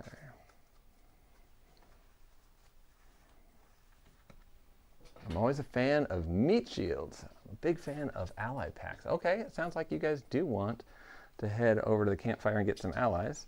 So after we get done with the expedition supplies here, if we got another turn in town, we will go do that. So we said they're going to spend $100 each on rum and bandages for each of them. And then we're going to be a big spender and spend an extra $150 of the Aztec money to get a tonic. So they got, the Aztec has tonic, bandages, and rum.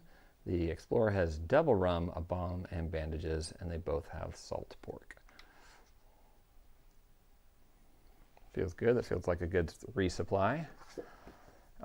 We are going to move on from here because we're going to spend $600 of the Explorer's money, bringing him down to $945 on that Explorer's satchel. So once per venture, he can prevent a number of wounds equal to the number, or that a hero is about to take, equal to the number of map cards in the discard pile.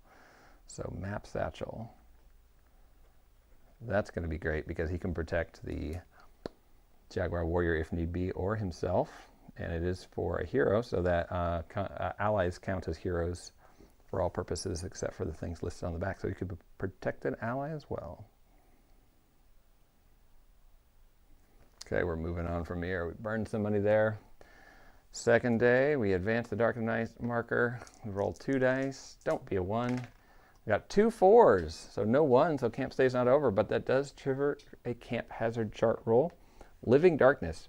Creeping shadows swarm through the camp at nightfall, terrorizing all with their hissing whispers of evil. Every hero takes D6 horror hits that do 2 sanity damage each. You are crazy. Okay. So the Aztec Warrior takes 5 sanity hits that do 2 damage each.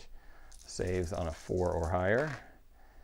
Prevents 2 of them. Going to use the grit to try and stop some more. And stops 2 more. So only is going to head into the next adventure with 2 sanity damage on them. Man, just when we only bought 1 rum. And D6 hits for the, 5 for the Conquistador Explorer as well. Sorry, we should be at the expedition supplies. And he saves on 4s and higher. Does even worse, so he'll spend his only grit to re-roll all of these dice. Hopefully getting some 4s. Yeah, so he also takes 2 sanity damage in the end, and we'll head into the next adventure with a little bit of sanity damage. But he has 2 rum tokens, and they've got salted pork, which will help with that too. Whew. All right, we made it to day 3 in camp. This is probably the last day we have in camp, so we're heading to the campfire. And the campfire is where we can hire allies. So let's go crazy. 150 per ally. How many do you want to hire? Why is all the rum gone? But why is the rum gone? The rum is gone because of the living darkness, creeping shadows that are sneaking around camp at night. This is a creepy place, and the horses, they won't shut up, so they know it too.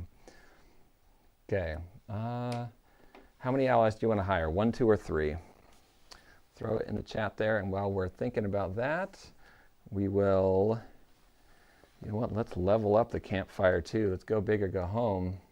All heroes, we're going to get the campfire to level 2, which means we get to grab this fun marker.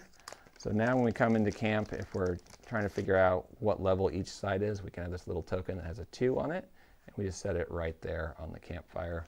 Additionally, in the back and on the website, you have the ability to print out your campaign log, and in your campaign log, you can note the level of each location, and then it's kind of covering.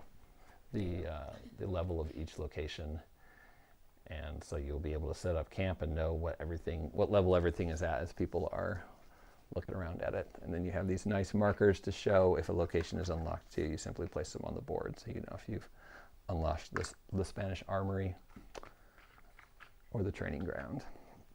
Okay, we got a level 2 campfire. Okay, so there's a lot of here. Oh, roll D3. Is it 1, D3, 2? Get as many as you can. They don't count towards the posse anymore. Yeah, not for these allies. They do not count towards the hero posse. Yeah, get as many as we can. Okay, so let's see if we spent our money correctly. 245 bucks, and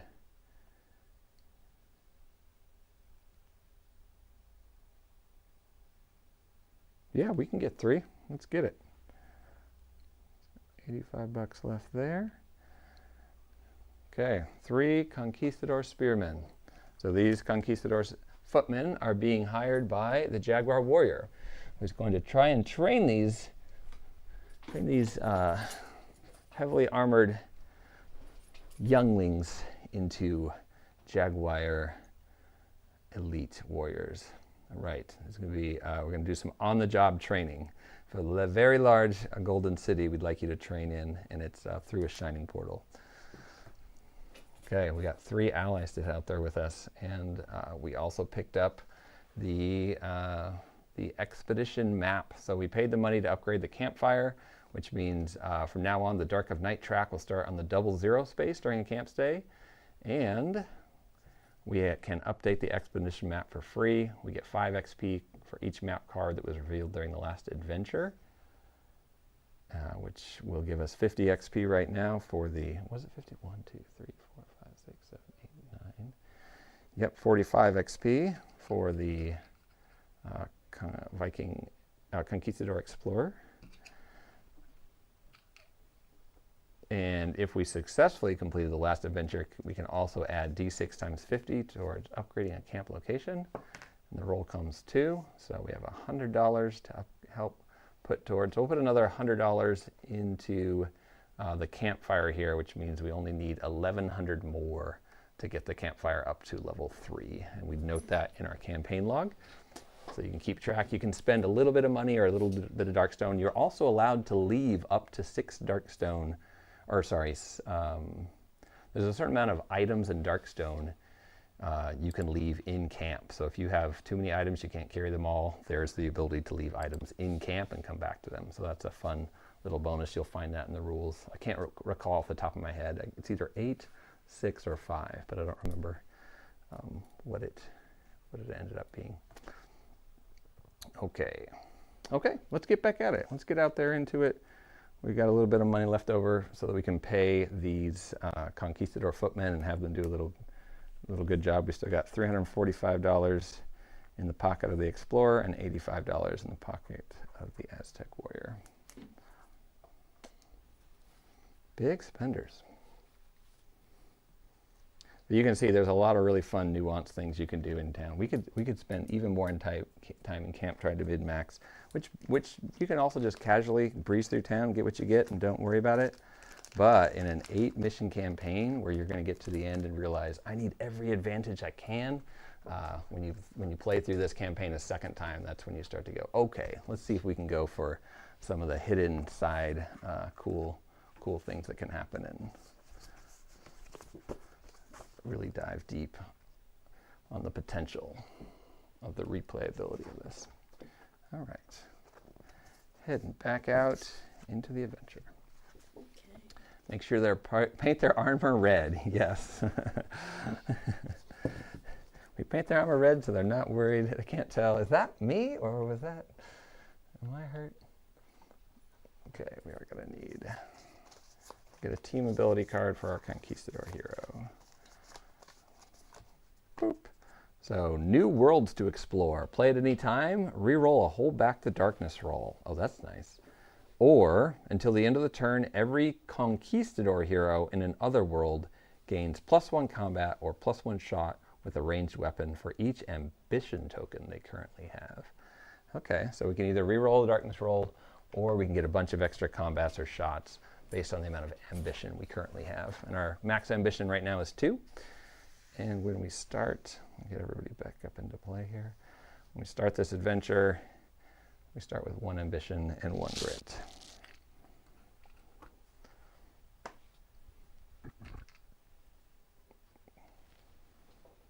We are going to peek at the top 2 cards of the deck because we successfully used the crow's nest in the camp.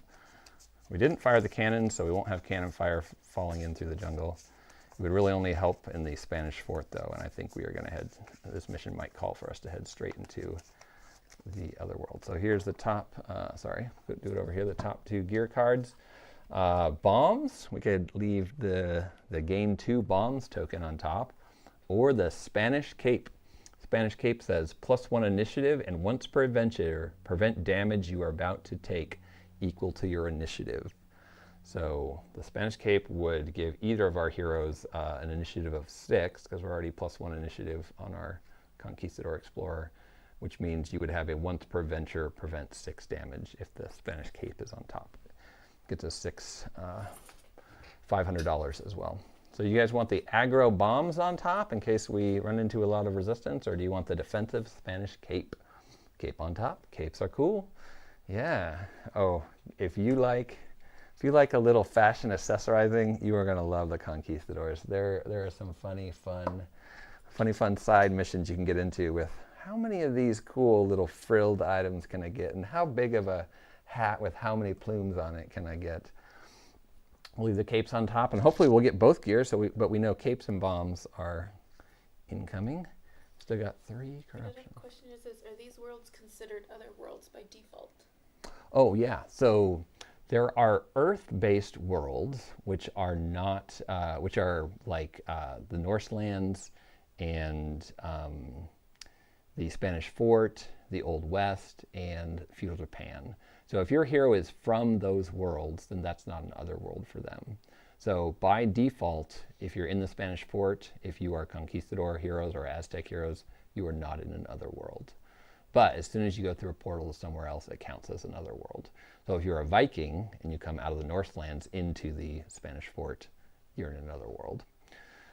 We are going to head into the Valley of the Serpent Kings, and the Valley of the Serpent Kings is an other world for sure. So, yeah, good question.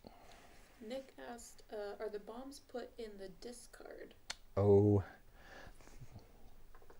Nick, let's see if you have a goodie or good eye.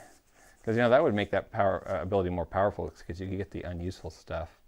So as you may look at the top 2 cards and from one of the following decks and put one back on top, discarding the others. Okay, you're right. The bombs are put in the discard, so no bombs on tap. Thanks for keeping me from cheating. I also like that Oh yeah, it's only ever 2. Yeah, if you get this all the way, the anchored ship all the way up to level 4, you can start doing that with the Growing Dread deck.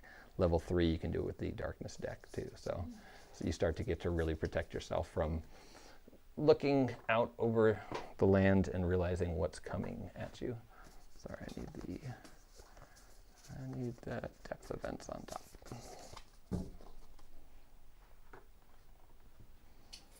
Okay, we've got our new worlds to explore, holding back the darkness option. We've got an adventure book to read to see where this adventure actually starts. And we'll get our Jaguar equipment up where people can zoom in and see it if they want. I would move in the character card, or the... Oh yeah, thanks. Yes, That one. And I'm going to cover up nothing. I'm just going to put a war trophy. No, I'm going to put a war trophy there so I can remember it's there.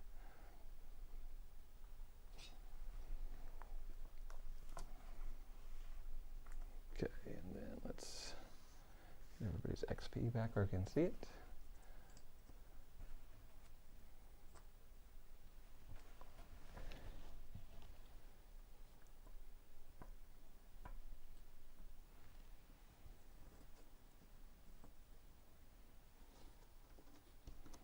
I love the community members who have been answering questions in the Facebook group and on Discord where new players are coming in asking, what are the best supplement card packs to get first? And because of the Haunted by Darkness pack that came out this weekend, my advice has now changed for that, because I think that Haunted by Darkness pack, because you get both Growing Dread and Darkness cards in it, it's a really fun first pack. We're going to throw the Valley of the Serpent Kings map tile pack into the mix for this adventure. So we've got 5 new unique rooms and a couple of generic rooms that are added, a bunch of extra encounter cards that go with each of those, and then also more darkness cards. So we'll get some more variety in the darkness, and 2 super replayable missions. I love the missions in this pack. I think I could, yeah. I won't go on and on about it, but once you get it and open up, you will see why those 2 missions especially. We worked on them to make them very replayable and exciting each time we play. We're going to throw in the mini expansion pack from the Stone Portals as well, and yeah, these are going to hit retail stores at the same time that the adventure sets do, August 17th. The Valley of the Serpent Kings adventure set hits in August. August 17th, yes. And then the Gates of Valhalla hits on the 20th. And I should say they are available July 20th. Thank you. Sorry. They are available for pre-order, and there are promo cards that you get with them if you don't have a retailer nearby that has those and want to order them from our website. So, Temple Raid. Okay, so we just completed the mission into the Valley of the Kings, and we are now going to use the Temple Raid. So it says, you set out to travel back into the Valley of the Serpent Kings to search one of the landmarks in search of one of the landmarks you scouted on your previous excursion. This could be a good opportunity to strike back at the Serpent Men, raiding one of their temples for treasure. So they've been raiding the Spanish fort and the Aztec lands, and now we're going to come back and we're going to raid them. Oh boy, there's special tokens. Sweet. Okay, so depending on where we're going to head into, it's going to determine a lot of what could happen in this next mission. So mission goals, the heroes must travel deep enough into the swamp to reach the location they are trying to raid. Once they have reached their destination, they must complete the specific objective listed for that raiding location to successfully complete the raid. Okay, the heroes start on the entrance map tile as normal, though this adventure begins in the swamps of Jargono, Valley of the Kings, Otherworld. So we start in the Valley of the Kings. Where did I hide my...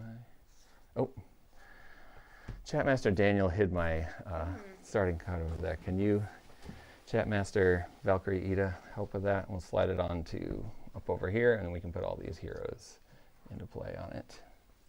And we'll flip it to the Jargono side. Yeah. Look at that. Beautiful art. Woo. What are those light blue vines in there? That's fun. All right, Footman, you're in the back. Jaguar Warrior, I'm going to keep these people in line. Oh, Explorer, I mistook you for a Footman. Sorry. They are pretty similar. Yeah.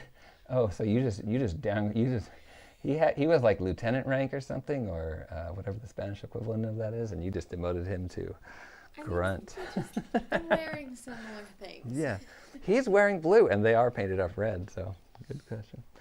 Okay, rating mission goal. So special rules: no gates, temples and treasures. This area of the valley has many temples and stone idols dedicated to the serpent gods. Whenever the darkness marker moves onto the space of the depth track that is not a blood spatter or growing dread space, it triggers a depth event and you roll a d6 to see which is triggered. In addition, whenever a nothing here scavenge card is drawn, the hero may also draw a loot card on the d6 roll of 4+. So every time the darkness marker moves, something happens because we are definitely in enemy territory now.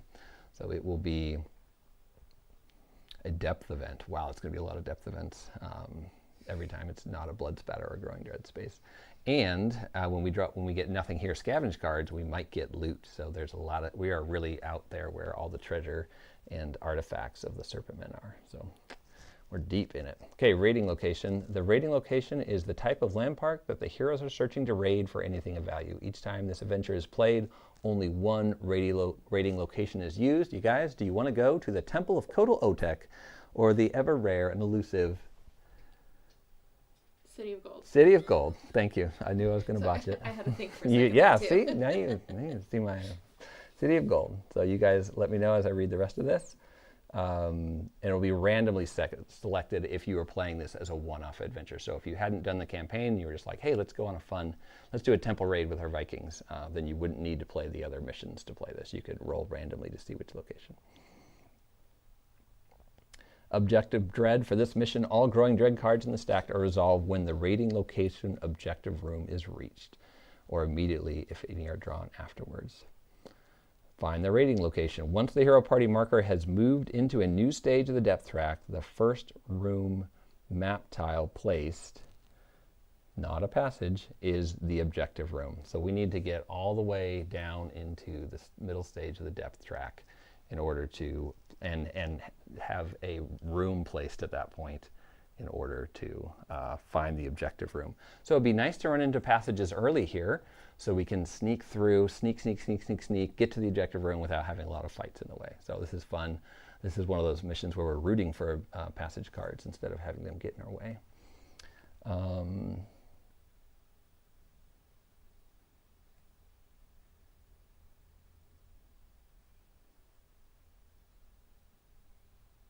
Note, this may be the map tile place that moves the hero party marker into the new stage of the depth track. So if they're trying to explain that if you cross over and place a room tile at the same time, that's fine. That counts as the objective room. The raiding location is listed. The listed objective is triggered when the exploration token on the objective room is revealed. So there's a raiding location here for City of Gold, so we won't read that until we get to that room. Now, I will say, City of Gold, they did warn us that it is highly protected. So, Temple, maybe not as hard to do, and then City of Gold will be tricky. So, if you have the Jargono native with you, this wouldn't be considered an otherworld. Whoa, I'm floored. So, the Jargono native and the Wandering Samurai are heroes that have left their homelands and are in the Old West. So those two heroes would count the Old West as their homeworld because they've kind of shifted from their original locale in their history to those places. So they would have those as homeworlds.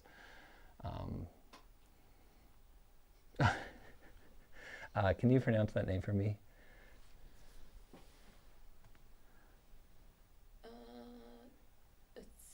Tithithlis. Tithithlis says, if it's more dangerous in the City of Gold, we got to go there. And we had, Tithithlis was the only one who yelled temple before. So you know what? Scythekith. Scythekith. That's easier. Thank you, Scythekith. We appreciate it. Okay, Scythekith, we are going to the Temple of Gold. You are the one being vocal at the moment on it. So we're going to go to the City of Gold and see what happens. Exciting. Do we need any special? Okay. Ooh. No way. Okay, there's a really cool end to this that I forgot about. So hopefully we'll get there. 2:30, 5 o'clock is our cutoff time. We got 2.5 hours to do this. I think we can get there. Let's see. I think we can get there. I'm not forgetting anything. Yes, I am. We need to shuffle this map deck. We need to shuffle it good because... You're adding in the new ones. Yes, and because we would really like to run into some passages early, so come on, passages early.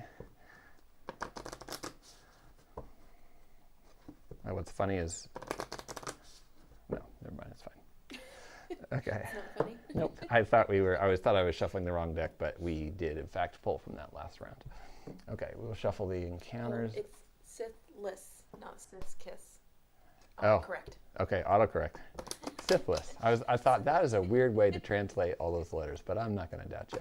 Sithless. Scytheless. Oh, scytheless. So it's like you don't have a scythe. Okay. That is a fun screen name. Yeah, some of these screen names are so much more creative than what I am when I make up. I just use my name.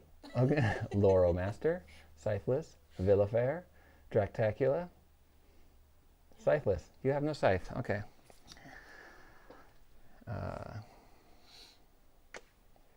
I feel like I'm forgetting something, but I'm not. I'm forgetting my enthusiasm. Swamps of Dragona, Valley of Serpent Kings. All scavenge cards are an extra $10, so don't let me forget that. All scavenge cards, extra $10. Yeah. Let's do it. Hold back the darkness.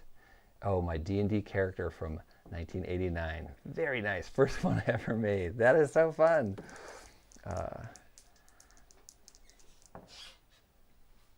Double ones on Hold Back the Darkness. We are going to get ambushed turn one on the map tile, except for one special, very nice thing, which is we have a Conquistador Explorer with us who, heading over to the detail cam, new worlds to explore. Play at any time, re-roll a Hold Back the Darkness roll. Super powerful ability.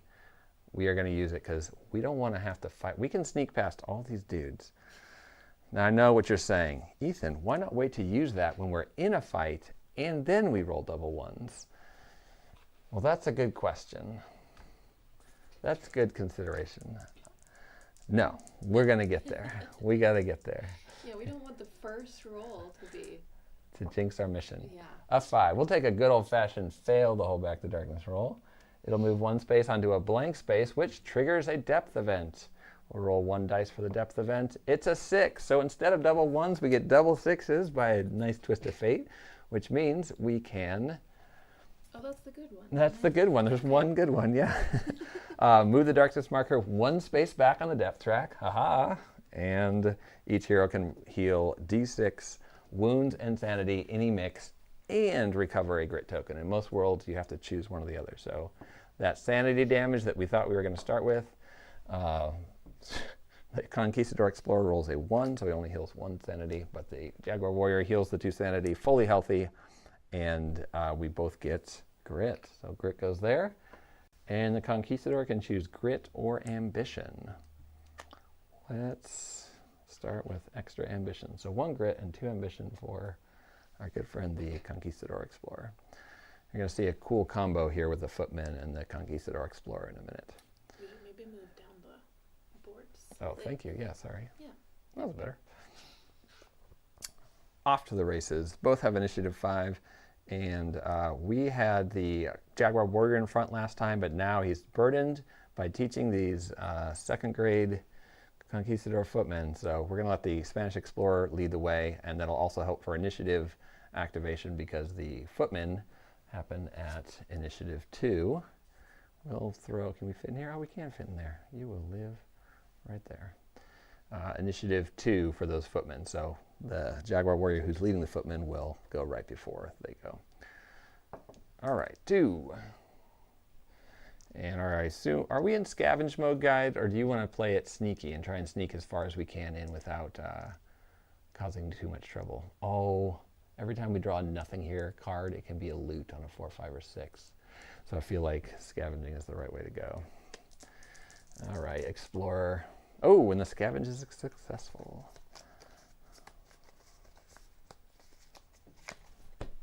Nothing here. Instant payoff. This is not good. That is going to encourage very poor behavior on my part. All right. So instant payoff. We get 10 XP from that. We're going to get 20 XP from the loot card, unless the loot card is that little D, or the little Darkstone card. And the loot card comes, oh, too much. Loose coins, $50 and 20 XP. So we will take the 50 bucks and get ready to pay off Hi, our John. Conquistador. He asks, how does the game scale up with allies? How does the game scale? How do the enemies? Well, so how do the enemies account for more allies on the board? One way, well, there's a couple pieces of that. One is that the allies aren't protected from depth events, so you will often find times where everybody's getting hit and the game is just naturally clearing these allies off. The other piece is that, yeah, they're kind of a way to just block enemies for a little bit. So the game doesn't exactly scale up with the footmen. Part of it is that if you spend $150 to get this Conquistador footman to come with you, then you're not spending that on gear, you're not spending on that on camp upgrades. So you get a temporary boost for that one mission, but you've sunk a bunch of money into losing them. The other piece is that on hiring them, let me make sure I get the details right. To rehire an existing Conquistador footman ally, you must pay their cost again for the next adventure, but you do not need to visit the campfire to do it. So we don't need to go back to the campfire to hire them again, but basically if we want these three guys to help us again next adventure, we're going to have to sink more money in. So it's kind of this sneaky money sink, and then once you're in here, they keep saying, hey, for $25, 25 gold, I'll do a little more damage. For 25 gold, I'll stick around a little longer. So you end up pouring a lot of money into them during the fight as well. So you can think of them as really good bandages. So if you pay 50 bucks, you can get bandages that keep your health. And so if an enemy would attack a footman instead of you, you might have a little less damage on you. The other part is that there are many enemies that just like to hit everybody around them. So you have a bunch of Conquistador footmen you threw your money into, and they end up getting wiped out. Also, when you use them to try and stop the Darkness cards and Growing Dread cards, you can just instantly lose them on a 1. So they're kind of a gamble. They're kind of a risk-reward. So we are getting this big posse up. So we'll see how well they do with surviving this mission, and then if we even can afford to hire them next time. That's a great question. Who asked that? John? Thanks. Yeah, John, I play this game solo. I play it with groups of 4. And then sometimes when I'm playing solo, I'll do 5 and 6 player missions. So it is really interesting to see which missions and how the game adapts to different levels. And there are some fun cards on the side here. If you ever feel like want a little more bite, I brought Heroic Defenders and Nightmares from Beyond just in case we get into a situation where we think the game is too easy. Nightmares from Beyond has some really fun cards that will spice up fights and give the enemies some good help. And if you want to run level 1 heroes into some big crazy things, Heroic Defenders has some great cards, and even non-level 1 parties, you have some ways to give a little boost to heroes or parties that need a little more footing at the start of a game. Whoop.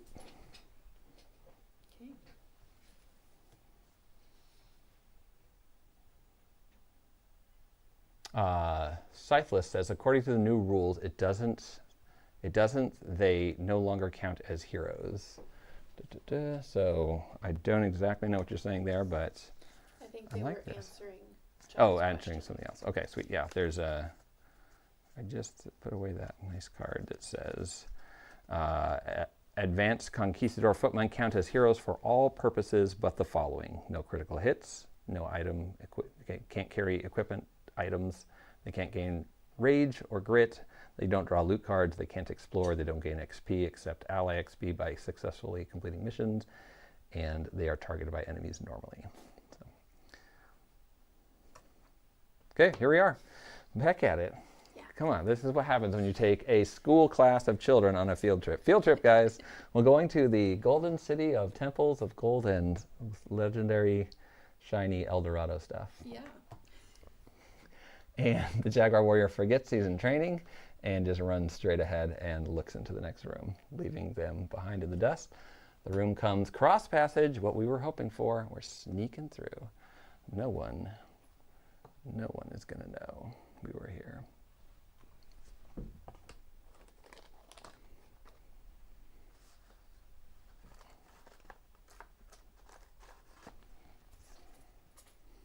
Okay. We're going to get the orientation of the art on the cross passage right. You might think it's no big deal, but there's actually one corner of the cross passage that is not, two corners that are not, you can't cut through diagonally. So depending on which way you put the cross passage down, it actually does change the terrain a little bit. There we go. Okay, Jaguar Warrior runs forward and does not scavenge because they got the 5 XP from popping into the next room. All scavenged cards have an extra $10 on them, so we will give that to our map satchel wielding explorer.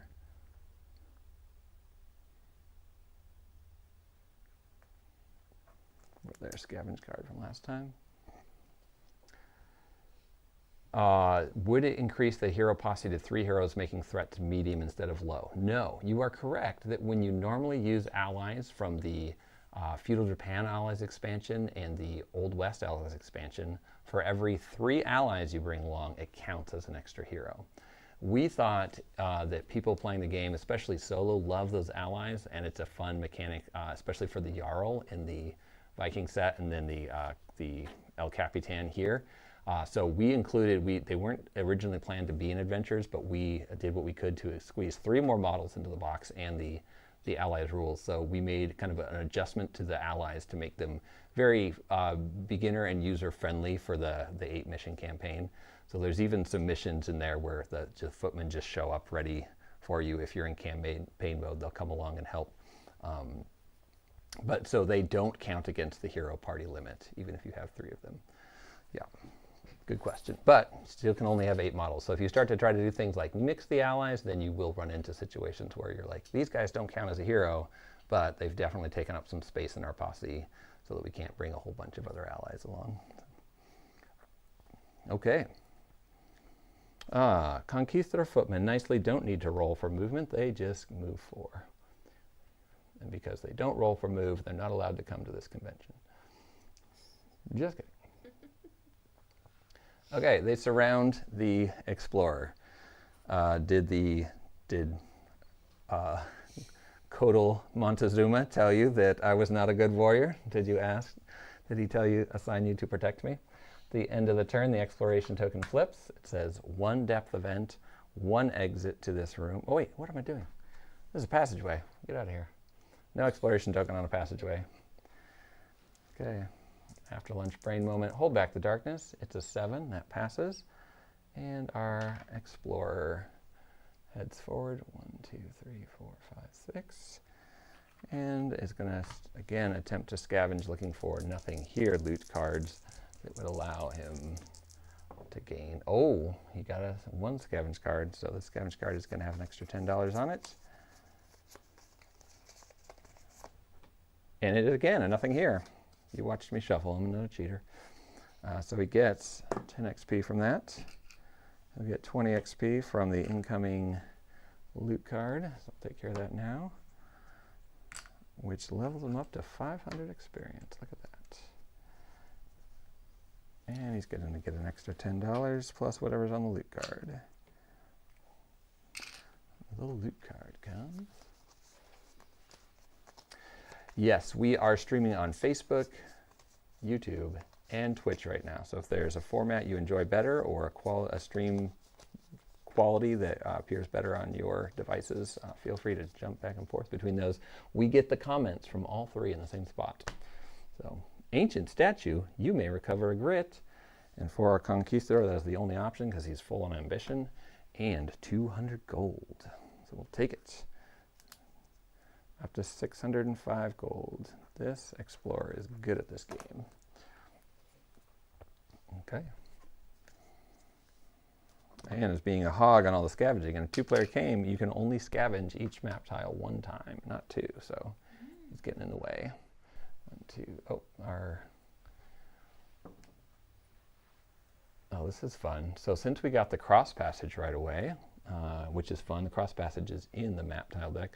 or the map pack expansion, we can do a thing where we can bust open a bunch of rooms really quickly, which is my favorite thing to do. And everybody I play this game with is horrified when I do that. So we'll do this here and see what comes up on the map deck over there. It says it is the tribal settlement.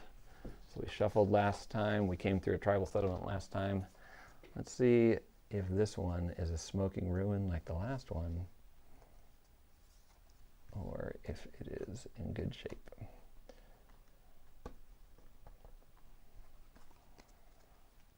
Okay, now we get our exploration token on there.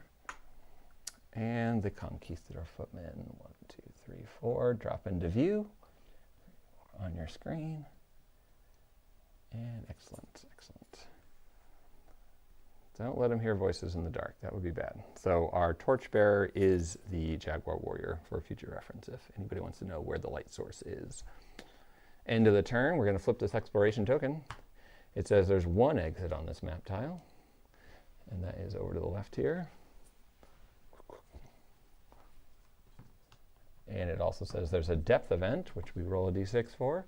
The roll comes 5. Human screams in the distance. Sacrifice to the serpent gods. Human screams echo through the valley from atop the steeped pyramid in the distance. There's a lot of screaming going on. I didn't think there was this many humans in the valley, but they're happening. All heroes in the valley take d6 horror hits. Maybe they just sound like human screams. 6 horror hits. 1, 2, 3, 4, 5, 6. So willpower saves for the maybe they just sound like human screams. Yeah. Nope, I don't want to think about that because there are some animals that sound like human screams. So then I have to think about what animals are also being sacrificed on this. Not doing it. Okay, 4 sanity damage to our Conquistador Explorer. That seems real bad real early. So we're going to spend one of our grit since we're maxed out to try and save some of that sanity. Oh, didn't happen. Okay.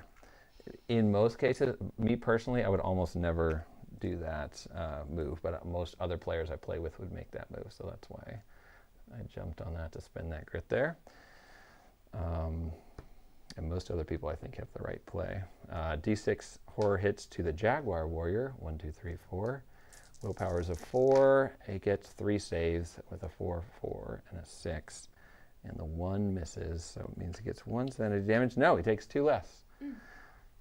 Fearless Warrior. Anytime you would take horror hits, take 2 fewer. Yes, Laura Master says, or is there a bird mimicking screams? Thank That's you, exactly Laura what I was Master. thinking. Oh, were you? Okay. Yeah, I was thinking like mockingjays. Okay, excellent. Oh, it's Hunger Games now. Look at it. So the Jaguar Warrior, in fact, makes all their saves because they take 2 less horror hits because they are a Fearless Warrior. Okay, and here comes into play this part where you're like, I'll just bring allies and it'll fix everything. Nope, they also take d6 horror hits each. And so our, we need names for the allies. Ooh, yeah. So the first one takes 4 horror hits and saves on 4s. And so takes 2 sanity damage. Oh gosh. So he only has 5 sanity total. So that's not good. This other footman takes 6. 1, 2, 3. Yeah, put name suggestions in the comments for the footman. Please, please. He also takes 2 sanity damage. And then please, if the third one would be so nice as to symmetrically take damage with the others. He takes 2 horror hits that he blocks both of. It's just going to be a pill. Make it so I have to keep track of who has the 2 damage on him. All right. This might be a good reason to paint your Conquistador footmen slightly different colors. Okay, here we go. Or have a distinguishing mark on each one. Or something different on the base. Oh, you know what? This guy with one of these guys has a little flask on his base that Elian stole from the 3D Spanish fort board. So the guy with the flask, I'm going to move these 2 sanity damage off so I don't have to move it around. The guy with the flask has no sanity damage. The other guys have 2. All right. Let's go. What is holding back the darkness? Yeah. Or was yeah. Yes, because of the sacrifice to the serpent gods. And then until the next depth event is triggered, all serpentmen enemies are +1 combat and +1 shot. That was the depth event. No, that was the depth event off the encounter token here, and then now we have to have an encounter. Okay, here comes an encounter. Over to the detail cam. Sacred Grounds. The oppressive swamp opens up into a flooded plain here, stretching out into a vast plaza with stone columns and massive steeped pyramids rising in the distance. Etched glyphs and sinister serpent faces cover the stone walls here and mark this valley as sacred to the savage serpentmen. All serpentmen enemies on this and adjacent map tiles are +1 defense and +1 combat or shot. These map tiles may also be scavenged up to 2 more times than normal. Ooh, and nothing here cards get us loot. So we could be tempted to go this way, but there's no clue this way. And there are other exits open here and here, so that might be easier. Let's go back to the big cam. So that will be remained in play. These are Sacred Grounds over here. You can start to get the feel for the Valley of the Serpent Kings too. As you explore in this area of Jargono, if you deal with serpent men, they're much more powerful. When you are in Jargono proper, the serpent men aren't quite as powerful as they are in these Valley of the Serpent King spaces. Okay. That was on the Jaguar Warriors move. No, that was the end of the turn, flipping that over. So we got the encounter. All right, back to holding back the darkness. It is 2/2s, so the Serpent Men bonus is off because we have a new depth chart, and it says Dark Dread. Things are looking more and more bleak at by the moment. Draw a Growing Dread card and add it to the stack. And I did not shuffle these between adventures, so we are going to shuffle them. Ooh, I wonder if we should shuffle the Haunted by Darkness cards into this deck. I feel like that would be fun. Okay, we're going to have a little roll to move fun. I'm going to grab some Growing Dread cards from the Haunted by Darkness new pack. Many of you already have these in your cart and your order. It'll be sent out to you. We won't shuffle the Darkness cards in because we already just did that with the map packs, but we haven't shuffled any Growing Dread cards in, so. That'll be exciting. Yeah, well, I also don't, I don't know what special combinations of horror we have just unleashed because I have not seen these in action on this board yet, so.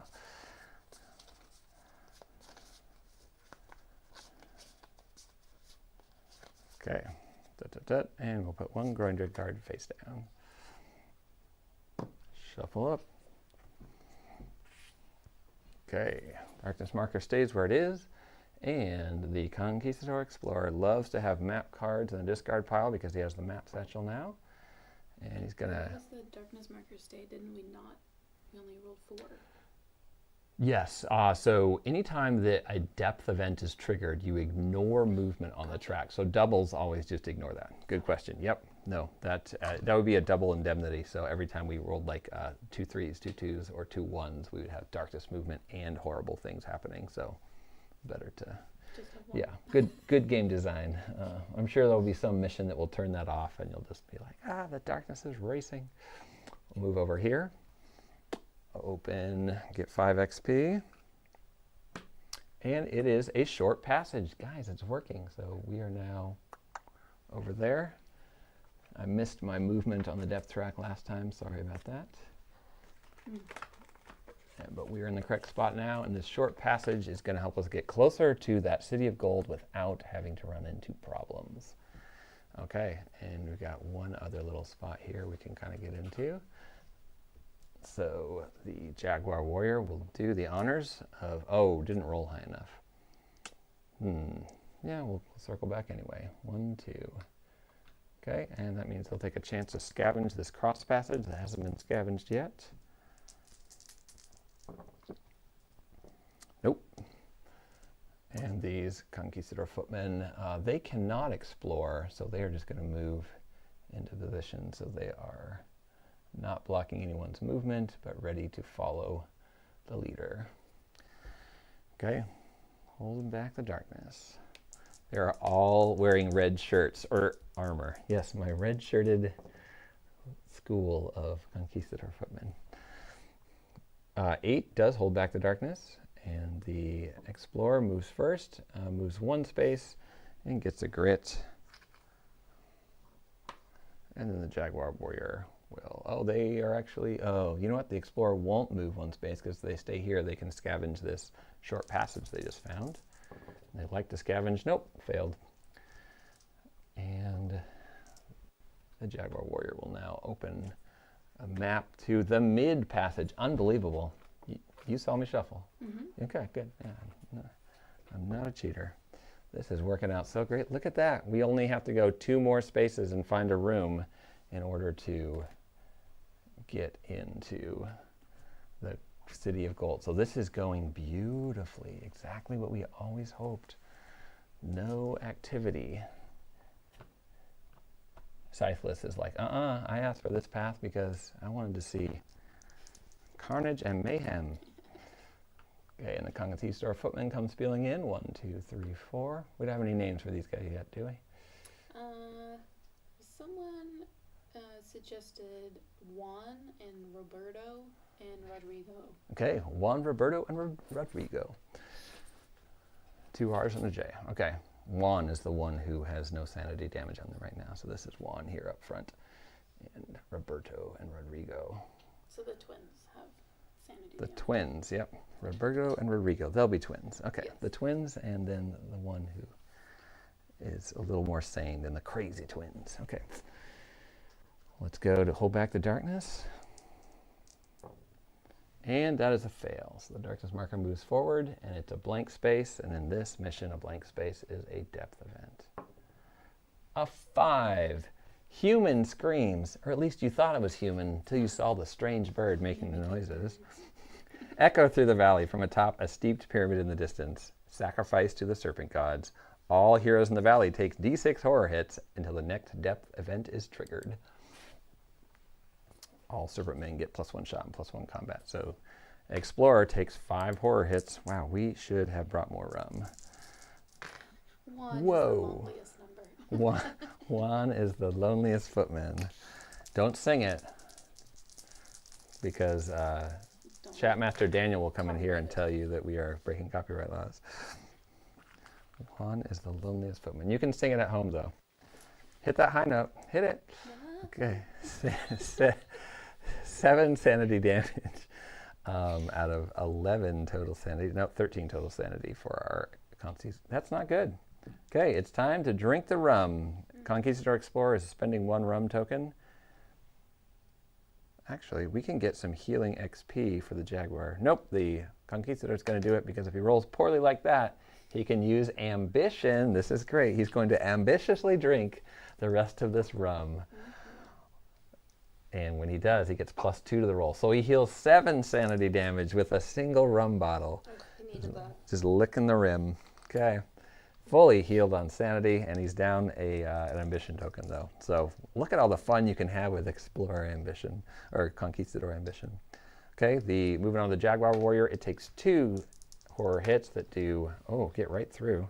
So 2 sanity damage on the Jaguar Warrior. He'll think about eating that salt pork maybe later. And then the Conquistador Footman, this is a problem. So Juan is going to take 3 hits. 3 horror hits and saves 2 of them. So Juan has 1 sanity damage. And then Roberto is going to take 5 sanity damage. Roberto, don't go crazy on me. Passes 4 of those 5. So it gets 2 6s, 4, 5, and 1. So it takes 1 sanity damage. So is that 3? And Juan leads over and says, if you give me $25, I will prevent 1 wound or sanity I'm about to take. You have to be on the same map tile as Juan. Juan, where are you? Okay, we're all on your same map tile. All right. So Explorer, you are in charge of paying off these guys. I'm in charge of training them. So Codal Montezuma hands the bill to Don Diego de la Vega, and $580 left. Pays off the, I'm going to make that 75 so my math is easier later. I dropped 5 coins on the ground. Actually, I'm going to give 5 coins to the Aztec Warrior, so he has 90. There. Sorry, a little cheat there, so I can record keep quicker for you on stream. So he does not take a sanity damage, so we're going to try and keep him sane, because I have a feeling there'll be more human screams in the first row. And then Roberto takes 5 sanity damage unless he can save against it. He needs 4s. He gets 4, 4, 5. So he's going to take 2 sanity damage. And our Explorer forks over another $50. So he's down to $125 to keep that sanity from on him too. Man, I thought you guys cost $150, but I've already paid out $75 just to keep you alive. This is going to sap our resources. Well, we want to get some mileage out of you, so we're going to get you to the end of this adventure at least. Here we come. That was the depth event being failed. This is the grit being regained by our explorer as he rolls a 1 for movement. So he has 2 grit and 1 ambition. And then we're going to send the Jaguar Warrior forward. Kotal Montezuma. It's 5 XP for discovering a temple courtyard.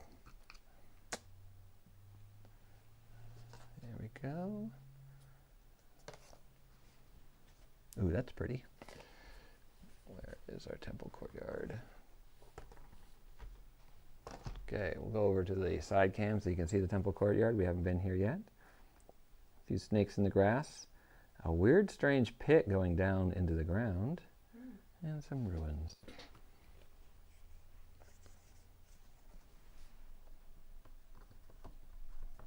Back to the big cam.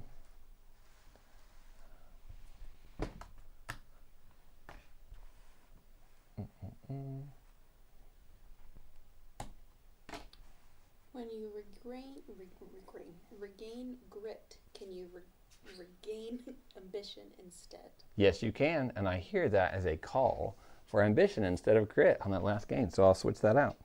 Thanks, chat. Anytime you see me do something and you want to do the other thing, just please do it.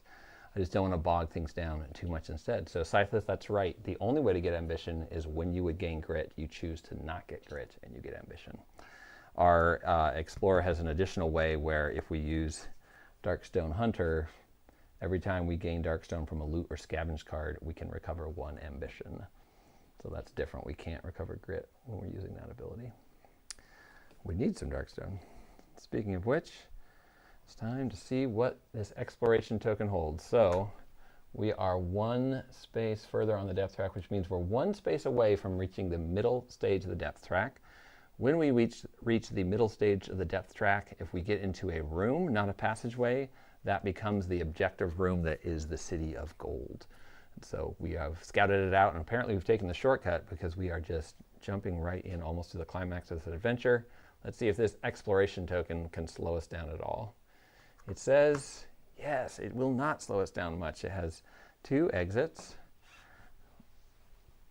and it has 2 encounters. So we're going to be able to breeze right past this and get to the big finish, and then keep moving in our campaign. Getting slightly further than we did with the Vikings. Encounters come over to the team. Bog gas. A noxious cloud fills the air, choking you with every gagging breath. Gurgling to the surface from beneath the water, massive bubbles of bog gas burst all around, creating a toxic fume. Every hero starting their activation on this map tile must make 2 willpower rolls. For each that has failed, gain 1 poison marker. Ooh, we are not bringing a bunch of allies through the bog gas. They with poison on them, they only have 4 health. They would do very poorly. Okay, we have to backtrack. Okay, well, good thing we know that there was a short side passage in the other direction. Okay, the bog gas is over here. That will remain in play. And then encounters. Ancient Watchtower. A tall stone tower once stood here, now partially collapsed and listing as it sinks deeper into the muck of the swamp. As you survey the ruined stonework, a glint of light catches your eye at the top of the spiral stone stair that is crumbling with what must be eons of erosion. If you're careful, you may be able to climb what's left of the stairs high enough to reach it. So do we want the shiny thing at the top of the Ancient Watchtower? Agility 6+ test, and our agility by the Explorer is 3. He does have 2 ambition. We didn't come here to walk away from crumbling stone stairs. Get in there, Conquistador. So up on the big cam, we're going to see if we can get an agility 6+ test. Boom. 4, 5, and a 6, it happens. So if successful, draw 3 loot cards and choose 1 to keep. Oh my gosh, that wasn't even a question. And there's no failed result? Oh, if you rolled more than 1 6+, you may keep all 3 loot cards instead. Okay, the Conquistador is going to use this ambition token. It's going to re-roll this 3 here. It's going to come up as a 3, so +2 is 5. Oh no, I regret to inform you one more important thing about ambition. That ability to use ambition to re-roll a dice with +2 on it can only be done once per turn. There is a version of the El Capitan that can get past that, but man, I thought with our second ambition we might be able to trigger that. Dude, we could have gotten all 3 loot cards. Hey, at least we still get 1. Yeah, so we got, you know, maybe I should have looked at the 3 loot cards first before I was like, we have to have all 3. Ethan. Okay, we got excited. The 3 loot cards are Good Find, and Darkstone Shard. Oh, I was so right. Yeah. I almost want to use a grit on that 5 we didn't re-roll yet to just try and get a 6, but that would be a poor move. Oh, we have the Marion Helmet. The Marion Helmet lets us re-roll a single die in a skill test. So we'll take the 5 that was not re-rolled and see if we can come up with a 6. No. Ugh. That's so sad. We tried. We did everything in our You power. tried. I tried. Okay, we're going to choose Good Find. And I need a D8 from the community. Who's got a D8? And Adam Miller, we are going to the City of Gold. Yes, Adam Miller, you're back. Please catch you up. So Adam Miller in town, people said, we got this boatload of gold. Let's hire a 2nd grade class of Conquistador footmen and drag them into town. So the Jaguar Warrior has 3 students that he is tutoring in how to become Jaguar Warriors. They are Conquistador footmen. Their names are Juan, Roberto, and Rodriguez. Roberto and Rodriguez are twins, and they're slightly more insane at the moment than Juan. We've been paying them lots of money to not die, and we have snuck successfully all the way to where we just need to go 1 more room to find the City of Gold.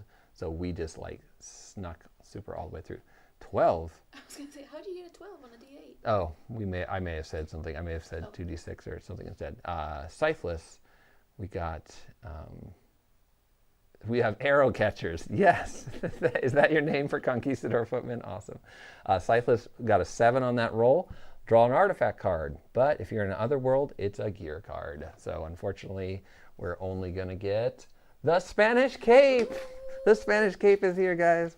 We used the lookout to scout a shiny thing at the top of some stone steps a long way off. Then we got to those stone steps. We made the agility test to climb up the steps. So whereas somebody on the ship was excited about the City of Gold, somebody else was like, I could get a new wardrobe accessory. So with the Spanish Cape, our explorer has +1 initiative and is now truly going to be going first for all the right reasons. And once per adventure, they can prevent damage they are about to take up to their initiative.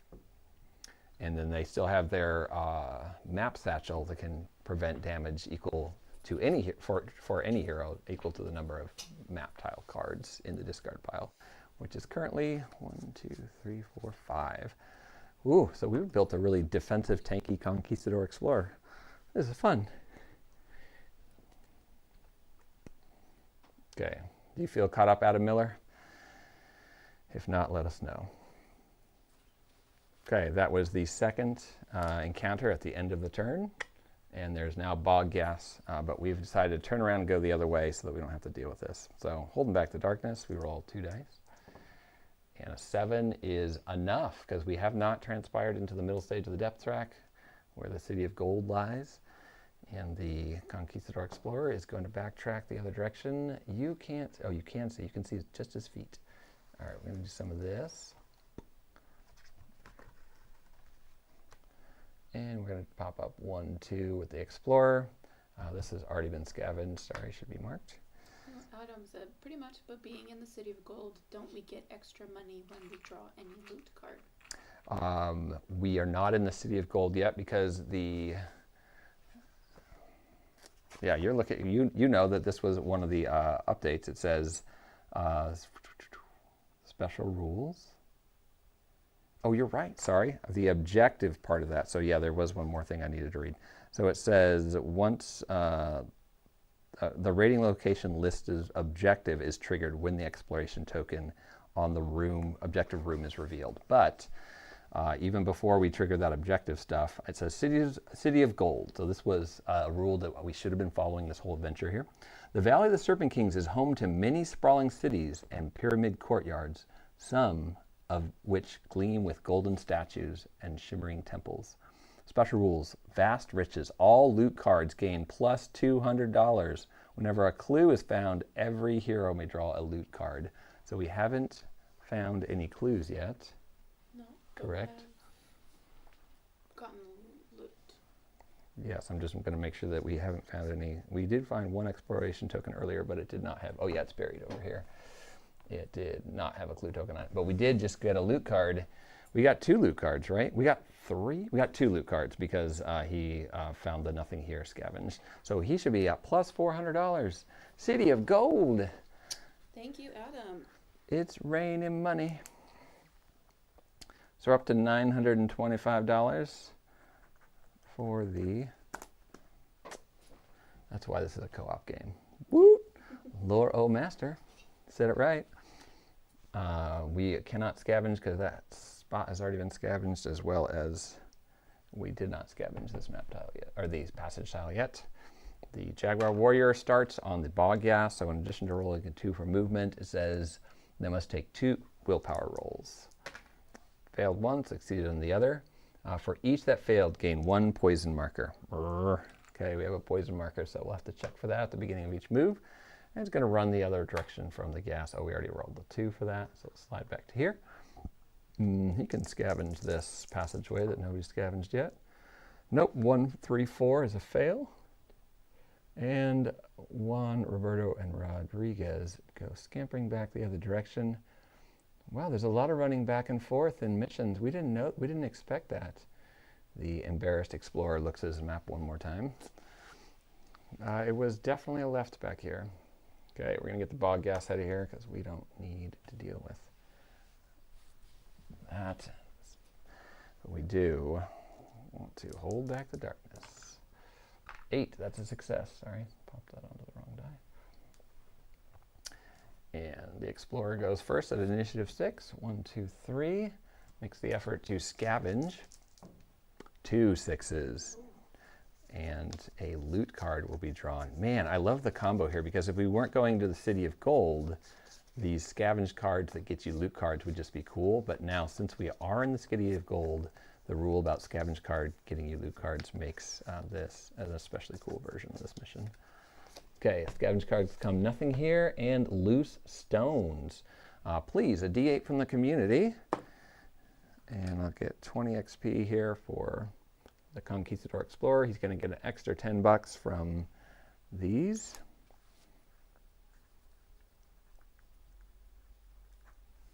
And that nothing here is going to trigger a loot card. Got a 6. 6, thanks, Villafair. Oh, and thank you, Scytheless. You punched that 1 in, but Villafair, you saved us. You're much quicker. 6, Respite. Heal D3 any mix, and he's already at full health, so he's not worried about it. Ancient Statue, so he gets 200 gold plus another 200 gold. So that's up to 1325 on gold, 1335 on gold. Wow, this is a rich explorer. And he can recover a grit, which he will do, or an ambition. I recovered a grit. Somebody yell ambition if you would rather have the ambition. And that map tile is scavenged. Wow, this explorer really was just excited to track down this City of Gold, stack up all those riches, and get a Spanish cape along the way. Meanwhile, the Jaguar Warrior is not excited that they signed up for training duty. 1, 2, 3, 4, 5, 6. Comes around the corner, no scavenge chant, and these little footmen slide up. Sorry, should be one back. All right, and we're going to bring these down to where you can see them for the big entrance into the City of Gold. Explorers on the left, footmen on the right. And we hold back the darkness. 7 succeeds still because we have not crossed the precipice. And now we have the explorer steps forward, picks up 5 experience points, and finds a flooded chamber.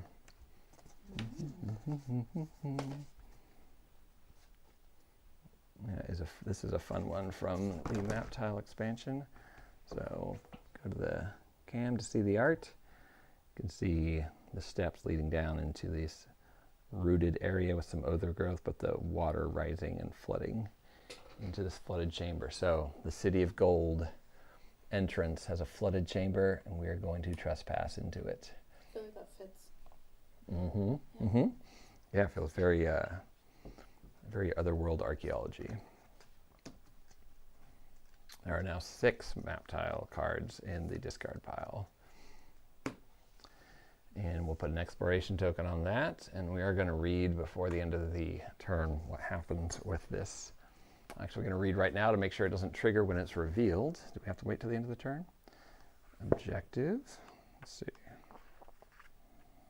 Whenever the heroes find a clue icon in one page too far back. Once the hero party marker has moved into a new stage of the depth track, which it just did, we also need to watch that when the hero party marker crosses into the new stage of the depth track, every hero takes 1 corruption hit. So we'll do that very quickly. The Conquistador passes, and so does the Jaguar Warrior, so no extra corruption.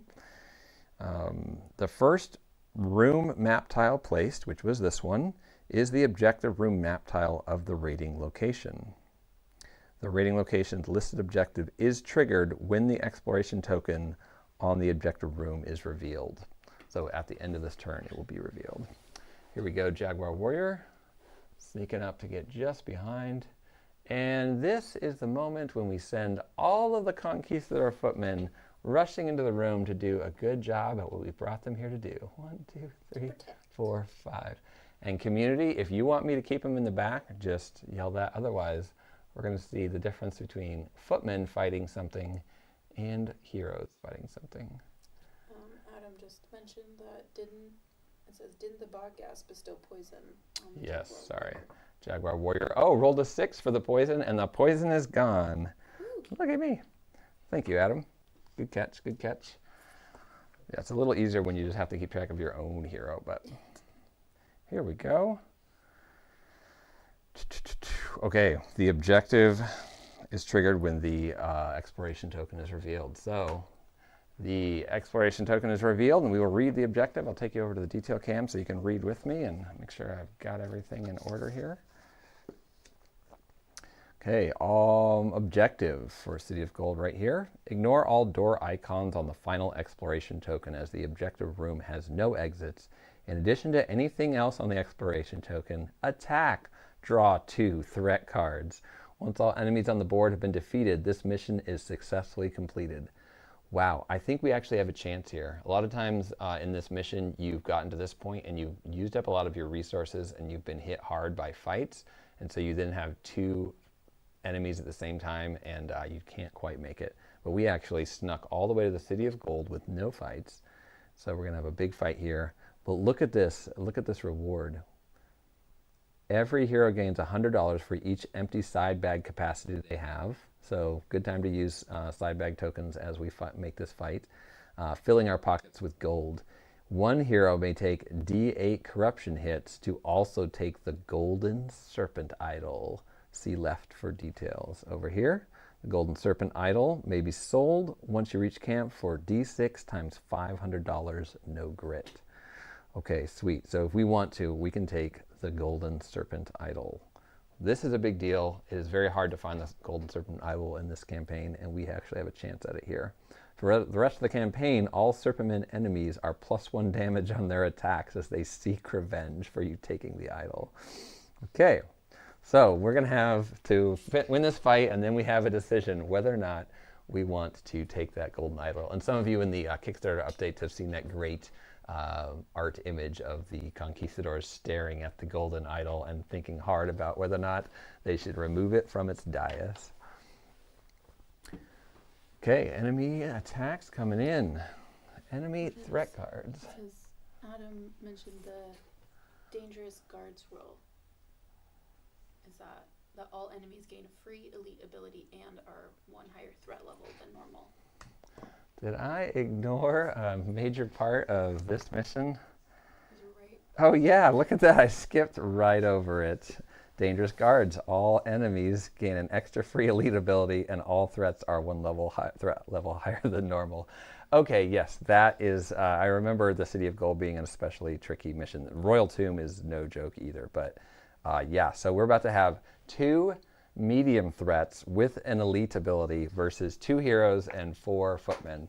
So friends, I do need you to make a decision about whether or not we are throwing those Conquistador footmen to the wolves or snakes, as it may be, as they go up front. One of these enemies is going to be a new enemy that is not a part of the adventure set. We're going to have the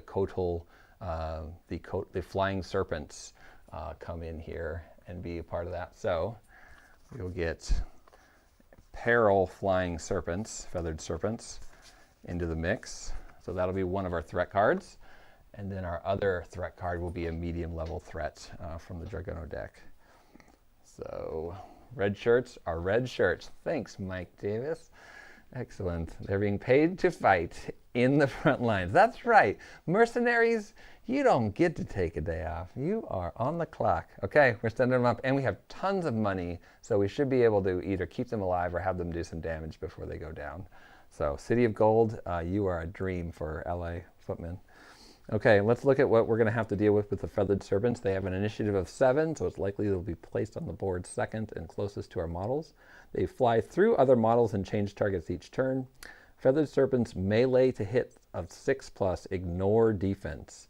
And if the target takes 1 or more wounds from the hit, they also gain a poison marker.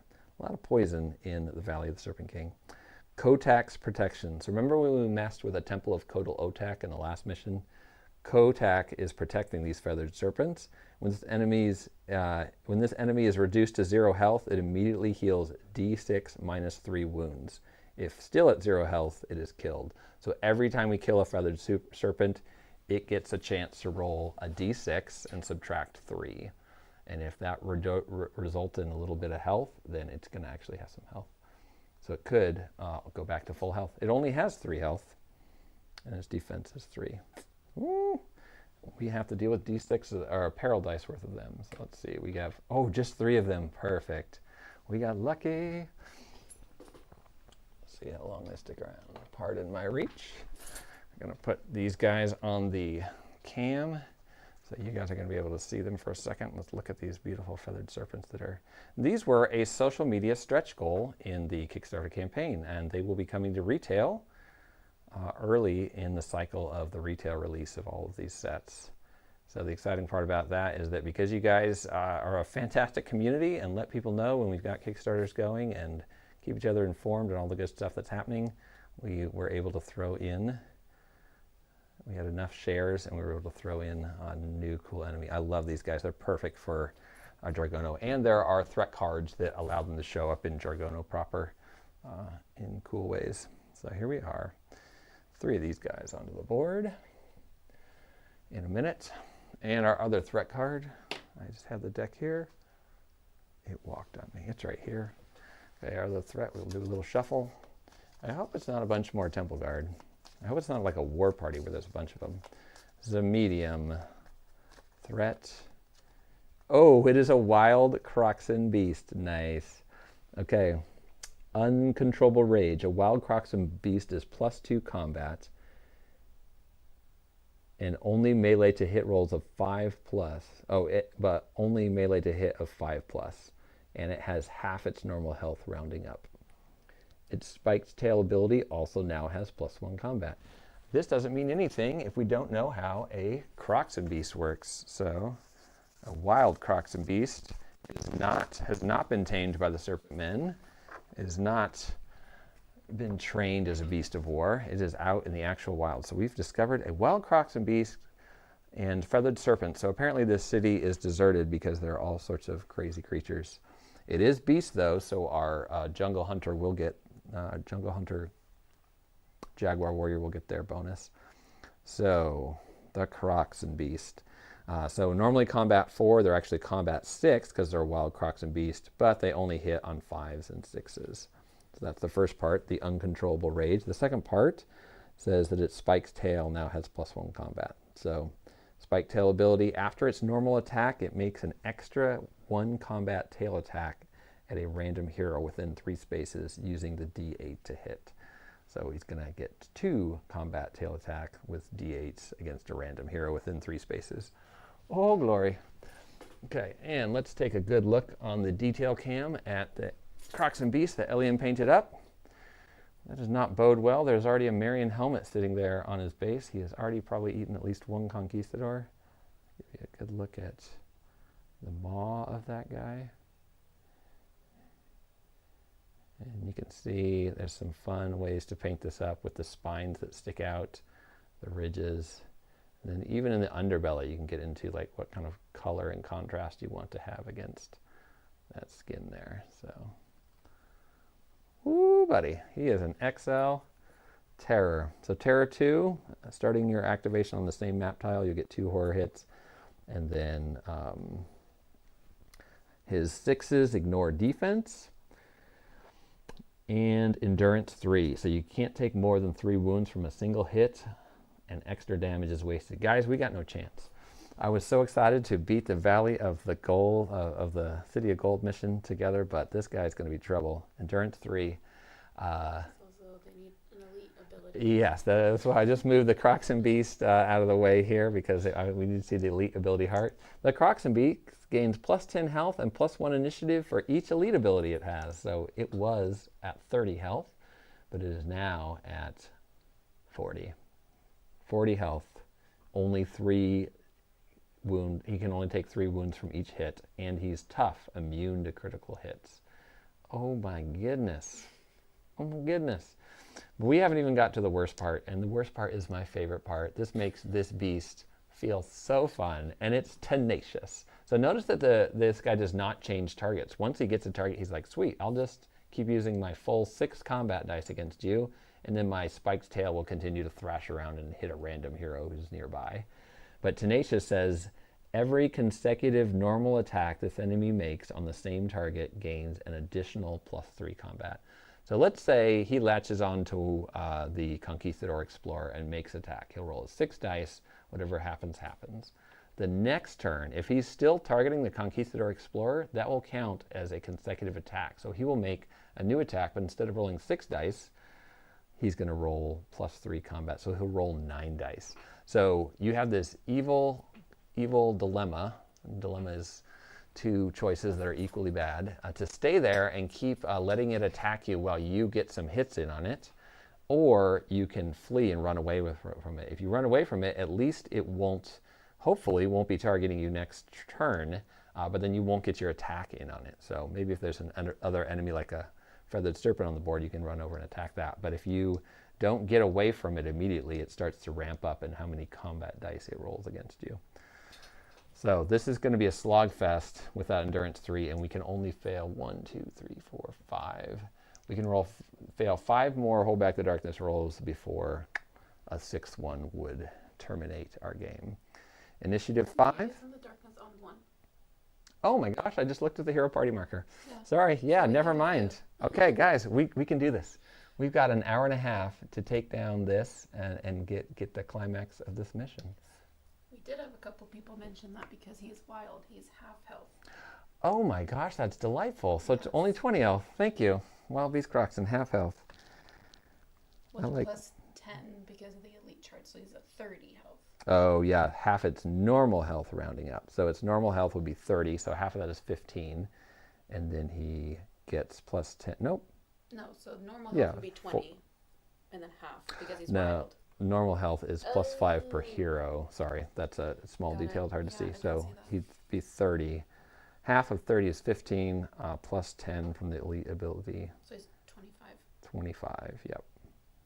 Actually, that interaction is curious. I don't know. I'm not the rules master. I focus a little bit more on play testing than rules dynamics. So. Well, what's your elite ability there, Big Croxon? Can I get an elite ability roll from the community? and then we'll get an elite ability roll for the Feathered Serpents too. So first one will be for the Crocs and Beasts, and the second one will be for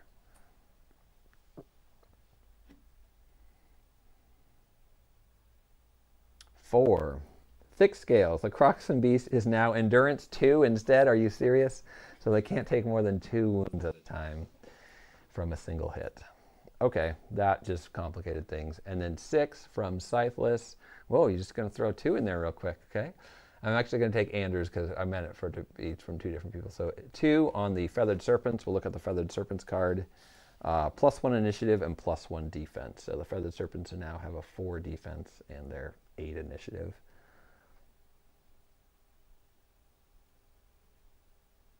Okay, and there's actually going to be a lot of information going on here. So we're just going to remember Endurance 2. You won't be able to see that. And I'm going to sneak this over here. You won't be able to see the nice art, but you will be able to see some of the info.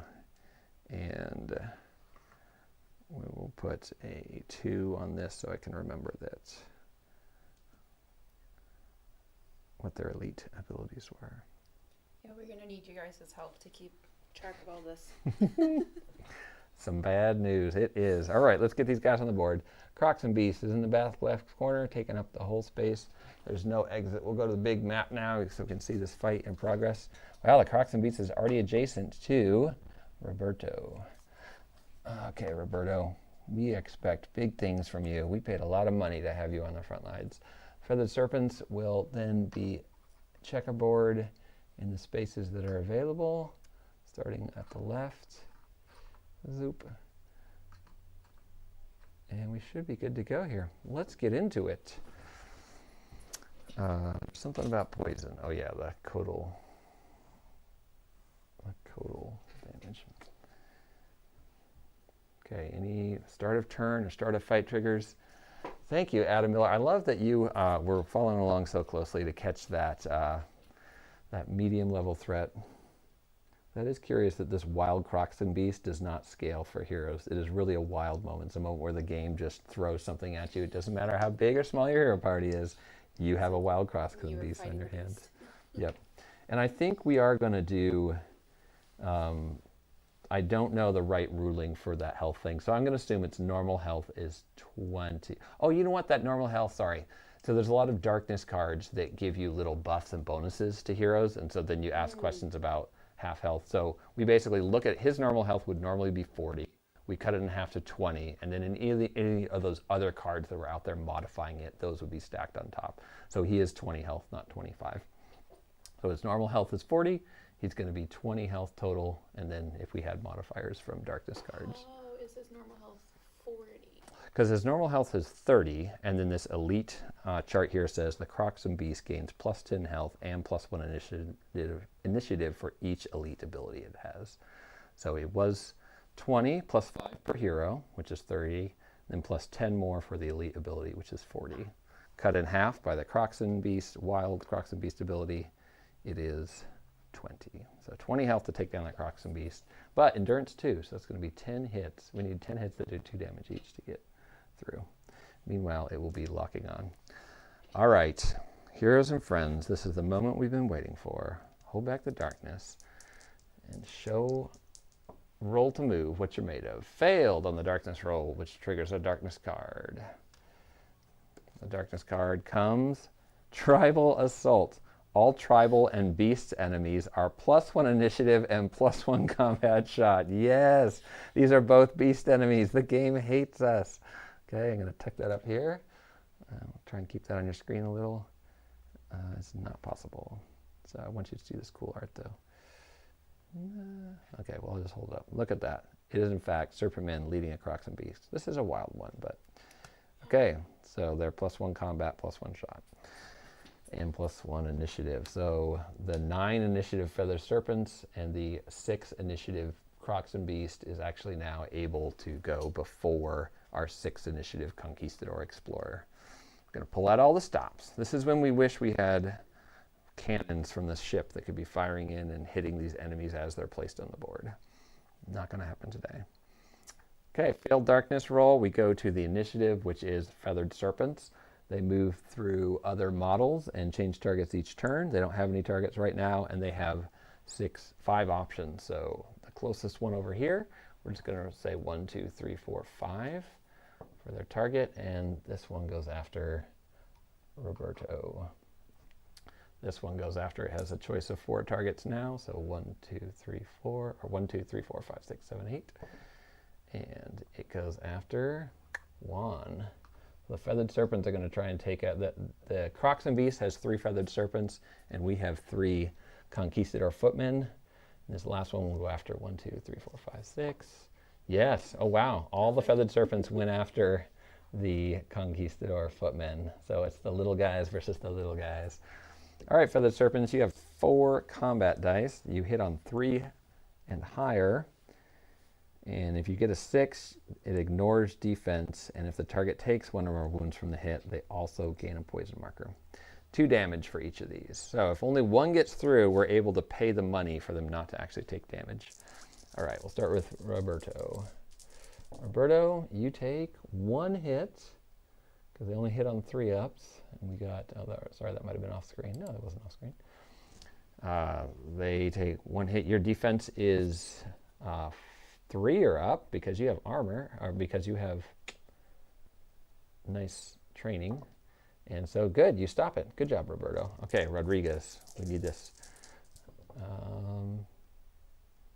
Rodriguez takes 1 hit that ignores defense, and then another normal hit. So for the normal hit, he blocks it, and the hit that ignores defense, he has 2 armor. Let's just make sure we get the timing of this right. It says, Conquistador footmen never need to make skill tests. They automatically pass escape tests, and any hero on the same map tile may pay $25 to give this ally +1 damage on a hit or to prevent 1 wound sanity they would take. So he can use his armor 5+ first. Oh, and block both of those hits, so he's not in fact poisoned by the serpent. Okay, the twins have done their job, and now Juan. What can you come up with? You are taking 3 hits. You need 3 or higher on defense. And you do it 3 threes right there. Boom, boom, boom. Okay, Conquistador footmen holding the line. Didn't even have to pay them extra or bribe them to do their job. They were born for this. Oh, I had a little overwhelming emotion there. Just a beautiful moment. Okay, Crocs and Beast time. He's an XL enemy, so he's going to be able to displace the other beasts that are in the way. And he is going to strike out. He's going to pick a target. He has 5 to choose from, so 1, 2, 3, 4, 5. He doesn't do anything cool at the start of this activation, so we'll check. 1, he says, I'm going after Roberto. So Roberto has a space behind him over here, so he's going to circle around behind here. He would like to get totally behind him, but there's just a lot of displacing that would happen if he did that. So we'll call that good there. And in moving to there, he has to do, it says, spike tail. After its normal attack, it makes an extra combat attack with his tail. So we'll do its normal attack first, and we'll see who he spike tails. So normal attacks is going to take 6 dice, 6 combat dice, because he's +2 from being a wild Crocs and Beast, and he's +1 from tribal assault. So make that 7 dice. 7 dice that hit on 5s and 6s, and 6s ignore defense. Oh my gosh.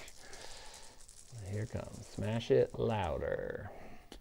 Okay, 2 hits, but no 6s. So we actually have a chance for Roberto. You need 3s here for your defense. Boom, boom. Roberto stands tall against the Crocs and Beast, and now the Crocs and Beast has locked on to Roberto. So Roberto is going to, until Roberto runs away from the Crocs and Beast is just going to keep attacking him, and it's going to keep getting +3 combat dice each round. It's also Spike's tail time, and the only player, 1, 2, 3, that is not in range is the Jaguar Warrior. So we'll make a random dice roll, 1, 2, 3, 4, 5, 6, 7, 8, to see who of our friends get the spike tail, and it is Juan. Juan in the back is going to get spike tailed. That's 2d8, so we'll grab a second d8. Adam says that there's 3 for the tail. Is there 3 dice for the tail? Not quite. So it says all tribal and beast enemies are +1 initiative and +1 combat shot. And the spike tail says it makes an extra 1 combat tail attack. So you're right. You are totally right. Thank you. Against a random hero within 2 spaces using the d8 to hit. An extra 1 combat tail attack. Yep, I think you are right on that. That's interesting. I would have thought that it just modified the normal combat, but the way that's worded where it says 1 combat tail attack.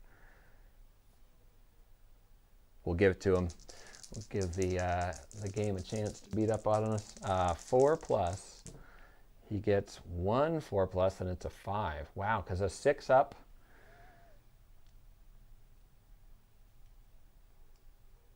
Crocs and Beasts melee to hit rolls of 6+ ignore defense. So the tail is not a melee. Oh no, it would be a combat attack, so it would still be a melee attack. Yeah, so that the D8s on the tail, spike tail, would be getting crits, but he didn't get any. He got 2 2s and a 5. So 1 normal hit that is not critical. And by critical I mean it's 6+ is ignore defense. 1 is going to need a 3 here. Gets a 1. It's about to take a whopping 4 damage. Wow. Okay, can't grit, can't do anything tricky like that, so just needs to roll his armor. And he gets 1 armor save.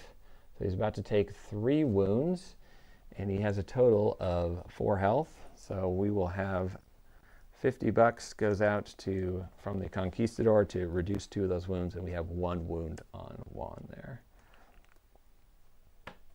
Okay, and what happened to my writing utensil? Oh, thanks.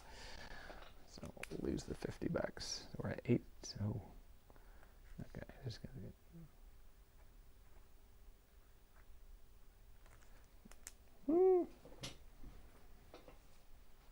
Okay, Crocs and Beasts done. Okay, that's all our enemies. Now we got to see if we can make some cancel the darkness card. How can we cancel a darkness card? With a Conquistador Footman. Okay, we'll use Roberto. Says, once per turn, a hero may spend $50 and choose a Conquistador Footman to attempt to cancel a darkness card or growing drake card. So we will have Roberto be the chosen one, and we will pay the $50 with the character on his map tile, which is the Explorer, and he will roll a dice, and if he gets a 1, he's gone forever, and if he gets a 5 or 6, he cancels the Tribal Assault Darkness card.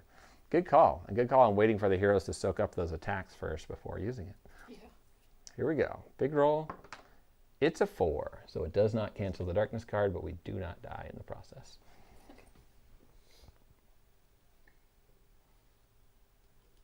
Okay. Da, da, da, da. And it is the hero who is rolling that d6. They're just choosing which footman will be canceling it. So they could use ambition or grit to re-roll that, but we won't waste our resources. We'll have a shot at that next turn. So, okay, moving on to the Explorer, now at initiative 6. Rolls for movement and gets a 6. And I think, guys, do you want to go after this Crocs and Beast, or should we take care of some of these Feathered Serpents, which have a chance to have Kotak's protection and just pop back up? Where should the Explorer spend his energy? I'll make it simple by taking 1 step and seeing if I can pass the escape test on the Feathered Serpents. I would need a 4 to do that. I did not, so unfortunately the Conquistador took 1 step and has now botched it all and is blocking the way to the Crocs and Beast. He's going to have to take his attacks on the Caudal Serpents, or the Feathered Caudal.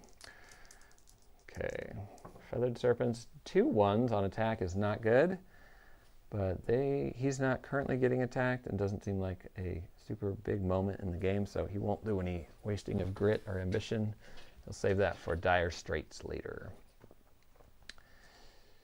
Okay, here comes the Aztec Warrior.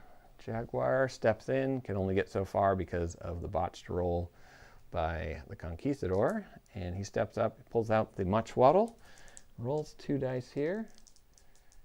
Thanks, Scytheless. Enjoy dinner. And I think Twitch keeps this up on stream for a couple weeks after it goes, so you can watch back later if you want, or just see us next time we are online. The Muchwaddle does no good with a 1 and a 3 here. We will use the War Trophy to re-roll that. I got a 1. Boo. We will use the Jaguar Warrior's Animal Instincts to re-roll that same dice again. and get a 1. Okay, not our day, not our round. That's okay. Okay, moving on. It's time for the Conquistador footmen to show their stuff. So only one was paid off to not get wounded, so the other 2 footmen can still be bribed to do extra damage. So they seem to be in good position to, they would do a poor job of hurting these feathered serpents, I think, but they might do a good job against the Crocs and Beast. They can reach 2 spaces, and so they're able to poke at those other heroes. Yep. The soldier, they're +1 combat for each other Spanish soldier or hero ally that is adjacent. So, whoa. +1 combat. So this, we're saying that Juan over here, who's adjacent to all 3, gets +3 combat. He gets +2, and he gets +1. All right, let's start with the +1. So 3 combat dice against the Crocs and Beast. 5, 6, and 2. They can't get critical hits, so the 5 and the 6 are successes because he only needs a 4 or higher to hit. And they do damage, but this damage will be reduced by the Crocs and Beast's defense of 2. So he rolls 2 dice, he gets a 1 and a 4. But, yeah, the 4 will do 2 damage. And actually the Explorer's got money to burn, so he's going to pay $50 to do, give him +2 damage there to that other combat hit, which will then sneak 1 more wound on. So our Crocs and Beast takes 3 wounds from that. Crocs and Beast, 3 wounds. Put that over on the side. Okay, and then moving down to the 4 combat dice of Rodriguez. Okay, Rodriguez, let's do this. He gets 2 6s. Or sorry, 2 5s, which are hits, and 2 2s, which are misses. And he, again, just does d6 for damage. That's going to be reduced by 2 from the Crocs and Beast's defense. He ends up with a 4 and a 2. So he will also get paid $50 to do a little bit more damage, and he'll get 2 hits that do 4 wounds each. Hey, these wild Crocs and Beasts, since they're half health, this seems a little more doable. So 4 wounds, so 7 wounds on this Crocs and Beast already. This is working. Okay, wow, Conquistador Footman is a perfect antidote for the Crocs and Beast. There's a few missions where you have to take down a Crocs and Beast, and the Crocs and Beast will sucker you into these really long, drawn-out battles, and you will lose with the darkness escaping. Okay, lastly, Juan, you cannot be paid off, but you do have, in fact, 5 dice that you can roll because you are surrounded by other warriors. You swing more. And you got 4 hits, 2 4s, a 5, and a 6. And you missed with that too. So these hits will come. So I'll roll them down here in a spot that's slightly easier to see. He needs damage that is higher than 2 with these. Nope, nope, and nope. And then this one does 4 wounds, but it's capped by the endurance, so it's only 2 wounds. So our Crocs and Beast has 9 damage on it right now. Wow, okay. This is doable, guys. We're going to get through the City of Gold. This is so exciting. All right, turning the tide, we go to Holding Back the Darkness.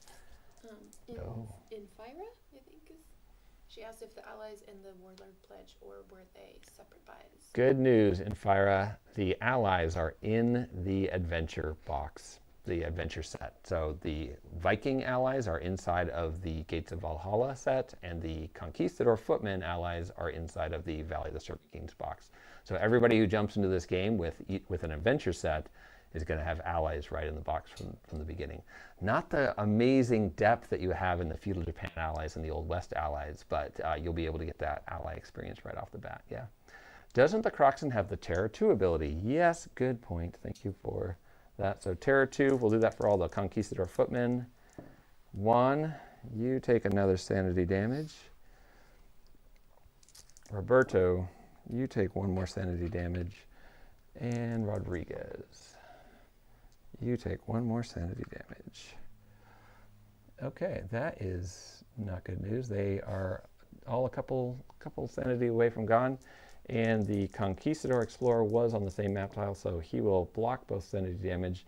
And the Jaguar Warrior was not on the same map tile, so he was okay. Good catch, thank you. Someone new. Adam. Oh, Adam. Never mind. Adam, you got me covered. I love it. Okay, good question. Oh, and he's tough, immune to critical hits. Not that that has come into play. Okay, coming back to Hold Back the Darkness. All our heroes are excited. 7, that's a fail. So the darkness moves forward, and whenever the darkness moves, we get to a blank space. In this mission, we get a depth event. So that's special for this mission. The depth event is 2. This is not cool. We need to reveal all the Growing Dread cards in the stack. That is something we forgot to do. Were there any Growing Dread cards in the stack? I think we had one. Yeah, we did have one. So because we missed it, I'm going to say that our heroes have to spend their grit to cancel it, because that seems like a big deal. But we always get to read it before we cancel it if it's revealed. So it says, the darkness dreaded knowledge. The darkness marker moves 1 forward on the depth track, and if this moved it onto a blood spatter or growing dread space, every hero would take D6 sanity, ignoring willpower. So that is not one of the ones from the new pack that we shuffled in there. So we're canceling it with our dread, but we did just trigger depth event 2, which reminded me about growing dread cards, and it says Dark Dread. Things are looking more and more bleak by the moment. Draw a growing dread card and add it to the stack. We are in the phase of the game where there's no more stack. They are just simply revealed as soon as they are discovered. And this says, Encroaching Madness. This is also from the adventure set. The corners of your sanity begin to fray and curl in on itself. As out tray to hear, yet seek vote let you wort lika niga. I love that card. For the rest of this adventure, on any turn the Hold Back the Darkness roll has failed, heroes may not use abilities on their starting upgrade card. Any item and stat changes remain unaffected. So we would not get to use our once per adventure fully heal your health from the heirloom coin. Oh, sorry, no, starting ability card, not starting personal items. So the Conquistador could not cancel darknesses with the Dark Stone or gain ambition from Dark Stone cards. And then the Jaguar Warrior would lose his ability to move through other models and automatically pass escape tests.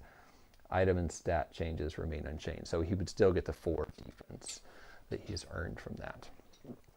Okay, that Growing Dread card resolves, and anytime we fail to Hold Back the Darkness roll, we won't be able to do that. Adam says Jaguar Warrior would only be 5+ defense then, right? No, yeah, sorry, that comment came in late, but we just clarified that. Yeah, it says any item and stat changes remained unchanged. So the stat change of 5 to 4 does not change there.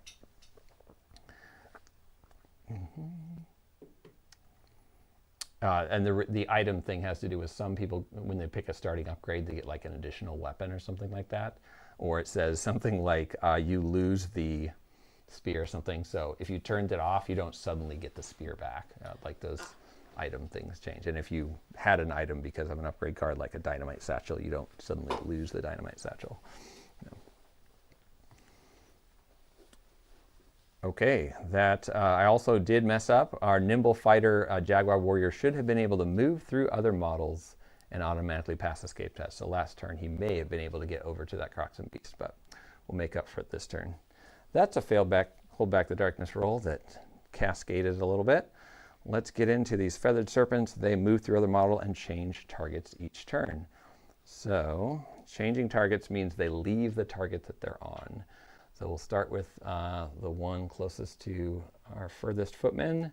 So he's going to change, and he needs to pick someone that is not currently have a Feathered Serpent on them. So that means he's going to have to change to one of our heroes. And on a 1 through 4, he'll go after the Jaguar Warrior. Nope.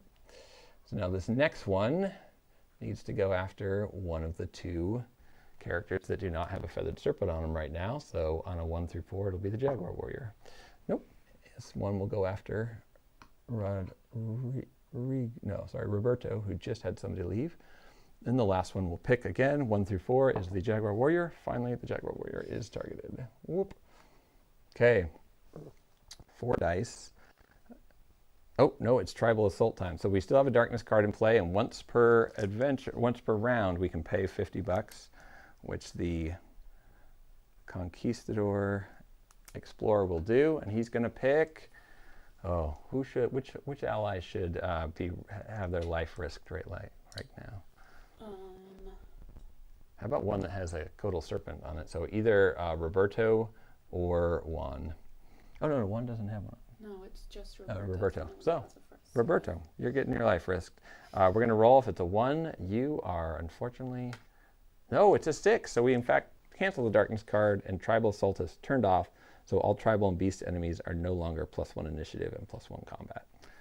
Thank you. Cost us some money, took us some time, but we got the job done. Okay. So now these guys are not rolling 4 dice, they're rolling 3 combat dice. So 3 dice against the Jaguar Warrior. 3 misses. They need, nope, 1 hit. They need 3s or higher, and we got a 1-1-3. So 1 hit. And the Jaguar Warrior does not defend, so he'll use the Chamali Round Shield. And the Chamali Round Shield succeeds. So he blocks it, doesn't take any poison or anything weird. Actually, poison is only on the 6s. Okay. And then the Explorer takes 3 hits. They hit on 3s. It's a 5, 6, 6. So these 2 red dice ignore defense now. The 2 6s ignore defense. And if he takes wounds from them, he gains a poison marker. 1 or more wounds from the hit, they also gain a poison marker. So we're going to have to be fancy with these dice rolls to make sure that we do all of our armor stuff right. So this is going to be 2 armor saves against that, 2 armor saves against that, and those ones, if either get through, are going to gain a poison marker, and then 2 armor saves against the normal one. Oh, so he actually gets to roll defense against the normal one. Doesn't get it. So now he's going to roll armor saves against all of them at the same time, but we'll keep them in separate pools. Blocks 1 of those, and none of that. So he's going to take 4 wounds and 2 poison markers since since both of the 6 hits, Venom Strike hits from the Feathered Serpents got through. So 2 poison markers and 4 wounds. So these guys, the fact that they don't instantly die when you kill them, they have a chance to not go away, and their poison is sticking around, you can get to a long, drawn-out, mean situation with them. Okay, and then finally, Roberto, you need to defend yourself from 2 hits, 2 normal hits, and one of them gets through, so your armor comes into play, and you roll 4 and a 2 on armor, so you're taking 2 wounds. Roberto, we're going to pay you off so you take less wounds. So Roberto got paid to cancel darkness, he got paid to prevent wounds, and those are not exclusive. What you can't do is prevent wounds or sanity for $25 each and then turn around and also pay them to do more damage. So Roberto cannot do extra damage this round, but the other 2 are good to go. Feathered Serpents done. Croxen Beast time, and Roberto is still being targeted by the Croxen Beast. The Croxen Beast has 4 combat dice.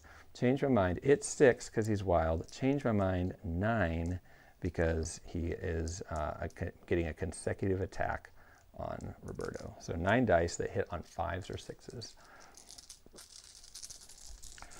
Come on. Okay, 5 and a 6. So only 1 5 and 1 6, but unfortunately the 6 does ignore defense, and he is doing 4 damage. So Roberto, who has already prevented wounds from the Codal Serpent, is about to take 4 wounds he can't defend, and 1 hit for 4 wounds that he can. So let's see if he defends against the normal hit. He does not, so he's going to take 8 wounds, which he cannot defend. Ooh, quick question here. With the darkness card gone, does the Croxen Beasts have extra initiative? Oh, you are right. So the darkness card gone dropped the initiative on the Croxen Beast to 5. And our Conquistador Explorer has an initiative of 6. So the Conquistador Explorer actually does go next. So we will pause this exciting moment. Nope, we're going to finish this. I don't think it'll change Roberto's situation because Roberto won't be able to get out of the way and the Explorer won't be able to take him off. So unfortunately, yes, I moved past that. But Andrew, good catch. He is dropped down to just about below the Explorer's initiative. So we are going to roll 8. We can roll 8 dice here. Now, we do have the map satchel. So a hero, we can prevent 6 damage a hero is about to take by the Explorer using the map satchel, because the map satchel says however many map cards are in the discard pile, you can prevent that much damage that a hero is about to take. I believe it also may be on your map tile, but he is. So we could stop 6 of the 8 damage that Roberto is about to take. Should we stick our necks out for these Conquistador footmen? I think we will. Try to keep them around a little bit longer. Yeah. Yeah, and Roberto, we are asking him to stand up against a ridiculous attack and not run away. And he didn't run away. And he automatically passes escape test, so he could have just run away, but he didn't. He stood the line. So we're going to do our part to keep you alive a little longer. You can run away next turn, Roberto. So we'll block 6 of it with those wounds with a cape, and then he's going to have to make 2 armor saves against the 2 wounds that are coming in. The good news, he has no damage on him yet, and so 1 damage getting through will not kill him. So Roberto has 1 damage on him and 3 sanity. But Roberto, you did need to make some terror checks, or you will need to make some terror checks at the beginning of your turn, and that's going to be troublesome. Also, we're going to finish this Crocs and Beaks turn with a 2 combat tail attack against a random hero within 3 spaces, which is everybody now. So 1, 2, 3, 4, 5, 6, just in order. Oh, there is no 6, so 1, 2, 3, 4, 5 in order. 1, 2. Oh, he doesn't go for Roberto. He mistakes his twin. Rodriguez, you are taking 1 critical hit that does 4 damage that you can't defend against, and 1 normal hit that you can defend against. So we will use a white dice to roll against that normal hit. Fail. You are taking 8 damage now, and unfortunately we saved your twin brother, and so we are not able to save you. You're taking 8 damage.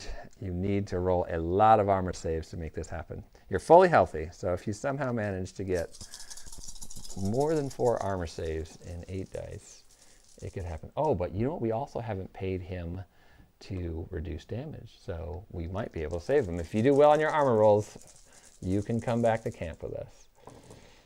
Oh my gosh, 5, 6, 6, 6, 1, 1, 2. Yeah, you did pretty well. Did I say 4 6s or 5? I got caught.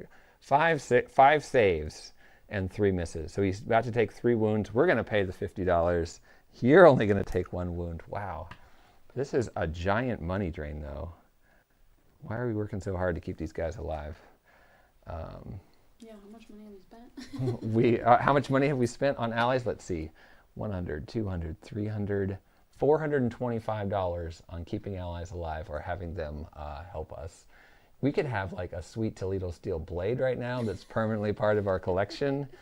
We also paid $450 to hire them on top of that. That's true. So yeah, we've sunk big money saves. Yes, Brews Games rides. Yes, that was my favorite moment of the weekend so far. Is Rodriguez just stepping up to the plate in the middle of a swampy entrance to the City of Gold with Crocs and Beasts and feather serpents all around. He knows we need this. He knows Roll needs to move. Roll to move needs a champion, and Rodrigo is that champion. Rodriguez is that champion. Okay. Let's see.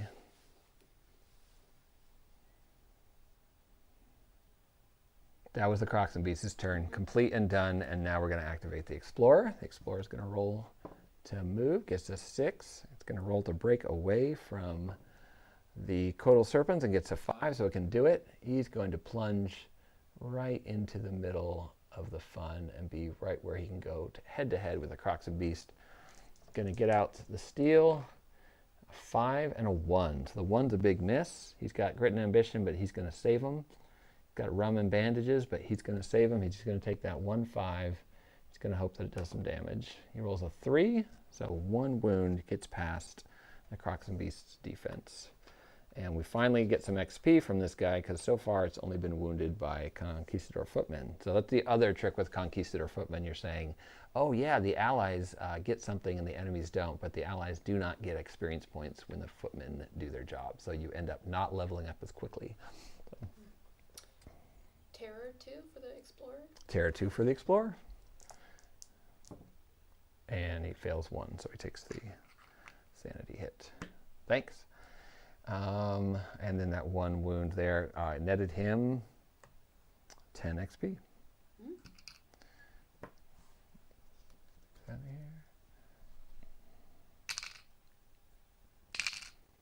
Feels good. I like to use the big poker chips for XP when I play because it just feels really weighty in your hands. And then every time you make these little micro gains, your stack of XP just gets, yeah. Feels good. And and I'm also, I like to fiddle with stuff, so that gives me a fiddle outlet. All right, Explorer is in for the money, and now the Jaguar Warrior. So normally the Crocs and Beast would go right after that, but we took a turn out of order for the Crocs and Beast to go. Crocs and Beast is still locked on to Roberto, who needs to move when it's his turn if he doesn't die from the sanity damage from the terror check.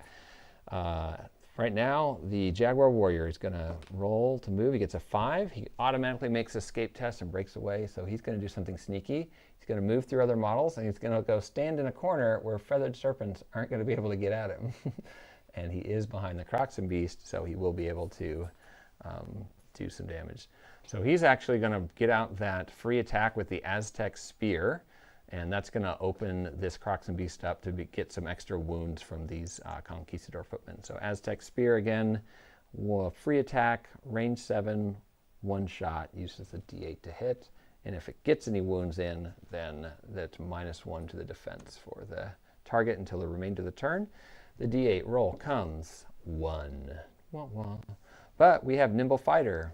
But we have War Trophy. Whenever you may re-roll whenever you re-roll a to hit roll, if successful, the hit is +1 damage. I've been cheating. It doesn't say you may re-roll a to hit roll, and if successful, that hit is +1 damage. It says when you re-roll a hit roll. Watching these streams feels similar to watching Bob Ross videos, especially with Ethan's soothing voice. Martin, I need to know, were you around for yesterday's stream? Because a very similar comment was made by Villafair? No, it wasn't Villafair. It was, yeah, you can look back up in the chat to see who that was. I would love to know, because if 2 different people on 2 different days had the same experience, then I'm going to start my streaming career. Yeah. Yeah. Bob Ross was actually, I believe, worked at an Alaskan military location at one point in his life. So there was like a phase where he has seen a lot of things. So he is not someone who just, he made a conscious choice to bring some great stuff to people.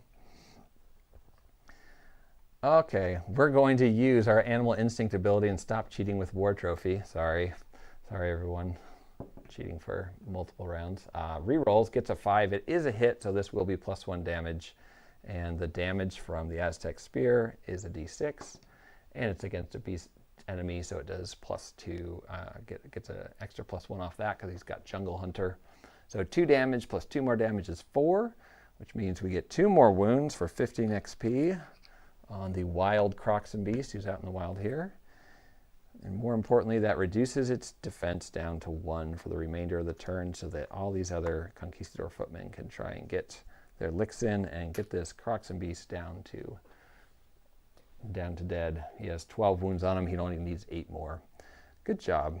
Oh wait, why don't we get the Much Waddle out and go to town too? Because that Aztec Spear was a free attack. We crit on 5s and 6s. Doesn't matter because he's tough. Oh, we rolled a 1 and a 2. We're going to spend our only grit to go aggro. Trying to pick up H2O. Oh, rerolls and gets double 1s. So, not working for me there. Bummer of a spend on that grit. That's a bummer. He does have tonic, so we can drink the tonic and get some grit back, but Conquistador Explorers. Oh, Martin Mall says, nope, he wasn't there. Oh, I'm the Bob Ross of Cthulhu Horror. Yesterday, Martin Mole, I was using the soothing voice as I talked about the horrible things that were happening, so I will watch out. Also, Adam, I've seen that you've asked if we rolled the 3 extra dice for fixing on Roberto twice in a row, and we did. We rolled 9 dice when the Crocs and Beast went. Because yes, we did. Yeah. But that was only the 2nd time in a row, not the 3rd time he was yes. attacked. Okay, good. I was just making sure that I hadn't somehow thought he had. Yeah. He did get the extra. He had 9 dice. It would have been 10 dice, except Roberto did a good job of canceling that darkness card that was giving him +1 more. And we don't have sacrifice to the serpent gods in play right now, so we're good. Terror 2 for the footman. Yes, it's about to be the footman's turn, and they're going to take Terror 2. We also needed to do Terror 2 for the Jaguar Warrior. Ooh, he passed his terror checks.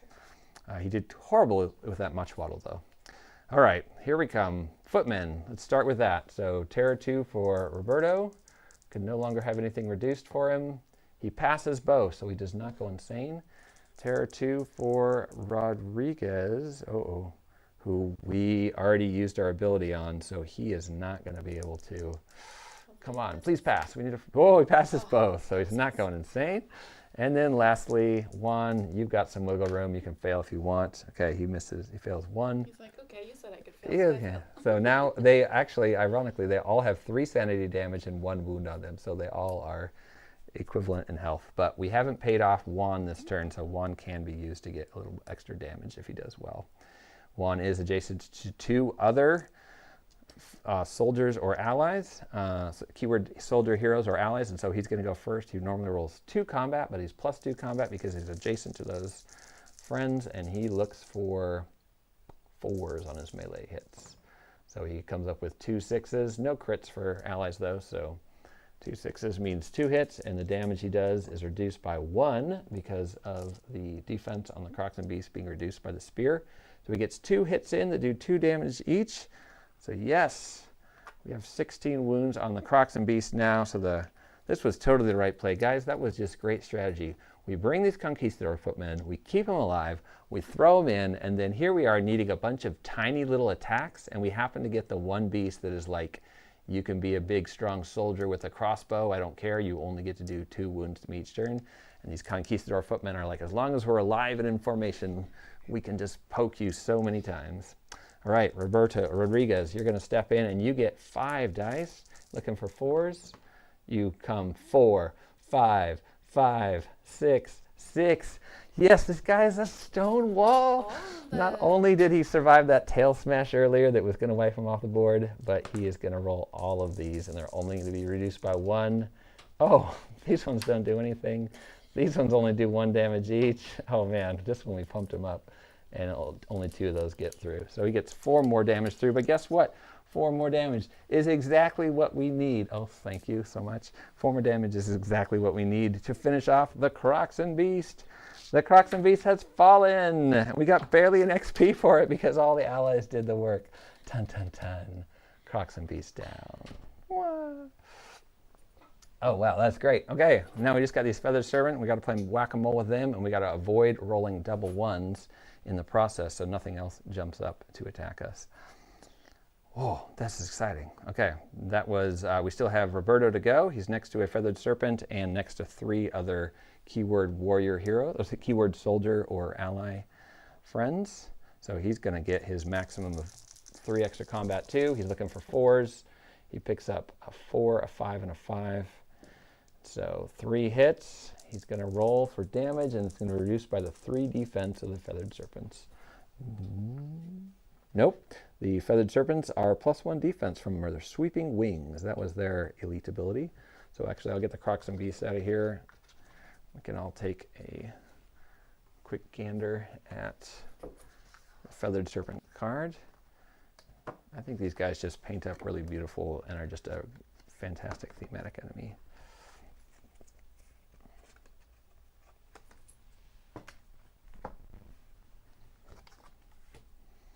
Okay, and their elite ability is 2. Okay, so these combat hits, I'll do it on the small screen down here, are going to be reduced by 4. So look at that.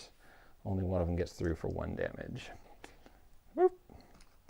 All right, Feathered Serpents have a lot of defense. They are being protected by Kotak, the Feathered Serpent, or the Serpentman deity.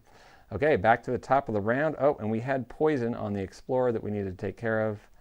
Poison for the Explorer does poison him 1 wound, and none of it goes away. All right, that big old massive tail swing by the Crocs and Beasts is no longer on the table, so we may be in the clear here. Holding back the darkness comes a 1 and a 2. That's a failed roll. The darkness advances, finds a darkness card, and the darkness card comes Cursed Voyage. Every hero must discard 1 grit or 1 ambition token. Any hero that cannot takes D3 corruption hits. Okay, the Conquistador will get rid of a grit. And the Jaguar Warrior already has 2 corruption on him. So he's going to drink his tonic real quick. Whoop! And that gains him a grit, which he can then discard to satisfy Cursed Voyage. All right. Oh, you know what? Before we do that, before we waste that tonic, before we get rid of that grit, let's pay Juan $50. All right, Juan. We just need a 5 or 6 here to cancel that. Nope. So we wasted another $50 on these Conquistador footmen. $50. Wow, the bank is just draining. City of Gold. We should get $200 per loot card at the end for this though, because we're in City of Gold. So we got money to burn. But being able to upgrade every camp location when we got back would have been a fun twist Since we too. didn't cancel that, do we have to get rid of the grit and the tonic? Yes. Oh, thank you. Whoop, whoop. Good catch. Okay, that was our darkness. That was the darkness marker moving, and now these feathered serpents are going to choose new targets. This one's closest, and so it'll pick one of the other heroes. It switches over to the Explorer. Oops, that's there. Switches over to the Explorer. And then the other feathered serpents need to pick a target. One goes after Rodriguez. And the other one goes after, need to roll a different dice. Juan. Okay. So take care of Rodriguez first. 3 attacks that do 2 damage each. And one of them hits. He defends. Juan, 3 attacks that do 2 damage each. 2 of them hit. And he does not defend. He's about to take 4 wounds. He will roll his armor saves. Stay with us, Juan. 2 of the armor saves work, and we will pay the $50 to Juan to cancel 2 more. $50. Okay? So we remain shipshape, and then our Explorer is going to take 3 hits. Yep, 3 hits that do 2 damage each, and he's going to block all of them. Okay, we're safe. Feathered Serpent. So far, it's a little bit of a standoff here. We aren't doing any damage to them, and they aren't doing any damage to us. One of them does have a move marker, and that one did pop over to the Explorer. Thank you. Good call. Good catch. Valkyrie is watching the battlefield for soldiers to fall or evil souls to sweep away. Let's see. Feathered Serpents are done. The Explorer goes next. Finds a 4 for movement. Can't escape. Stays where he is. Gets those d6 out. Comes up with a 4 and a 3. He's got a Feathered Serpent in front of him that he can do damage to, so he will roll that damage and gets a 6. 6 minus 3 is 2 damage. And that is going to be enough to finish off this Feathered Serpent. But wait. Kotak's Protection. We'll go to the detail cam. Kotak's Protection. When this enemy is reduced to 0 health, which it just was because it has a health of 3 and 3 damage on it, it immediately heals d6 minus 3 wounds. Yes, we actually got him. He heals 0 wounds. If it's still at 0 health, he is killed. So we almost had to fight him again, but we actually got him off the board, and we get a tiny little 20 XP for our efforts. There we go. Feathered Serpents. Flying Whack-A-Mole. Okay. Coming back to the Jaguar Warrior's turn. He's going to roll for movement. Comes up with a 3. He'll slide down to try and get next to, let's see, 1. Can move through enemies and makes escape test. So he'll move 1, 2, 3. So he's next to both Feathered Serpents there. That is a really fun ability. It always seems like a minor thing, but the amount of leverage you can get when you can move through other models, like with the Saloon Girl and stuff like that. Whew, so good. Okay, the Muchwaddle comes with an attack, looking for 5s and 6s for crits. Comes up with a 5. We will use Animal Instinct to re-roll this 2 that is a miss. But when we use Animal Instinct, we replace it with a D8, so it comes up 3, which is also a miss. That's too bad. So our 1 critical hit will apply to the feathered serpent that is attacking Rodriguez. And we get 4 wounds right past its defense, which is enough to kill it. But does it? Here comes the healing wound, D6 minus 3. So it's 1 minus 3, so it heals 0 wounds. We got another one off without it reviving. Excellent. Yeah, these guys can be such a pain to get off the board, and we are very fortunate that we're not having to do twice the work here. Okay, and lastly, all of our Conquistador footmen are within range of that, so we'll start with Juan. Juan gets an extra 2 dice, and they're going to need a lot of damage to get through that big 4 defense, though. Only 1 successful hit, and it does not roll enough damage. Rodriguez goes next, and he gets 5 dice. And 2 successful hits, but the damage is going to need to be higher than 4 to work. Oh, a 5 and a 6. He has enough. That's 3 wounds going through. Will the feathered serpent heal? D6 minus 3. 5 minus 3 is 2. He heals 2 wounds. So this feathered serpent did not go down. So he only has 2 wounds on him. And that's going to leave Roberto over there adjacent to 2 friends, meaning he gets +2 combat from his iron halberd ability. He's going to roll 4 dice. 1 of them will hit because he hits on 4s up. He needs to get damage higher than 4, and he only rolls a 4 for damage. So we're going to pay you $50. No, we're just going to pay you $25. We're going to save on postage. And that'll be 1 extra damage that we need to send that. Oh no, it was 2 because he 5 minus 3 was 2, so he healed 2 wounds, which means he should only have 1 wound on him. Yep, so we did have to pay the full $50.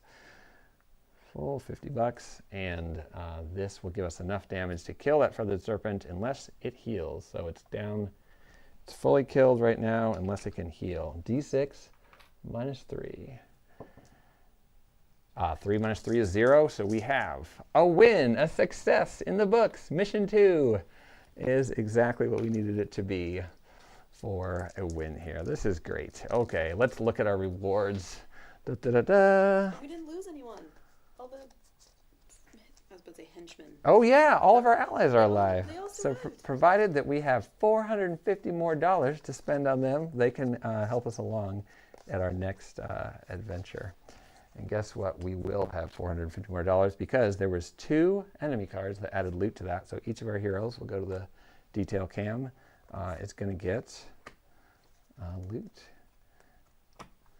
Now that's an extra $200 for each loot card drawn, right? Yes, I will in fact confirm what you were saying by referencing the exact wording of the rules, which says,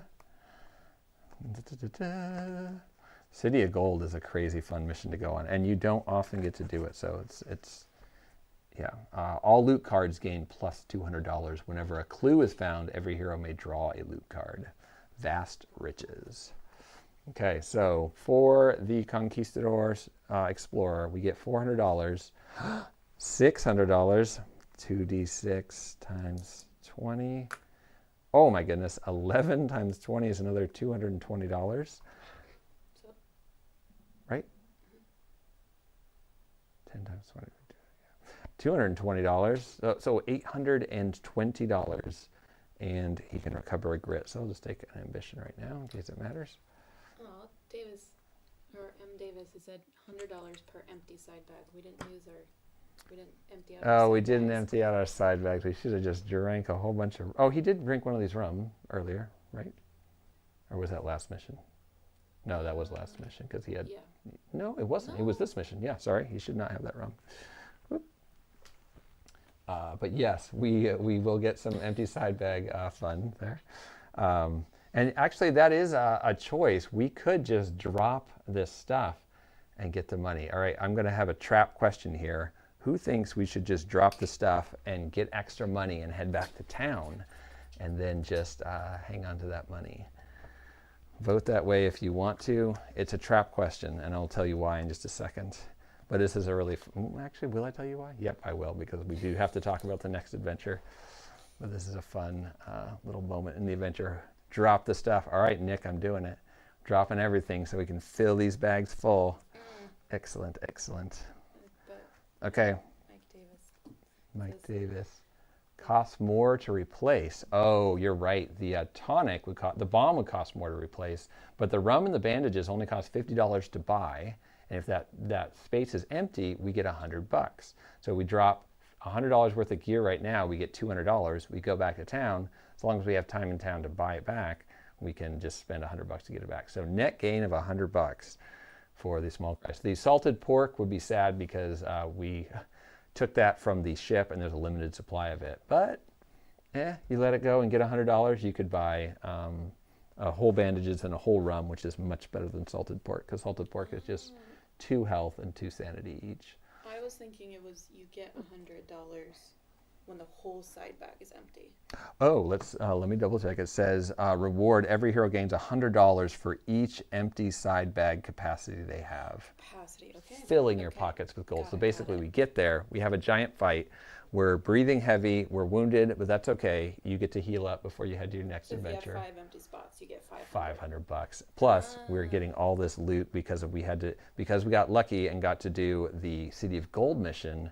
There's 2 enemy threats added, which means 2 loot cards. Guys, we're just swimming in it. So that's how it was designed, that the City of Gold mission would just feel like there's gold all across it. And here it comes. I need a D8 from somebody for the good find. We need a good find for the Jaguar Warrior. We're going to give them as $50, $450 in fact.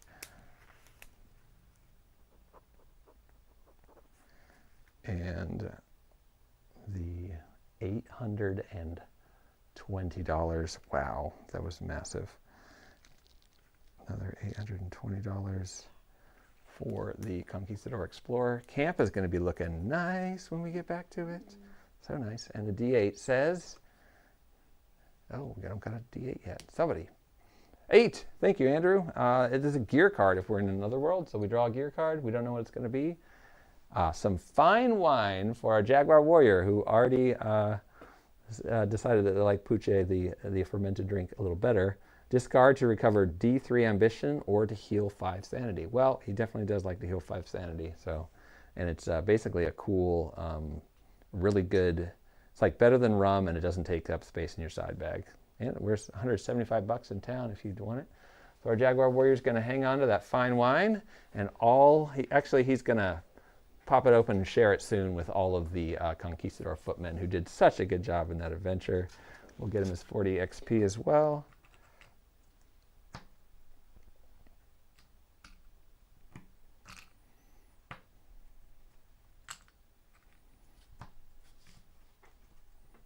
Okay, breaking the 500 mark, and the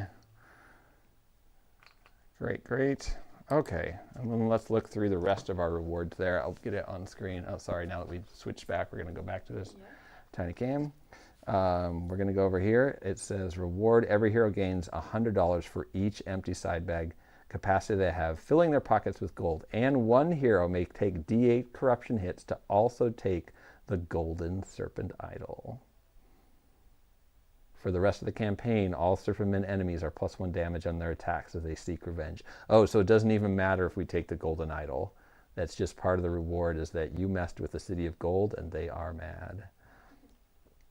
So +1 damage from all Serpentmen for the rest of the campaign.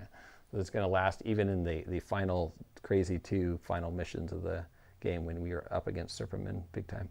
Who should take the idol? Who should take the idol?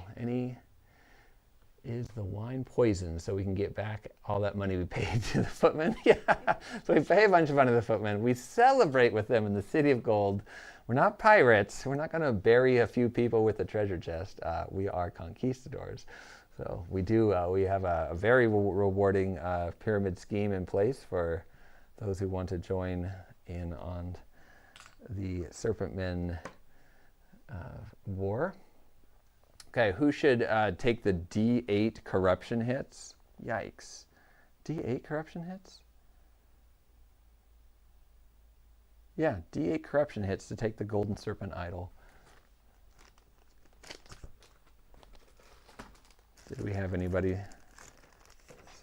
A literal pyramid scheme. Jaguar wants the snake. Okay, the Jaguar Warrior, who has a grudge with the Serpent Men, has come into the City of Gold, is going to take this. And guess what, guys? There is actually a little tiny Serpentman idol token, because this is a really fun little tiny thing, one of the little side things you can get into in the adventure. Sometimes you never see this idol during a campaign. So we've gotten this idol. It's exciting. We need to take D8 corruption hits to the Jaguar Warrior. Take 7 corruption hits. Not cool. And we are out of grit. So let's see if we gain a mutation. The Jaguar Warrior is going to roll 7 dice. And save, save, save, save, save, save, and 2 misses. So 2 corruption hits, which means we have 4 corruption, which we're going to mutate. Nope, just kidding, because you're not a Conquistador who has Ruthless Warfare. They don't have corruption resistance 4. You have corruption resistance 5, just like all other heroes. So the Jaguar Warrior takes the idol, is deeply affected by it, but is not changed. Nobody is harboring Darkstone, because somehow we managed to get through that whole adventure without finding any Darkstone. But we are going to gain $200 extra for the, oh, Nick said to dump the side bag token, so $500 more for the Jaguar Warrior, and we'll keep the bomb because that's spendy, but $400 more for the Conquistador Explorer. Get that money written down. 500 for you, 400 for you. And so, with our pockets filled with gold, we are going to need missing camera view. I forgot to switch over from the little camera for a little bit. Oh, sorry. Thank you. My bad. No, but thanks for thanks for keeping us up to speed with it. Oh, and that's what the thank you was about. Yes, Mike, no problem. Okay, so now we are going to go to the campaign only results, and we're going to go to the tiny cam for this, so you can see what is so fun about this 3 mission loop. So we did all that. We got to the City of Gold. We emptied our pockets. We loaded them with gold. We don't have any more side bag tokens. We have this idol, and guess what? Campaign only results. When playing through the Valley of the Serpent King story campaign, the following applies at the end of the mission, regardless of which raiding location was used. Having completed your raid, you make a hasty retreat back towards the gate, but the path you came in by has been blocked. A horde of angry serpent men. You will have to find another way to get back to the portal, escaping into the thick jungle swamp. The horde closes in, hot on your trail. There's no camp stay at the end of this mission. There's no camp stay at the end of this mission. The heroes must proceed directly to mission 6, run through the jungle. Run through the jungle. If the heroes took an idol, make note that a golden serpent idol was taken in the campaign log. Okay, and we are at the point where we're going to start to wrap up our stream, but I'm going to show you what's going to go on with the run through the jungle mission so you know where our heroes will be headed. So no visit to camp. So if you do go to the City of Gold and you empty your pockets, we should have kept the side bags exactly. We're about to have to go through an especially vicious mission, and we have no extra healing, no rum. We have 1 bomb we saved like a fool. Oh my gosh. Okay, so that is a fun twist. When you go to the city, when you're not in on the City of Gold, it could have been a little better. Okay, so let's look at the run through the jungle on the side cam here real quick. I'm not going to go into the entire details of it, but basically you're on this giant race to get away, and you're going to have to run, and sometimes you hit dead ends and have to circle back, and it's not good. So what's even more fun is look at this campaign-only special rules. These special rules are only used when playing through the Valley of the Serpent King story campaign.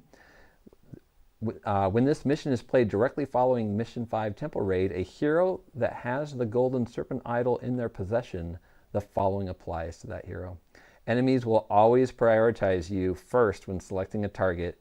In addition, Serpentman enemies are +2 combat and shots against you, but need to roll 1 higher than normal to hit rolls when targeting you, as they are enraged with fury at your trespass. So, as we race through the jungle, the Jaguar Warrior will have all the Serpentmen picking them as a target first. So that doesn't mean that all Serpentmen will just target the Jaguar Warrior. It means that when there's a Serpentman who's trying to make a decision on who to target, they will pick the Jaguar Warrior first. So it'll spread out, and they will always have somebody on them. Yeah, we'll always prioritize you first when selecting a target. Yeah. But if there was somebody that didn't have a serpent on them, they would take it up. So that will be a fun, we don't have time to do it today, but that would be fun. That would be the next step in this 3-phase loop. We'd run through the jungle, we'd try to get back, and these Conquistador footmen are unfortunately trapped with us. So the nice part is that we don't have to pay them another $450 because we didn't head back to camp. So they have to enjoy this next adventure with us, but keeping them alive all the way back to camp would be another tall order. We do have a ton of gold with us now, though. So that would be fun. We get all the way back, and then once we got back to camp, catch your breath. And at that point in the campaign, you can say, okay, that was fantastic. Let's move on from mission 6 to mission 7. Or you can go back and you can replay missions you've already played in a campaign. And that's not going to be intuitive to why that makes sense, but once you actually start playing through it, you'll see why there are missions that you can replay. Some of them have bad consequences that you can go back and fix if you replay them. In this case, you can say, you know what, we did find some landmarks last time, but you know what, let's go back to mission 4 and let's go do another scouting mission, see if we can find some more landmarks. Okay, we got some new landmarks, and then go to mission 5 with those new landmarks we got. Let's creep in again and go to a new location, get some more fun stuff, and then come back. So if you are dreaming of the City of Gold and don't get it on your first pass through the adventure, the campaign, you can stay in that middle loop there and go after it for fun. Then 7 and 8 will take you into the climax of the story, and then from there, and you move on from there with a really nice camp, level 3 to 4 heroes, and you head out into the other adventures and can start to jump into all those other different fun other worlds you own. Okay, great. Thanks for hanging out with us, guys. We have just about 10 minutes here for quick question and answer. Does anybody have any questions on adventures things or any roll to move stuff this weekend, or just fun comments? It's been great hanging out with you guys.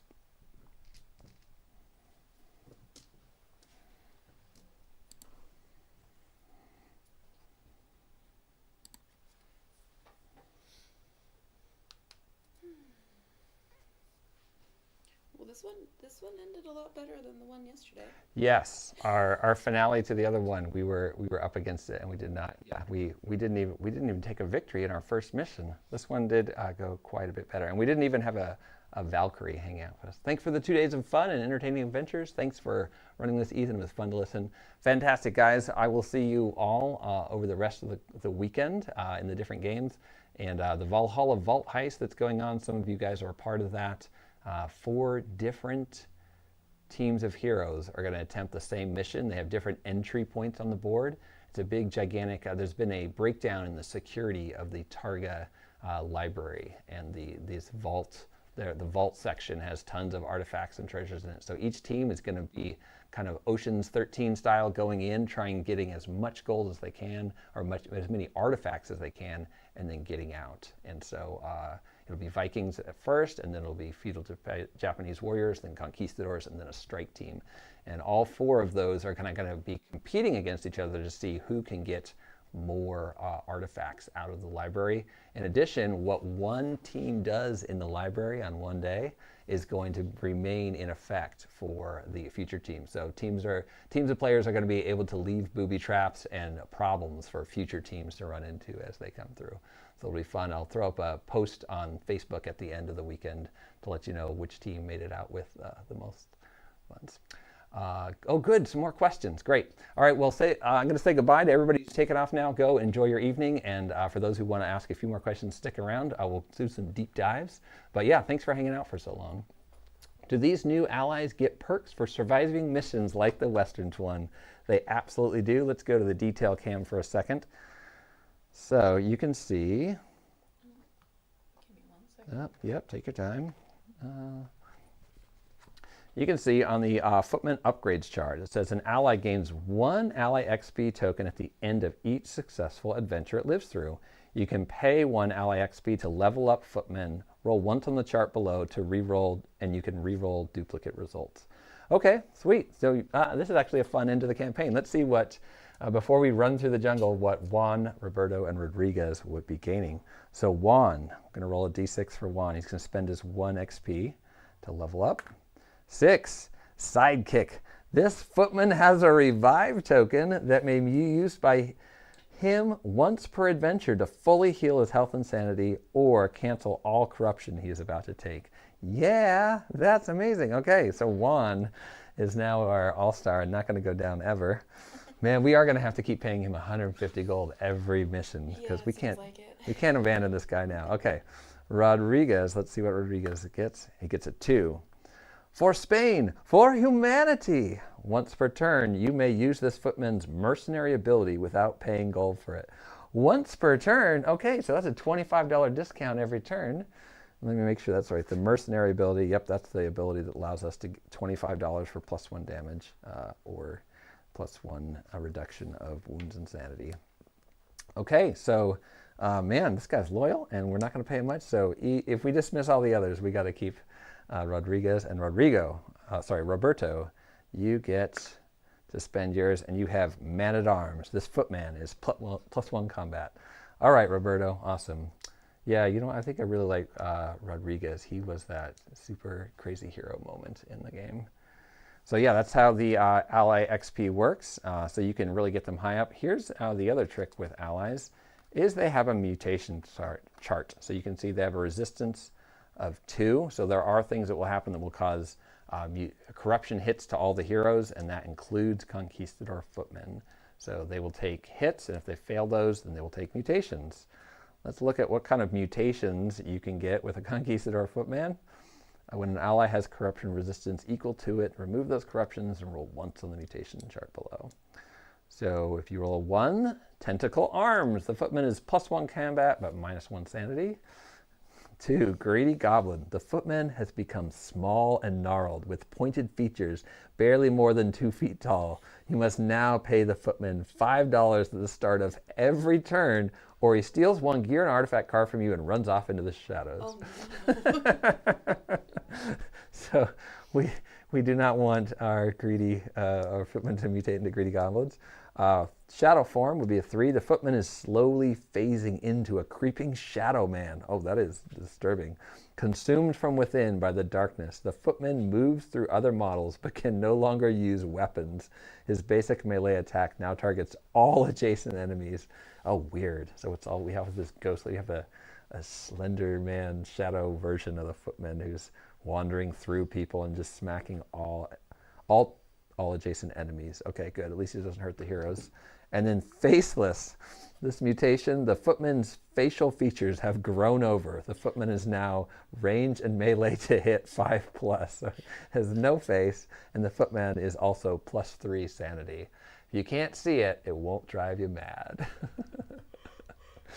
Lastly, bloated, oh no, not lastly, 5 would be bloated body. The footman is now -1 move, but +3 health. So, wow, I would like to see an alternate sculpt for that model. That'd be fun. Like great big legs and arms. And then 6 is second head. When spending gold for the mercenary and soldier of fortune abilities, the hero must spend double the amount. Quote, wait, ... I have to pay you both? Yeah, so if he has 2 heads, then both of the heads have an opinion and both of the heads want to get paid. Okay, so don't take your footman near, remember those, remember that bulbous swamp thing we ran into? Where is that? The bog gas? Oh no, that was for poison markers. Yeah, there's similar things to bog gas where everybody is continually taking corruption hits. So keep your footmen from being corrupted and you won't have to deal with these mutations. Remember, you could have multiple ones of these mutations at the same time, like greedy goblin and second head, in which case you would be paying him $5 every turn, and then anytime you wanted him to do something, you would have to pay him double. And if you didn't, he would just steal your stuff and run into the shadows. Woo. That greedy goblin, that I would not want him to turn into. Yeah. That did not sound fun. But like I said, a good story is not about a victory. Sometimes a good death. Sometimes a painfully annoying ally is the best sidekick you could have. Fun. All right. Any other questions? Freak circus allies. Yes, if we kept those foot soldiers around long enough, I bet we would have some really curious people. That's fun. What's also fun about allies is some people are like, you know what, I got enough managed with my hero, so just don't hire allies. But other people, they are just loving life and they've mastered their hero and they just want a little bit more fun on the battlefield. So you hire that ally, you have a friend to come along and you can become attached, and then you have these super sad moments if they don't make it. Yeah, that guy would become the meat heel. Yeah, if you had an annoying sidekick, you would definitely have them be the one that you're paying $50 to cancel darkness cards and maybe not make it. So. Good. Okay, I think I'll let you guys go. Oh no, there was other great questions. Scott, yes, you are going to be on the heist tomorrow. Good to see you. Do these new will the Valkyrie or the other Kickstarter's exclusive characters ever be available to get at a con or the FFP web store? I do not know the future. I do not know all the ins and outs of how things will play out here. I can tell you what has happened in the past, and in the past when we have Kickstarter exclusives, they are available during Kickstarters. So things like the Outlaw Hero and the Tredaran Veteran and the Sumo, people were looking for those, and when we had the Adventures at Kickstarter, those became available as add-ons during that Kickstarter. So there was a way for people who didn't get them in the Forbidden Fortress or original Kickstarter campaigns to be able to access those. So that is what has happened in the past, and I don't know what will be the future, but yeah, we did make sure to, can you pass me the box to, let's show off the Conquistador. It's right there on the edge. Yep, and it's closer to you, closer to your knee. There should be two, yep, there, oh no. Yep, and just below that one, same size box. Perfect, yes. We did make sure that the packaging for these guys was pretty spiffy. So these are just Kickstarter exclusive heroes, but we know that when you guys get them, they're really amazing and neat, and we want people to, like if you're trading them with other people or you're giving them to a friend as a gift, you want people to know, what are the contents and what does this work, and what is this treasure gem that you actually have. So we did include some great packaging for that, so you will all know. So this is the Cursed Eternal. This guy is so fun. If you like the Conquistadors, you're going to have those 4 in the adventure set, but this Cursed Eternal that came with the Kickstarter has got some really cool things to do with the upgrade chart too. So the upgrade chart, you're able to kind of choose all of your fantastic choices of a Cursed Eternal, and you have some fun abilities that can keep you alive a little longer as you drink that fountain water. The glowing green blade, yeah. I want to tell you more about this, but I'm not going to. I'm going to let you be delighted. Just like when people saw the Valkyrie yesterday, there were so many neat things they got to discover, but I'm not going to do it justice in trying to sum it up in 2 minutes, so I'm going to let you deep dive into the Cursed Eternal once you get it into your hands later. Mortigen, great stuff. Thank you. Awesome. Thanks. Have a great one. Okay, excellent. Pass those off. All right, well, keep holding back the darkness, and we will see you for the rest of the weekend. There is a fantastic live stream tonight in about an hour and 8 minutes. I believe it's at 6 o'clock. Okay, good. I had that wrong this morning. I thought it was at 9. That's wrong. It's at 6. 6 to 8.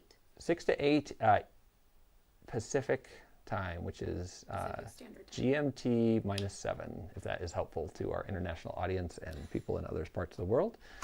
And then there will be also a kind of wrap up to Roll to Move weekend update on Sunday. So the update tonight is going to be scorching hot fun, interesting, and then the end of the Roll to Move is always a grand time together. So we'll see if those. Oh, Cursed Eternal Drifter, any chance of getting a demon-possessed hero for a Hell Train? What? I don't know, just talking about Scott? What is this Hell Train you speak of? See you later tonight.